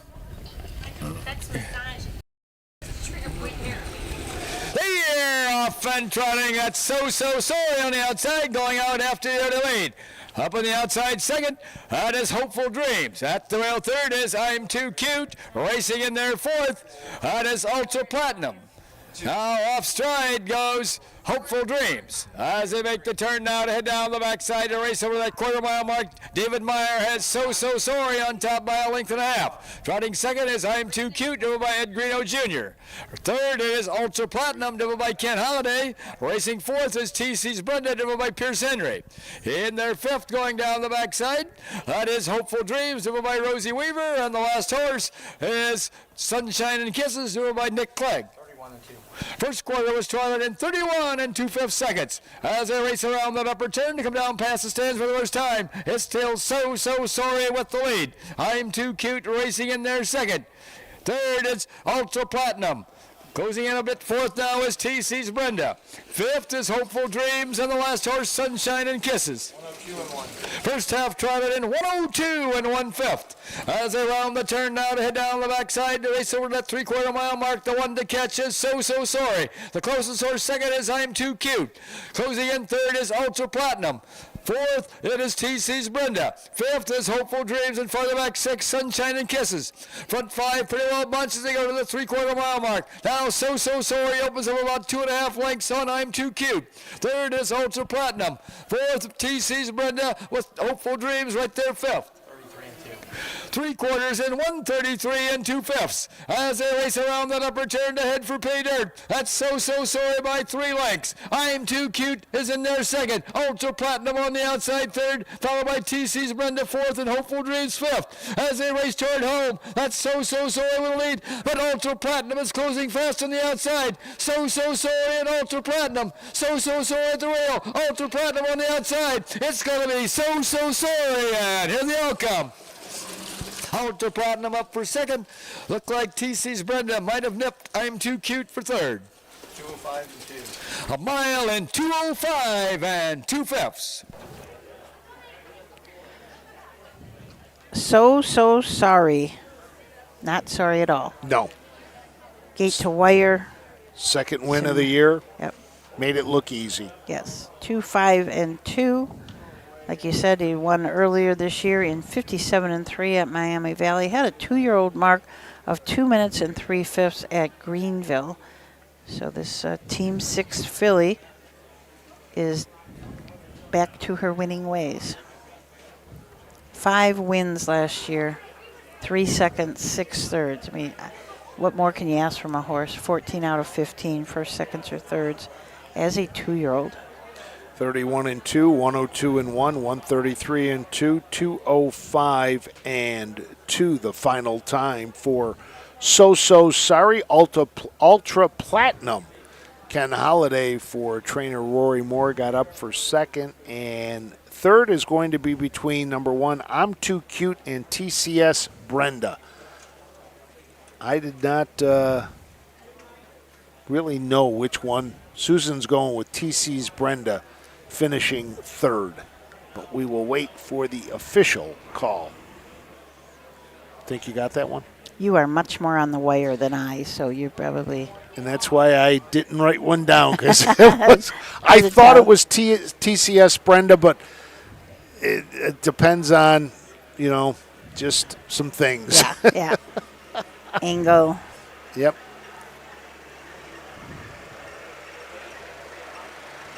So we'll wait and see. It looks like we do have a couple more horses getting final warm-ups in for the 16th. You can always tell those Janie Weller horses, okay, and the pink and fluorescent and everything. Yes. Back into the winner's circle, where the winners go. Coming in from Sydney and Versailles comes number 4, So Sorry. All by David and Kelly Meyer, and trained to do a victory by David Meyer. Yep, go ahead. All right, rate $13 no tickets sold on the one. Tell you, they're doing a nice job throwing the blankets today. Yes. In fact, we represent this our blanket again. Why don't you go down and get in this picture? That's okay. Little late. Ohio Harness Horsemen's Association. Let's have a big hand here for the Meyer family and So Sorry and Ohio Harness Horsemen's Association, the donors of the blanket. 426 153. Official. Here are the official placings for race 13 from the top. Number 1, I'm Too Cute was 4th. Number 2, Ultra Platinum was 2nd. Number 3, Sunshine and Kisses was 6th. Number 4, So Sorry was the winner. Number 5, Hopeful Dreams was 5th. And number 6, TC's Brenda was 3rd. Time of the first quarter was 31 and 2/5. The half was in 102 and 1/5. The 3 quarters in 133 and 2/5. With a mile in 205 and 2/5. From the top it should read 426 153. A mile in 205 and 2/5. It's Susan. It's funny seeing some trainers that drive, like right there, David Meyer came around, and if you looked in his left hand, he had his stopwatch. Dan Veneer has his stopwatch with him. And then you see some of these young, just catch drivers coming by. They're just out there to drive. Mm-hmm. Yeah, it's nice to see those guys with their stopwatches in their hands still.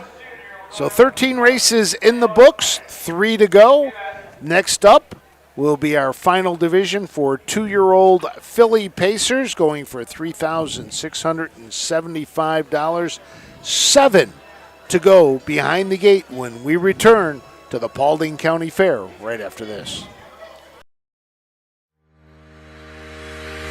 Own a little and love it a lot. The Stable.ca is an award-winning fractional ownership operation. Buy as little as 1% of a racehorse and experience 100% of the thrill. The Stable.ca makes ownership easy, accessible, and affordable. Communication and customer service are at the heart of everything we do. Get started at thestable.ca.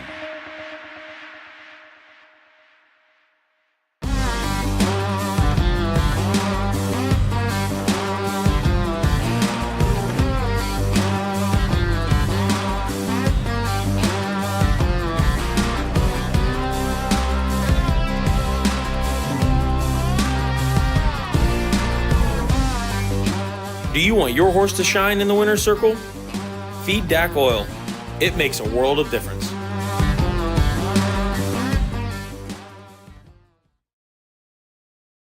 Hey, welcome back to Paulding, the 14th of 16 tonight. This is a 2-year-old filly pace, the fourth of 4 divisions of these 2-year-old filly pacers. Total purse for them is $14,700.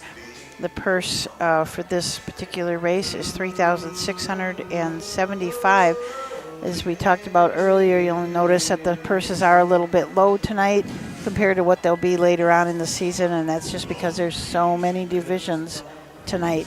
But they will be considerably higher, probably in another month for sure. Is the trainers and owners start to figure out where their horses belong, if their horses are even ready to race? Some of these 2-year-olds may only get a start or two, and then their trainers are going to decide that they're going to turn them out and wait till next year. Let them grow, let them mature a little bit.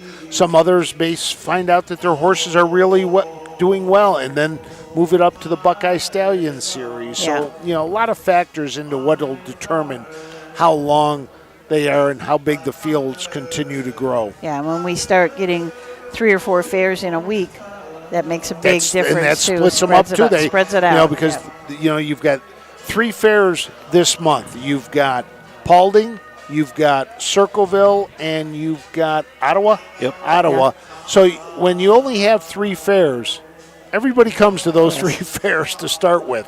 And like Susan said, you get 2 or 3 fairs in a day, and that starts splitting up the number of horses, and then you get some of these, $9,000-$10,000 purses that are out there. So right now, the 2-year-old filly pace, 7 to go to the gate. The number 1 is Juicy Gossip Girl. Ken Holliday will drive for Jeff Nysonger. This is a Western vintage out of Bellflower. Johnny Stant and Nysonger Stables own a $15,000 purchase at the Buckeye Classic sale. Midwind Seashell and Nick Clegg have the 2-hole for trainer owner Betty Clegg. This is down by the Seaside filly out of K.O. Justice, who is by Major in Art. They purchased this filly at the Ohio Selected Sale for $15,000. The number 3, one of the most expensive purchases here today, Pink Jammies. $32,000 purchase at the Lexington Select Sale, featured in Freshman Focus earlier this year. Rosie Weaver drives and trains the 2-year-old by Fear the Dragon out of the mare Think Pink. Rosie Weaver and Heartland Acres co-own Pink Jammies. Our Honor Defend and Luke Hanners leave from the 4-hole. Tyler Bates is the trainer. Suzanne Bates and Cedar Point Beach Racing are the owners. This is a Lost in Time out of Dancing on My Own, who is by Some Beach Somewhere. Purchase at the Buckeye Classic sale for $8,000. The number 5 is Faithful Nation. Robert Burks trains and owns this Western vintage. Pierce Henry will be in the bike, a $7,000 purchase at the Buckeye Classic sale. Legendary L and Hank Levan from the 6-hole, so they will trail. Hank Levan is the trainer. Levan Stables, Darmalfo Racing, and Megan Levan are the owners. This is a bit of a legend filly out of Albreezy, Hanover, who's by Western Ideal. Purchase at the Ohio Selected Sale for $9,000. The number 7 is Play On Player. Justin Irvine drives for trainer Kurt Kane, who also owns Play On Player. He is also the breeder. This homebred is by Dancing Yankee out of the Manhart Mare Play for Keeps. So let's go to the post parade. Nicesonger Stable LLC 11 in Ohio, trained by Jeff Nicesonger, the driver Ken Holiday. Number 2 is Midwind Seashell, owned and trained by Betty Clegg of Northfield, Ohio, the driver Nick Clegg. Number 3 is Pink Jammies, owned by Heartland Acres of Walhonding, Ohio, and Rosie Weaver of Beach City, Ohio, trained and owned by Rosie Weaver. Number 4 is Our Honor Defend, owned by Suzanne Bates of Gibsonburg, Ohio, and Cedar Point Beach Racing, Fremont, Ohio, trained by Ty Bates, the driver Luke Hanners. Number 5 is Faithful Nation, owned and trained by Robbie Brooks of Van Leeuw, the driver Pierce Henry. Number 6 is Legendary L, owned by LeVan Sables Incorporated of Woodstock, Ohio, Downfall Racing Enterprises, Sylvania, Ohio, and Megan LeVan of Woodstock, Ohio, trained and owned by Hank LeVan. And number 7 is Play On Player, owned and trained by Kurt Kane of Adrian, Michigan, the driver Mark St. Louis Jr. Horses will take one score and go to the gate. Mutual windows closing in 4 minutes. There's one play. So that is one change that we know about. Justin Irvine is not here and will not drive number 7, Play On Player, Mark St. Louis. And also, this is the only 2-year-old that had a qualifying start already this year on 6-6, which would just be about 4 days ago. Raced in a qualifier at Northfield. Finished third, was individually timed in 58 and 2. The race went in 57 and 4. So the 7 was a little more experience. Yeah, I think Justin was one of the drivers that was in that accident at Northfield last night. All the horses and the drivers were fine. I do believe they kept one driver overnight for observation, but everything was fine. So happy to report that back to people who may have seen that yesterday up at Northfield. The Cleggs looking for their second win today here at Paulding, but they picked up a big win earlier tonight in the 3 to 6-year-old open pace at Yonkers. Duncan, a big winner there, and Duncan in 151 and 3 won by a head in that race, $35,000 purse. Wow. So Cleggs will be very happy. Takes a little pressure off here, but you already have 15,000 plus in the bank for the day. Well, you figure you had, you're racing here. You got Duncan there this coming Saturday. You got Janelle Granny, who's in the North America Cup. It was funny talking to Nick this morning. They ended up changing the rules for the North America Cup. In the past, the fastest fourth place finisher, if they had 3 divisions, was the one that got into the field. They took the top 3 finishers, and then the fastest fourth place finisher would get in the field. But this year, they took all 4, or the 3 fourth place finishers, put them in a hat and drew a name. And the Cleggs, sometimes, like Nick said, better to be lucky than good. Got lucky, got the name drawn, and they will have their chance to race in the North America Cup this weekend. And like they say, you can't win it unless you're in it. That's right.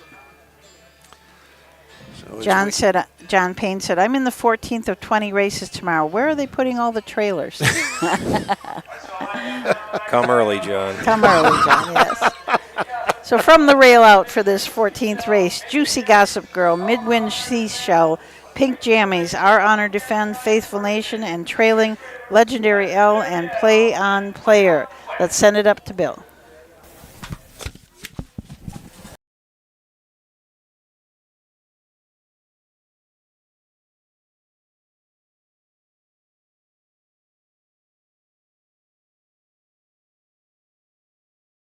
There they come. Here, off and pacing the first horse away is. God dang it.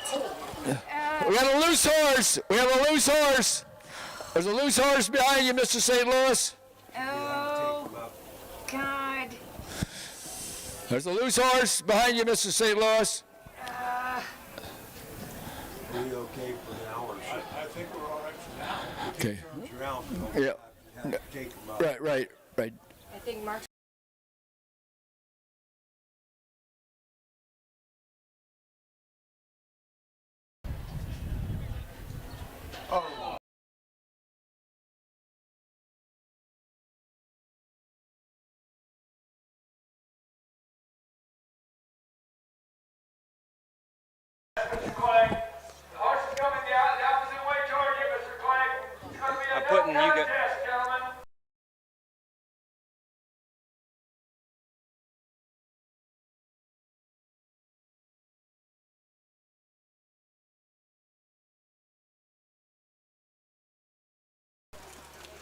So this race has been declared a no contest. The horse, they do have the horse now. The horse is on the back stretch, so somebody has the horse. The horse just stopped on the back stretch, and they now have the horse. It looked like the driver, and it looks like it's Luke Hanners. Luke is okay. Luke popped up right away. Yes. Mike Wepkenberg got the gate over near him and wanted to make sure he was okay. And, Luke is okay. He's walking now on the side of that. Everybody else, it looks like Rosie is okay. It looked like the two of them were the two that got tangled up. Yeah, hooked wheels. Hooked wheels. Luke did everything he could to hold on to that horse. I mean, he was to the point he was Yeah. getting drug along, and I mean, he couldn't do anything about it. Couldn't hold, and then the horse got loose, but the horse really didn't take off. It was almost on a slow jog, and Mark St. Louis was right in front of it, and I think Mark was able to slow his him horse down. down a little bit, Yes. which slowed that horse down. The number 4, our Honor Defend. But it looks like the horse is okay. They're walking the horse back to the barn area. And this is what this no contest now is so important, because when there's anything like that, the race is basically stopped. It's a no contest. There is no more racing, and that's just especially such for when safety. it happens in the first half, because you don't know. I mean, we've had situations where a horse will turn, and that's what happened here. The horse was going down the back stretch, then turned around, but was not going fast. But still, you never know what's going to happen, and that's why Bill Peters was telling Nick Clegg, who was the leader, it's a no contest. And you could see Nick turning behind him to make sure nobody was coming up on him too quickly as he was pulling his horse up. Yes. So it looks like everybody is okay. It's okay. We can see Rosie Weaver's trailers down their way. She's fine. She's walking. The horse looks okay. Our Honor and Defend, they were able to walk the horse off, and Luke Hanners walked back to the barn area as well. Mike Wepkenberg was able to get his starting gate back to protect Luke, not knowing if Luke was hurt or not. But Luke, as Matt said, did everything in his control to try to hold on to the horse, but could not. Went down, popped back up right away, and started walking. So you knew he was not too bad for wear after being involved in this incident. Probably be sore tomorrow for sure, but I don't know how you're not sore after driving one of these, getting yes, going around like that. But but it's I'm so happy that this no contest thing is in place, because then they can just stop the race and don't have to worry about it anymore. It's a safety issue. Yes. They've now gone to at the parimutuel tracks the green, yellow, red system for the judges with the siren, that if there is an incident and there is danger out there, the judges immediately hit the red light, which shuts it down. Race is over. The yellow is cautious. Be careful as you're going around. Green is we're still racing. So now here, the judges are all going to come down and see what Matt might have had there. And I typically, when I see something like that happening, I don't point at the camera at it, but we'll so see. we might just have what we had at the start. And I mean, this is going to go out to the public too. So. Right. Well, here, we can show it here on my phone if we want. Let me see if I can get it over here on the phone. Yeah, rather than show it to everybody, let's see if we can get it here on my phone. And then they can look at it here. Let's see if we can find it here. Yep, so let me see if we can get it here. Susan, if you want to get on headsets and talk, I'll try to see what I can find here. So let me see if we can find it. But here, I'm going to give Susan my headsets.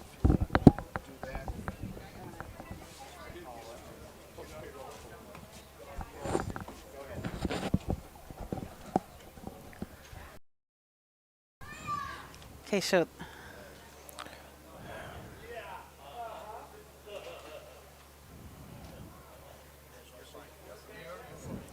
so the judges are going to take a look at the incident on Frank's phone, basically, see if we can see anything. But as is typically our policy, is when we have some kind of an incident like that, some kind of an accident, we don't show the public so they may not be able to see it.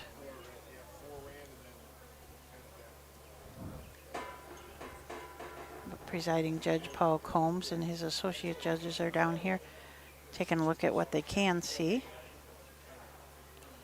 And there'll be probably just a short delay, but I think everybody's fine. Looked like everybody walked off on their own power, horses and people, so we should be. Hate to see that anytime, but first start for a lot of these, Yes. and I was really looking forward to that race because we saw some of those fillies at the matinees and been on Freshman Focus, and a lot of nice fillies in there. Yeah. And hopefully they can put this one behind them and move on to the next. Right.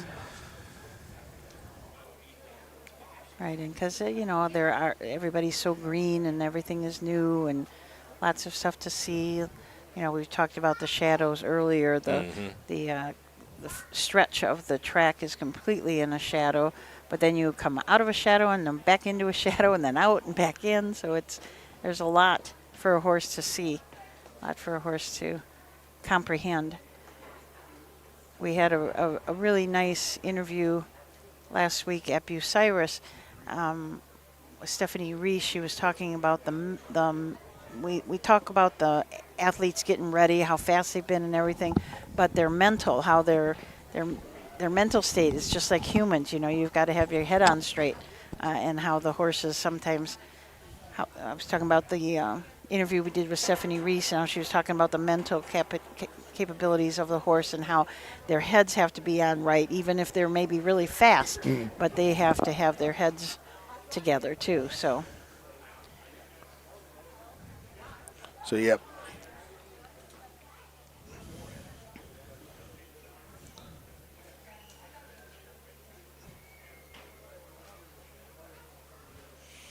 Yeah, and as we said, the no contest really worked. Yeah, and I think the judges just wanted to double check and make sure what they saw up there. And it looked like, Austin's horse started to run and then just kind of veered in a little bit and then hooked wheels with Rosie's horse. And fortunately, everything okay. No major injuries. Gonna fix the repair, pylon. to repair a pylon out there. When a pylon is the only thing that breaks, that's a good thing. Yeah, absolutely.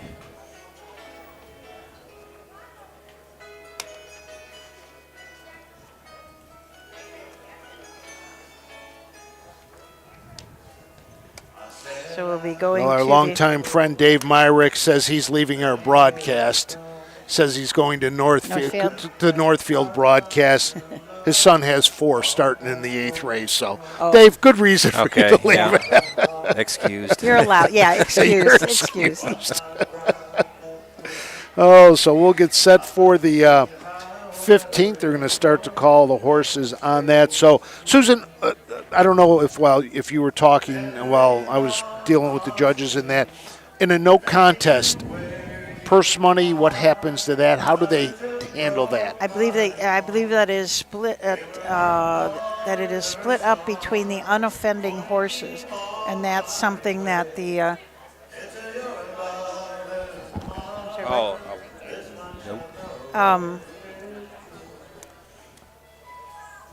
they were looking for a stopwatch from one of the judges, not down here. That he can't.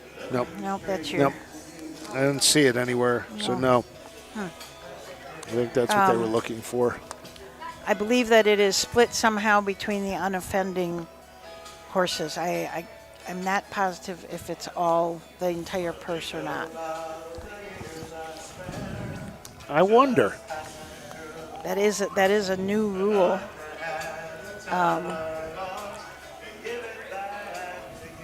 You're looking at your USTA. My USTA rule book. This now, is OSRC.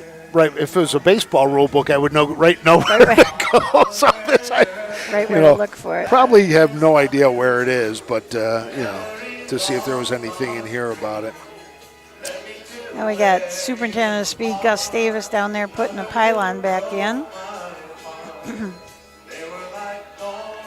Well, all money's wagered in it. That is returned to the public. So the public gets every bit of that money back. Yes. So the 15th race coming up is the 4-year-old and up Trot, the Signature Series, the Paulding County Trot.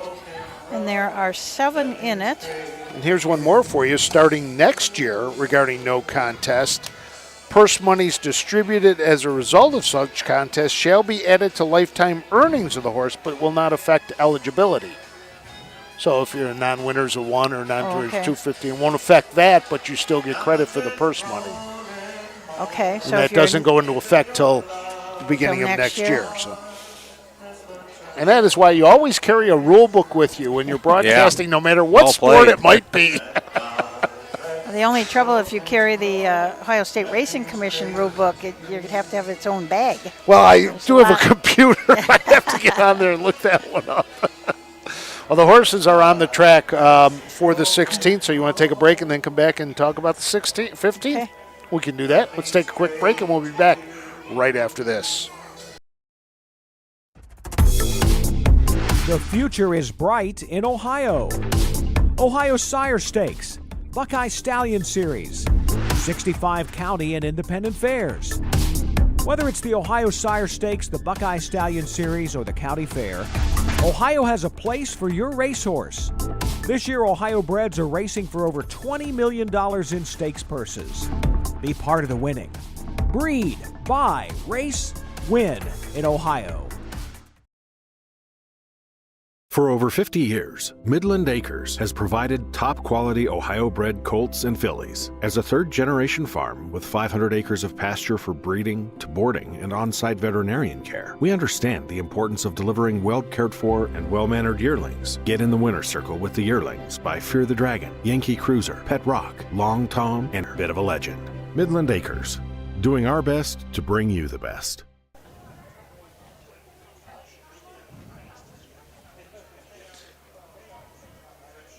Okay, we are back for race 15 tonight. This is the 4-year-old and up Signature Series Trot, going for a purse of $2,350. Looks like they are headed this way for the post parade. So do that, pick that up, and then we'll run them down. Owned by Michelle Brown of Newark, Ohio. Trained and owned by Matt Brown. Lifetime earnings over $96,000. A lifetime mark 156. Number 2 is Tulsa Bell. She's a bay mare, 6 years old by Don't You Forget It out of Keystone, Isabella by Majestic Sun. Owned by Bob Beachy of Berlin, Ohio. Trained by Gabrielle O'Hearn. Driven this evening by Luke Hanners. Lifetime earnings over $155,000. A lifetime mark 154 4/5. Number 3 is Some Kind of Night. He's a bay gelding, 4 years old by Trixton out of Some Kind of Special by Cantab Hall. Owned by Phil Groves and Myron Kester of Sydney. Trained by Brian Georges. Driven this evening by David Ward. Lifetime earnings over $78,000. A lifetime mark 155 4/5. Number 4 is Rose Run Vincent. He's a bay gelding, 7 years old by And Away We Go out of Real Housewife by Ken Workington. Owned by David Beachy of Berlin, Ohio. Trained and driven by David Lake. Lifetime earnings over $177,000. A lifetime mark 155. Number 5 is Normally Stormy. She's a bay mare, 8 years old by Storma Norman out of Punk's Embrace by Super Punk. Owned, trained and by Brad Schaefer of Bluffton. Lifetime earnings over $45,000. A lifetime mark 157 2/5. Number 6 is Republic Return. He's a bay gelding, 4 years old by Global Republic S out of Fantasy's Chip Chip by Chip Chip Array. Owned by Rosie Weaver of Beach City, Ohio and Heartland Acres of Wauhanding, Ohio. Trained and driven by Rosie Weaver. Lifetime earnings over $139,000. A lifetime mark 156. Number 7 is Entered to Win. He's a bay gelding, 4 years old by Enterprise out of Flawless Beauty by Cadabra. Owned and trained by Steve Bateson of Rudolph. Driven this evening by Mark St. Louis Jr. Lifetime earnings over $27,000. A lifetime mark 203 3/5. Those are your horses for the 2024 Paulding County Trot. So there you go, the Paulding County Trot, 7 horses, 4-year-olds and up. The number 1, Feisty Sam, Matthew Brown drives and trains this 4-year-old gelding by Victory Sam. Michelle Brown of Newark, Ohio, owns 12 starts this year, 2 wins, a second, and 2/3, earnings of $18,480. Lifetime 10 wins, earnings of $96,907. The number 2 is Tulsa Bell. Luke Hanners drives for Gabriel O'Hearn. This is a 6-year-old mare by Don't You Forget It. 11 starts this year, 2 wins, a second, and 2/3, $16,000 in earnings. Lifetime, 15 wins and earnings of over $155,000. The number 3 is Some Kind of Night. David Ward drives for trainer Brian Georges. This is a 4-year-old gelding by Trixton, owned by Philip Groves and Marion Kester. In 2024, 16 starts, 2 wins, 2 seconds, 4/3, lifetime earnings of $78,753. The number 4 is Rose Run Vincent. David Lake drives, trains for owner David Beachy. In 2024, 15 starts, 2 wins, a second, and a third, lifetime earnings of $177,218. The number 5 is Normally Stormy. Brad Schaefer drives, trains, and owns this 8-year-old mare by Stormin Norman, making its first start of the year. Lifetime 4 wins, earnings of over $45,000. The number 6 is Republic Return. Rosie Weaver drives and trains and co-owns with Heartland Acres. This is a 4-year-old gelding by Global Republic S, making its second start of the year. Last year, 23 starts, 5 wins, earnings of over $139,000. And the number 7 is Entered to Win. Mark St. Louis Jr. drives for Steve Bateson, who also owns this 4-year-old Enterprise gelding, making its 4th start of the year. Does have a second-place finish. And lifetime 24 starts, 2 wins, earnings of over $27,000. Here they come at the top of the stretch. Let's send it up to Bill Peters for the call of the 15th.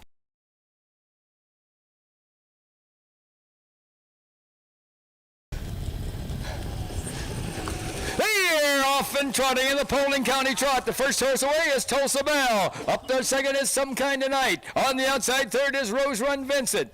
In there fourth along the way is Feisty Sam. Moving up on the outside, 5th is Entered to Win. 6th is Normally Stormy. And the last horse off stride is Republic Return. As they head down the backside to race over that quarter-mile mark, David Lake has Rose Run Vincent on top by a length and a half. Charging up on the outside, 2nd is Entered to Win, driven by Mark St. Louis Jr. Racing at the rail 3rd, that's Tulsa Bell, driven by Luke Hanners. 4th is Some Kind of Night, driven by David Ward. 5th is Feisty Sam, driven by Matt Brown. 6th, Normally Stormy, driven by Brad Schaefer. The last horse, Republic Return, driven by Rosie Weaver. 29 and 4. The first quarter was trotted in 29 and 4/5 seconds. As they race down toward the half-mile mark, that's David Lake and Rose Run Vincent bringing the horses down to the half. On the outside, 2nd is Entered to Win. Along the rail, 3rd is Tulsa Bell. 4th, it is Some Kind of Night. Feisty Sam trots up 5th on the outside, and they're followed by Normally Stormy and Republic Return. First half trotted in 59 and 2/5 seconds.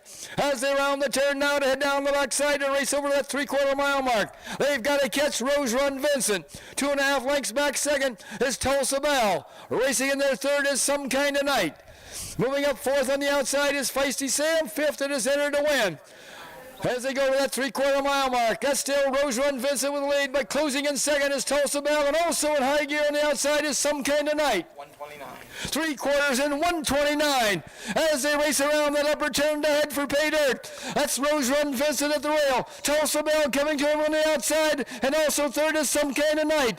Less than 1/8 to a mile to go. That's still Rose Run Vincent with the lead. Tulsa Bell on the outside. Rose Run Vincent at the rail. Tulsa Bell on the outside. Tulsa Bell now takes over. It's going to be Tulsa Bell, and here they all come. Rose Run Vincent up for 2nd. Some Kind of Night for 3rd.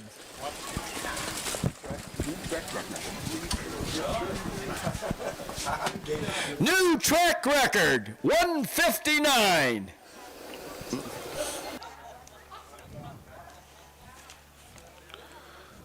So there you go. They called it a new track record, 159, smashing the track record held by De Niro, G, and Sweet Adeline. They went in 2:01. Took a full 2 seconds off the track record. So give and those track records had been around a while. I mean, the one was 2007 and the other from 2016. So a new track record for Tulsa Bell. And as Tulsa Bell was coming down, shaking that head like, here I come. And good to see Luke Hanners get right back in the bike and pick up the win after being in the incident and the last race. So we'll have to 159, 29 and 4 for the first quarter. Did not get a half. 129. They came the back quarter and the last quarter in 30 seconds flat.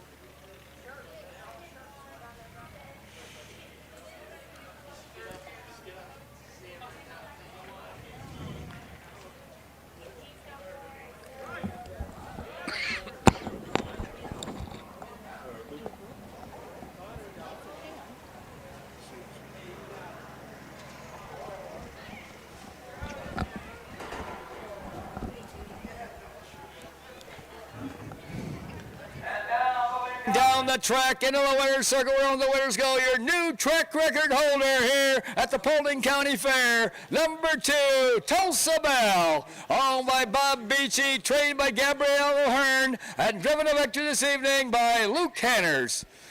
The old track record was 2:01, which was co-held by De Niro G and Sweet Adeline. Broke it by 2 seconds. That's you don't normally hit track records broken by 2 seconds, but we did here tonight. And I ought to give a big hand to our track crew. Track crew should get a big hand. Let's have a big hand here for Gabrielle O'Hearn and Luke Hanners and Tulsa Bell, your new track record holder. Here are the official placings for race 15 from the top. Number 1, Feisty Sam was 4th. Number 2, Tulsa Bell was the winner. Number 3, Some Kind of Night. For the win there. Yeah, we're okay. It was just, it was graceful. Well, it set a track record with this horse, Tulsa Bell. Did you think you had a shot at a track record? You know, I didn't even look at the program, but she raced good. We got to follow the best horse in the race. I know the horse when I heard the name, but she raced good. Good luck. Thanks.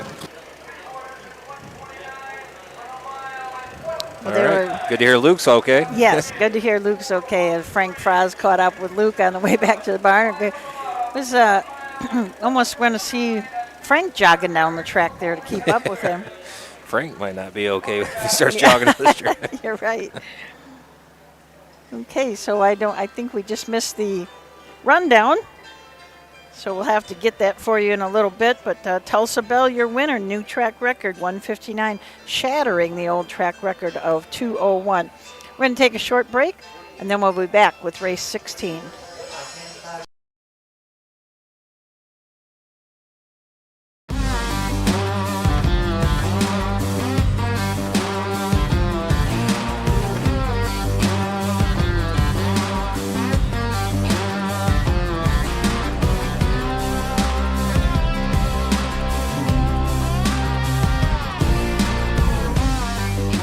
Do you want your horse to shine in the winner's circle?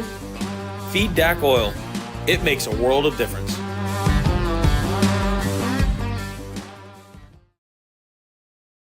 The roots of harness racing are born at the county fairs. For over 150 years, people have gathered to watch horses battle it out for fame and glory. Catch the thrills this summer at an Ohio Fair Racing Conference County Fair. The OFRC races at 21 fairs in 19 Ohio counties.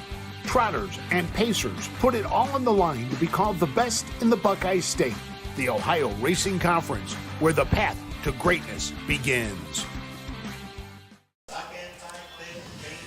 Welcome back to the Paulding County Fair as we get set for our 16th and final race. Susan Schroeder back after chasing down the results. Got the results, yeah. Fire away. Okay, the winner, Tulsa Bell, finishing second. Rose Run Vincent. Some Kind of Night was third. Feisty Sam fourth. Entered to Win was fifth. Normally Stormy sixth. And Republic Return seventh.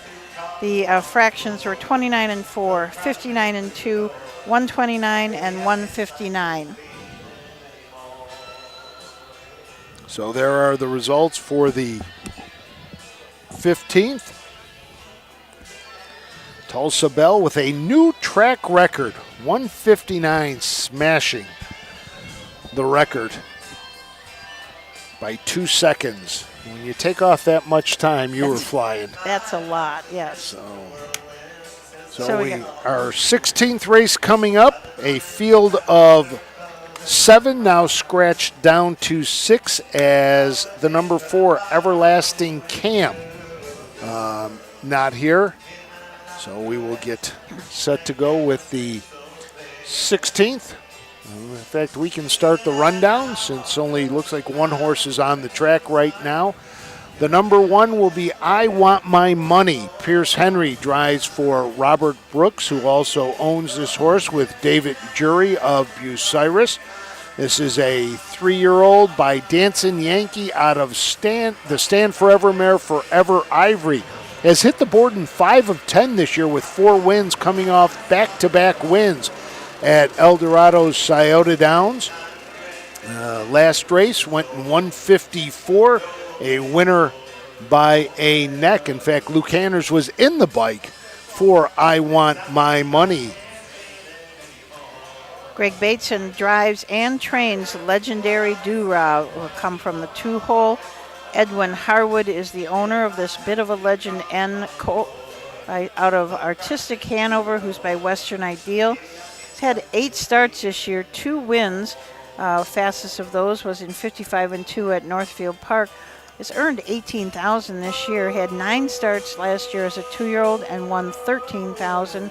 That's what this race 4 starts back in 55 and 3 being his lifetime mark. The number 3 is All Lathered Up. David Ward drives for Brian Georges. 10 starts this year, a win and 2/3. This Lather Up gelding is out of the Western Hanover mare Moonlight Delight, owned by Philip Groves and Myron Coaster. Has its win back on March 26th, picked up that win at Miami Valley. The 4 is a scratch. The 5, Coachin' by the Sea, Cameron Keena will drive for trainer Jennifer Carpenter. Mikkel Decker is the owner. This is a Down by the Seaside out of a World of Rock and Roll mare, Bad Girls Rule. Sold at the Lexington Selected Sale as a yearling for $24,000. Has had 4 starts this year and 2 starts last year. Did pace a mile in 155 flat at Scioto Downs in the Knappenberger. The number 6 is In His Time. Nick Clegg drives for Betty Clegg. This Fear the Dragon is out of the Western Terror mare We Adore Thee. Betty Clegg owns In His Time. 4 starts this year. Still looking for the first win this year. Last year hit the board in 17 of 27, winning 6 times. Rose Run Zephyr has the 7-hole. Rod Allums Jr. will drive.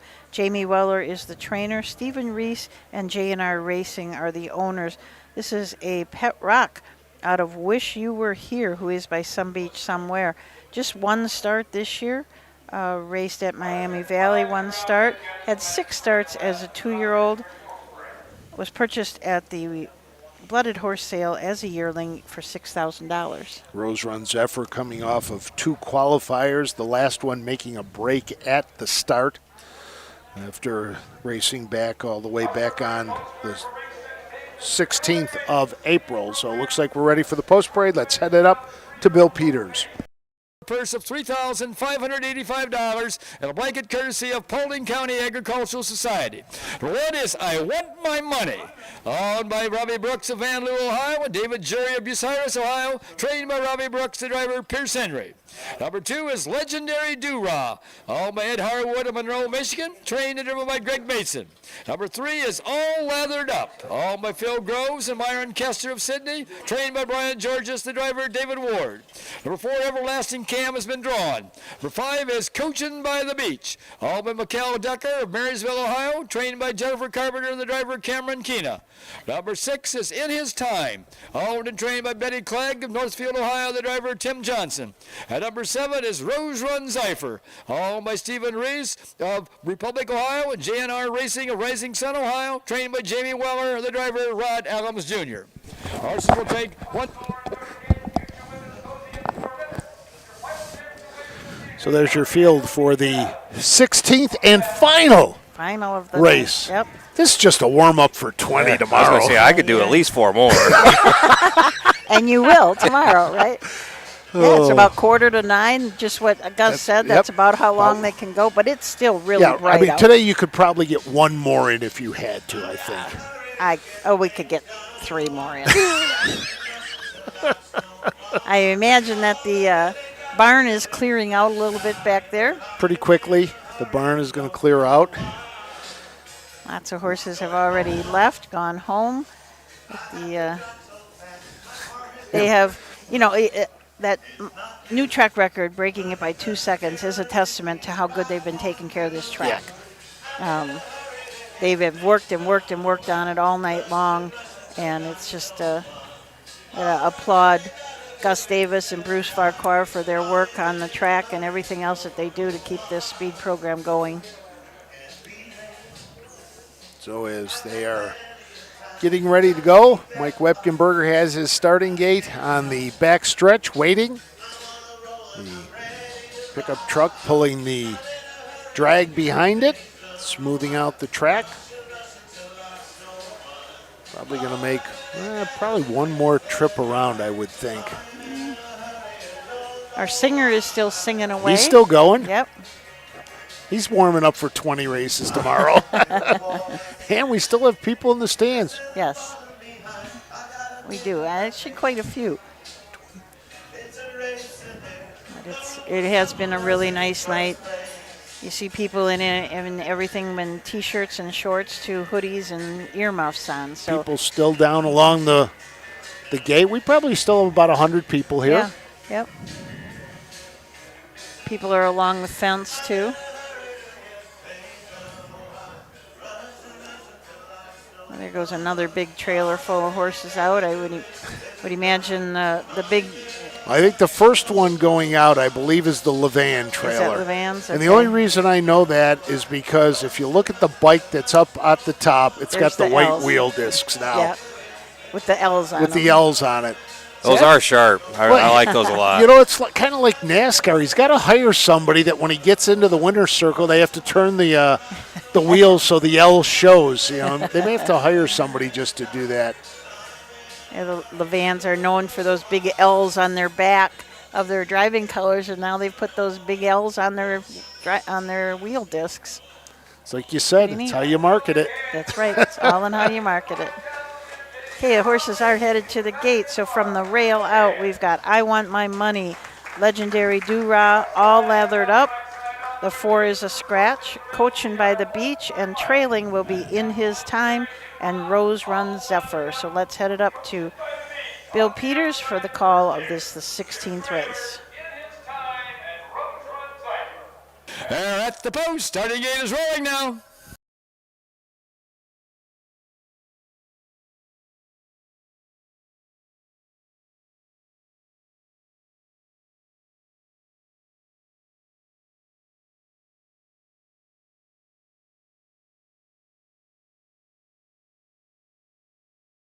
There they come.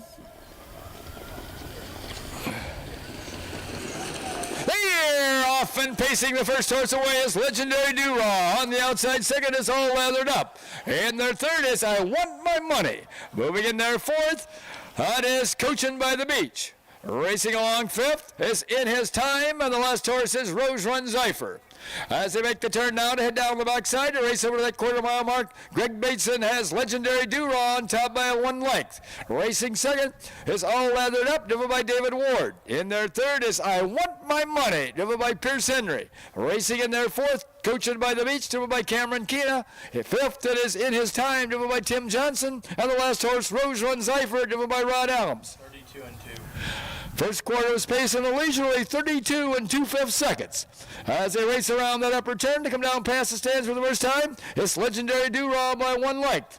On the outside second now, pouring on the pressure is I Want My Money. At the rail third, that's All Lathered Up. Fourth, it is Coaching by the Beach. In their fifth is In His Time, and the last horse, Rose Run Zypher. First half paced in 102 and 4/5. As they round the turn now to head down the backside and race over that 3/4 mile mark. The one to catch along the rail is Legendary Do-Rah. On the outside second is I Want My Money. Racing in their third, that's All Lathered Up.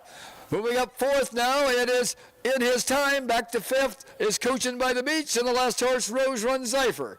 The pace picks up as they race past that 3/4 mile mark with Legendary Do-Rah still with the lead. 3/4 in 132 as they race around that upper turn to head for pay dirt. That's Legendary Do-Rah by 2 lengths.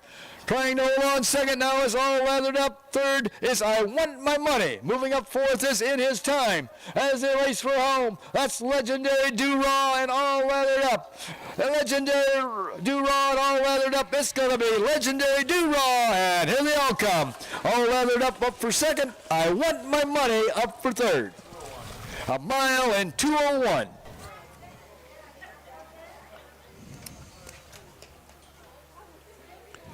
So there you go.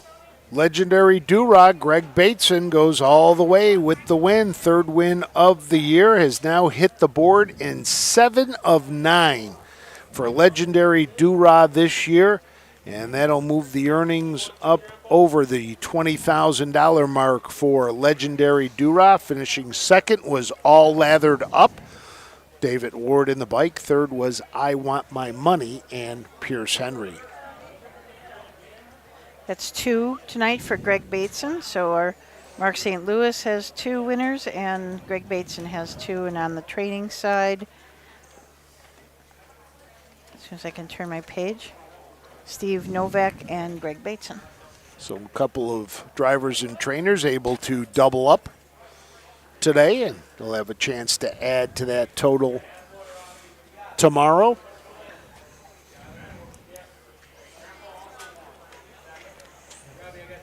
Yeah, if you're going to sit through all 20 races tomorrow, you better get your comfy chairs, get your pillows. Exactly. If you're coming out to the fair, bring your little pillows to sit on so you... I'm going to need to find a chair, that's for you sure. need a chair, They yes. were going to bring one. They said, do you need another one? And you told them no? No, I didn't. He said he's going to bring up a third one. He goes, it's just the 2 of you. I said, no, we got Matt shooting. He goes, okay, I'll get a chair for him. So Okay. we'll have to get you a make sure chair. you do tomorrow. Okay. Yeah. It's a long time. Yes, it is. So Legendary Do-Rah coming back to the winner's circle. Mile in 2-1. Off a half in 2 and 4. Coming in from Monroe, Michigan, comes number 2, Legendary Do-Rah. Owned by Ed Harwood, trained by Greg Bateson, and driven by Greg Bateson.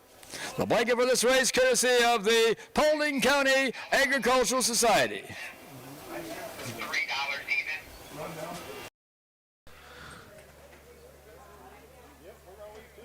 So Greg Bateson in familiar spot. Second time he has been into the winner's circle today.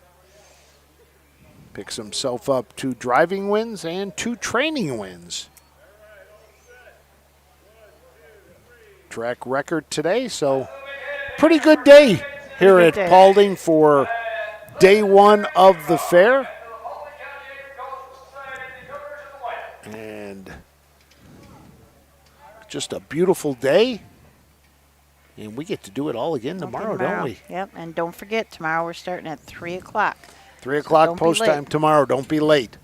So we're giving everybody fair warning. Tomorrow we go at 3 o'clock. We'll have 20 races on the card. And it should be a fun day of racing tomorrow as well. So any final thoughts, Susan? Whoop. Final rundown, yep. 3 all leathered up was second. Number 4, Everlasting Cam had been drawn. Number 5, Coachin' by the Beach was 6th. Number 6, In His Time was 4th. Number 7, Rose Run Cypher was 5th. Time of the first quarter was 32 2/5. The half was in 102 4/5. The 3 quarters in 132 with a mile in 2:01. From the top it should read 3-1-2 scratch 6-4-5, a mile in 2:01. That concludes it. So that will conclude our day here at Paulding. Susan, any final thoughts? Well, it just was a good day of racing. We had a few incidents, but everybody came out okay, and that's the good part. Matt, did you survive over there? Yeah. Feels good to be back now. It does. I've got a few training. under my belt. About race 6, I kind of started hitting my stride a little. So.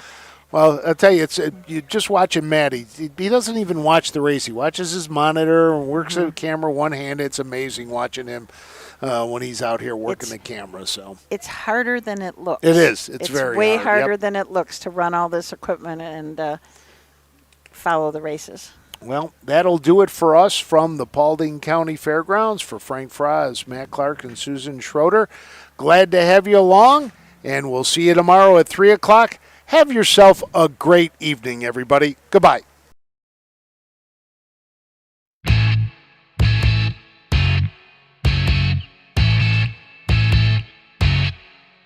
This has been Ohio County Fair Racing. Ohio County Fair Racing is presented by Midland Acres, thestable.ca, Cool Winds Farm, Big D Tack and Vet Supply, and the Ohio State University Veterinary Medical Center.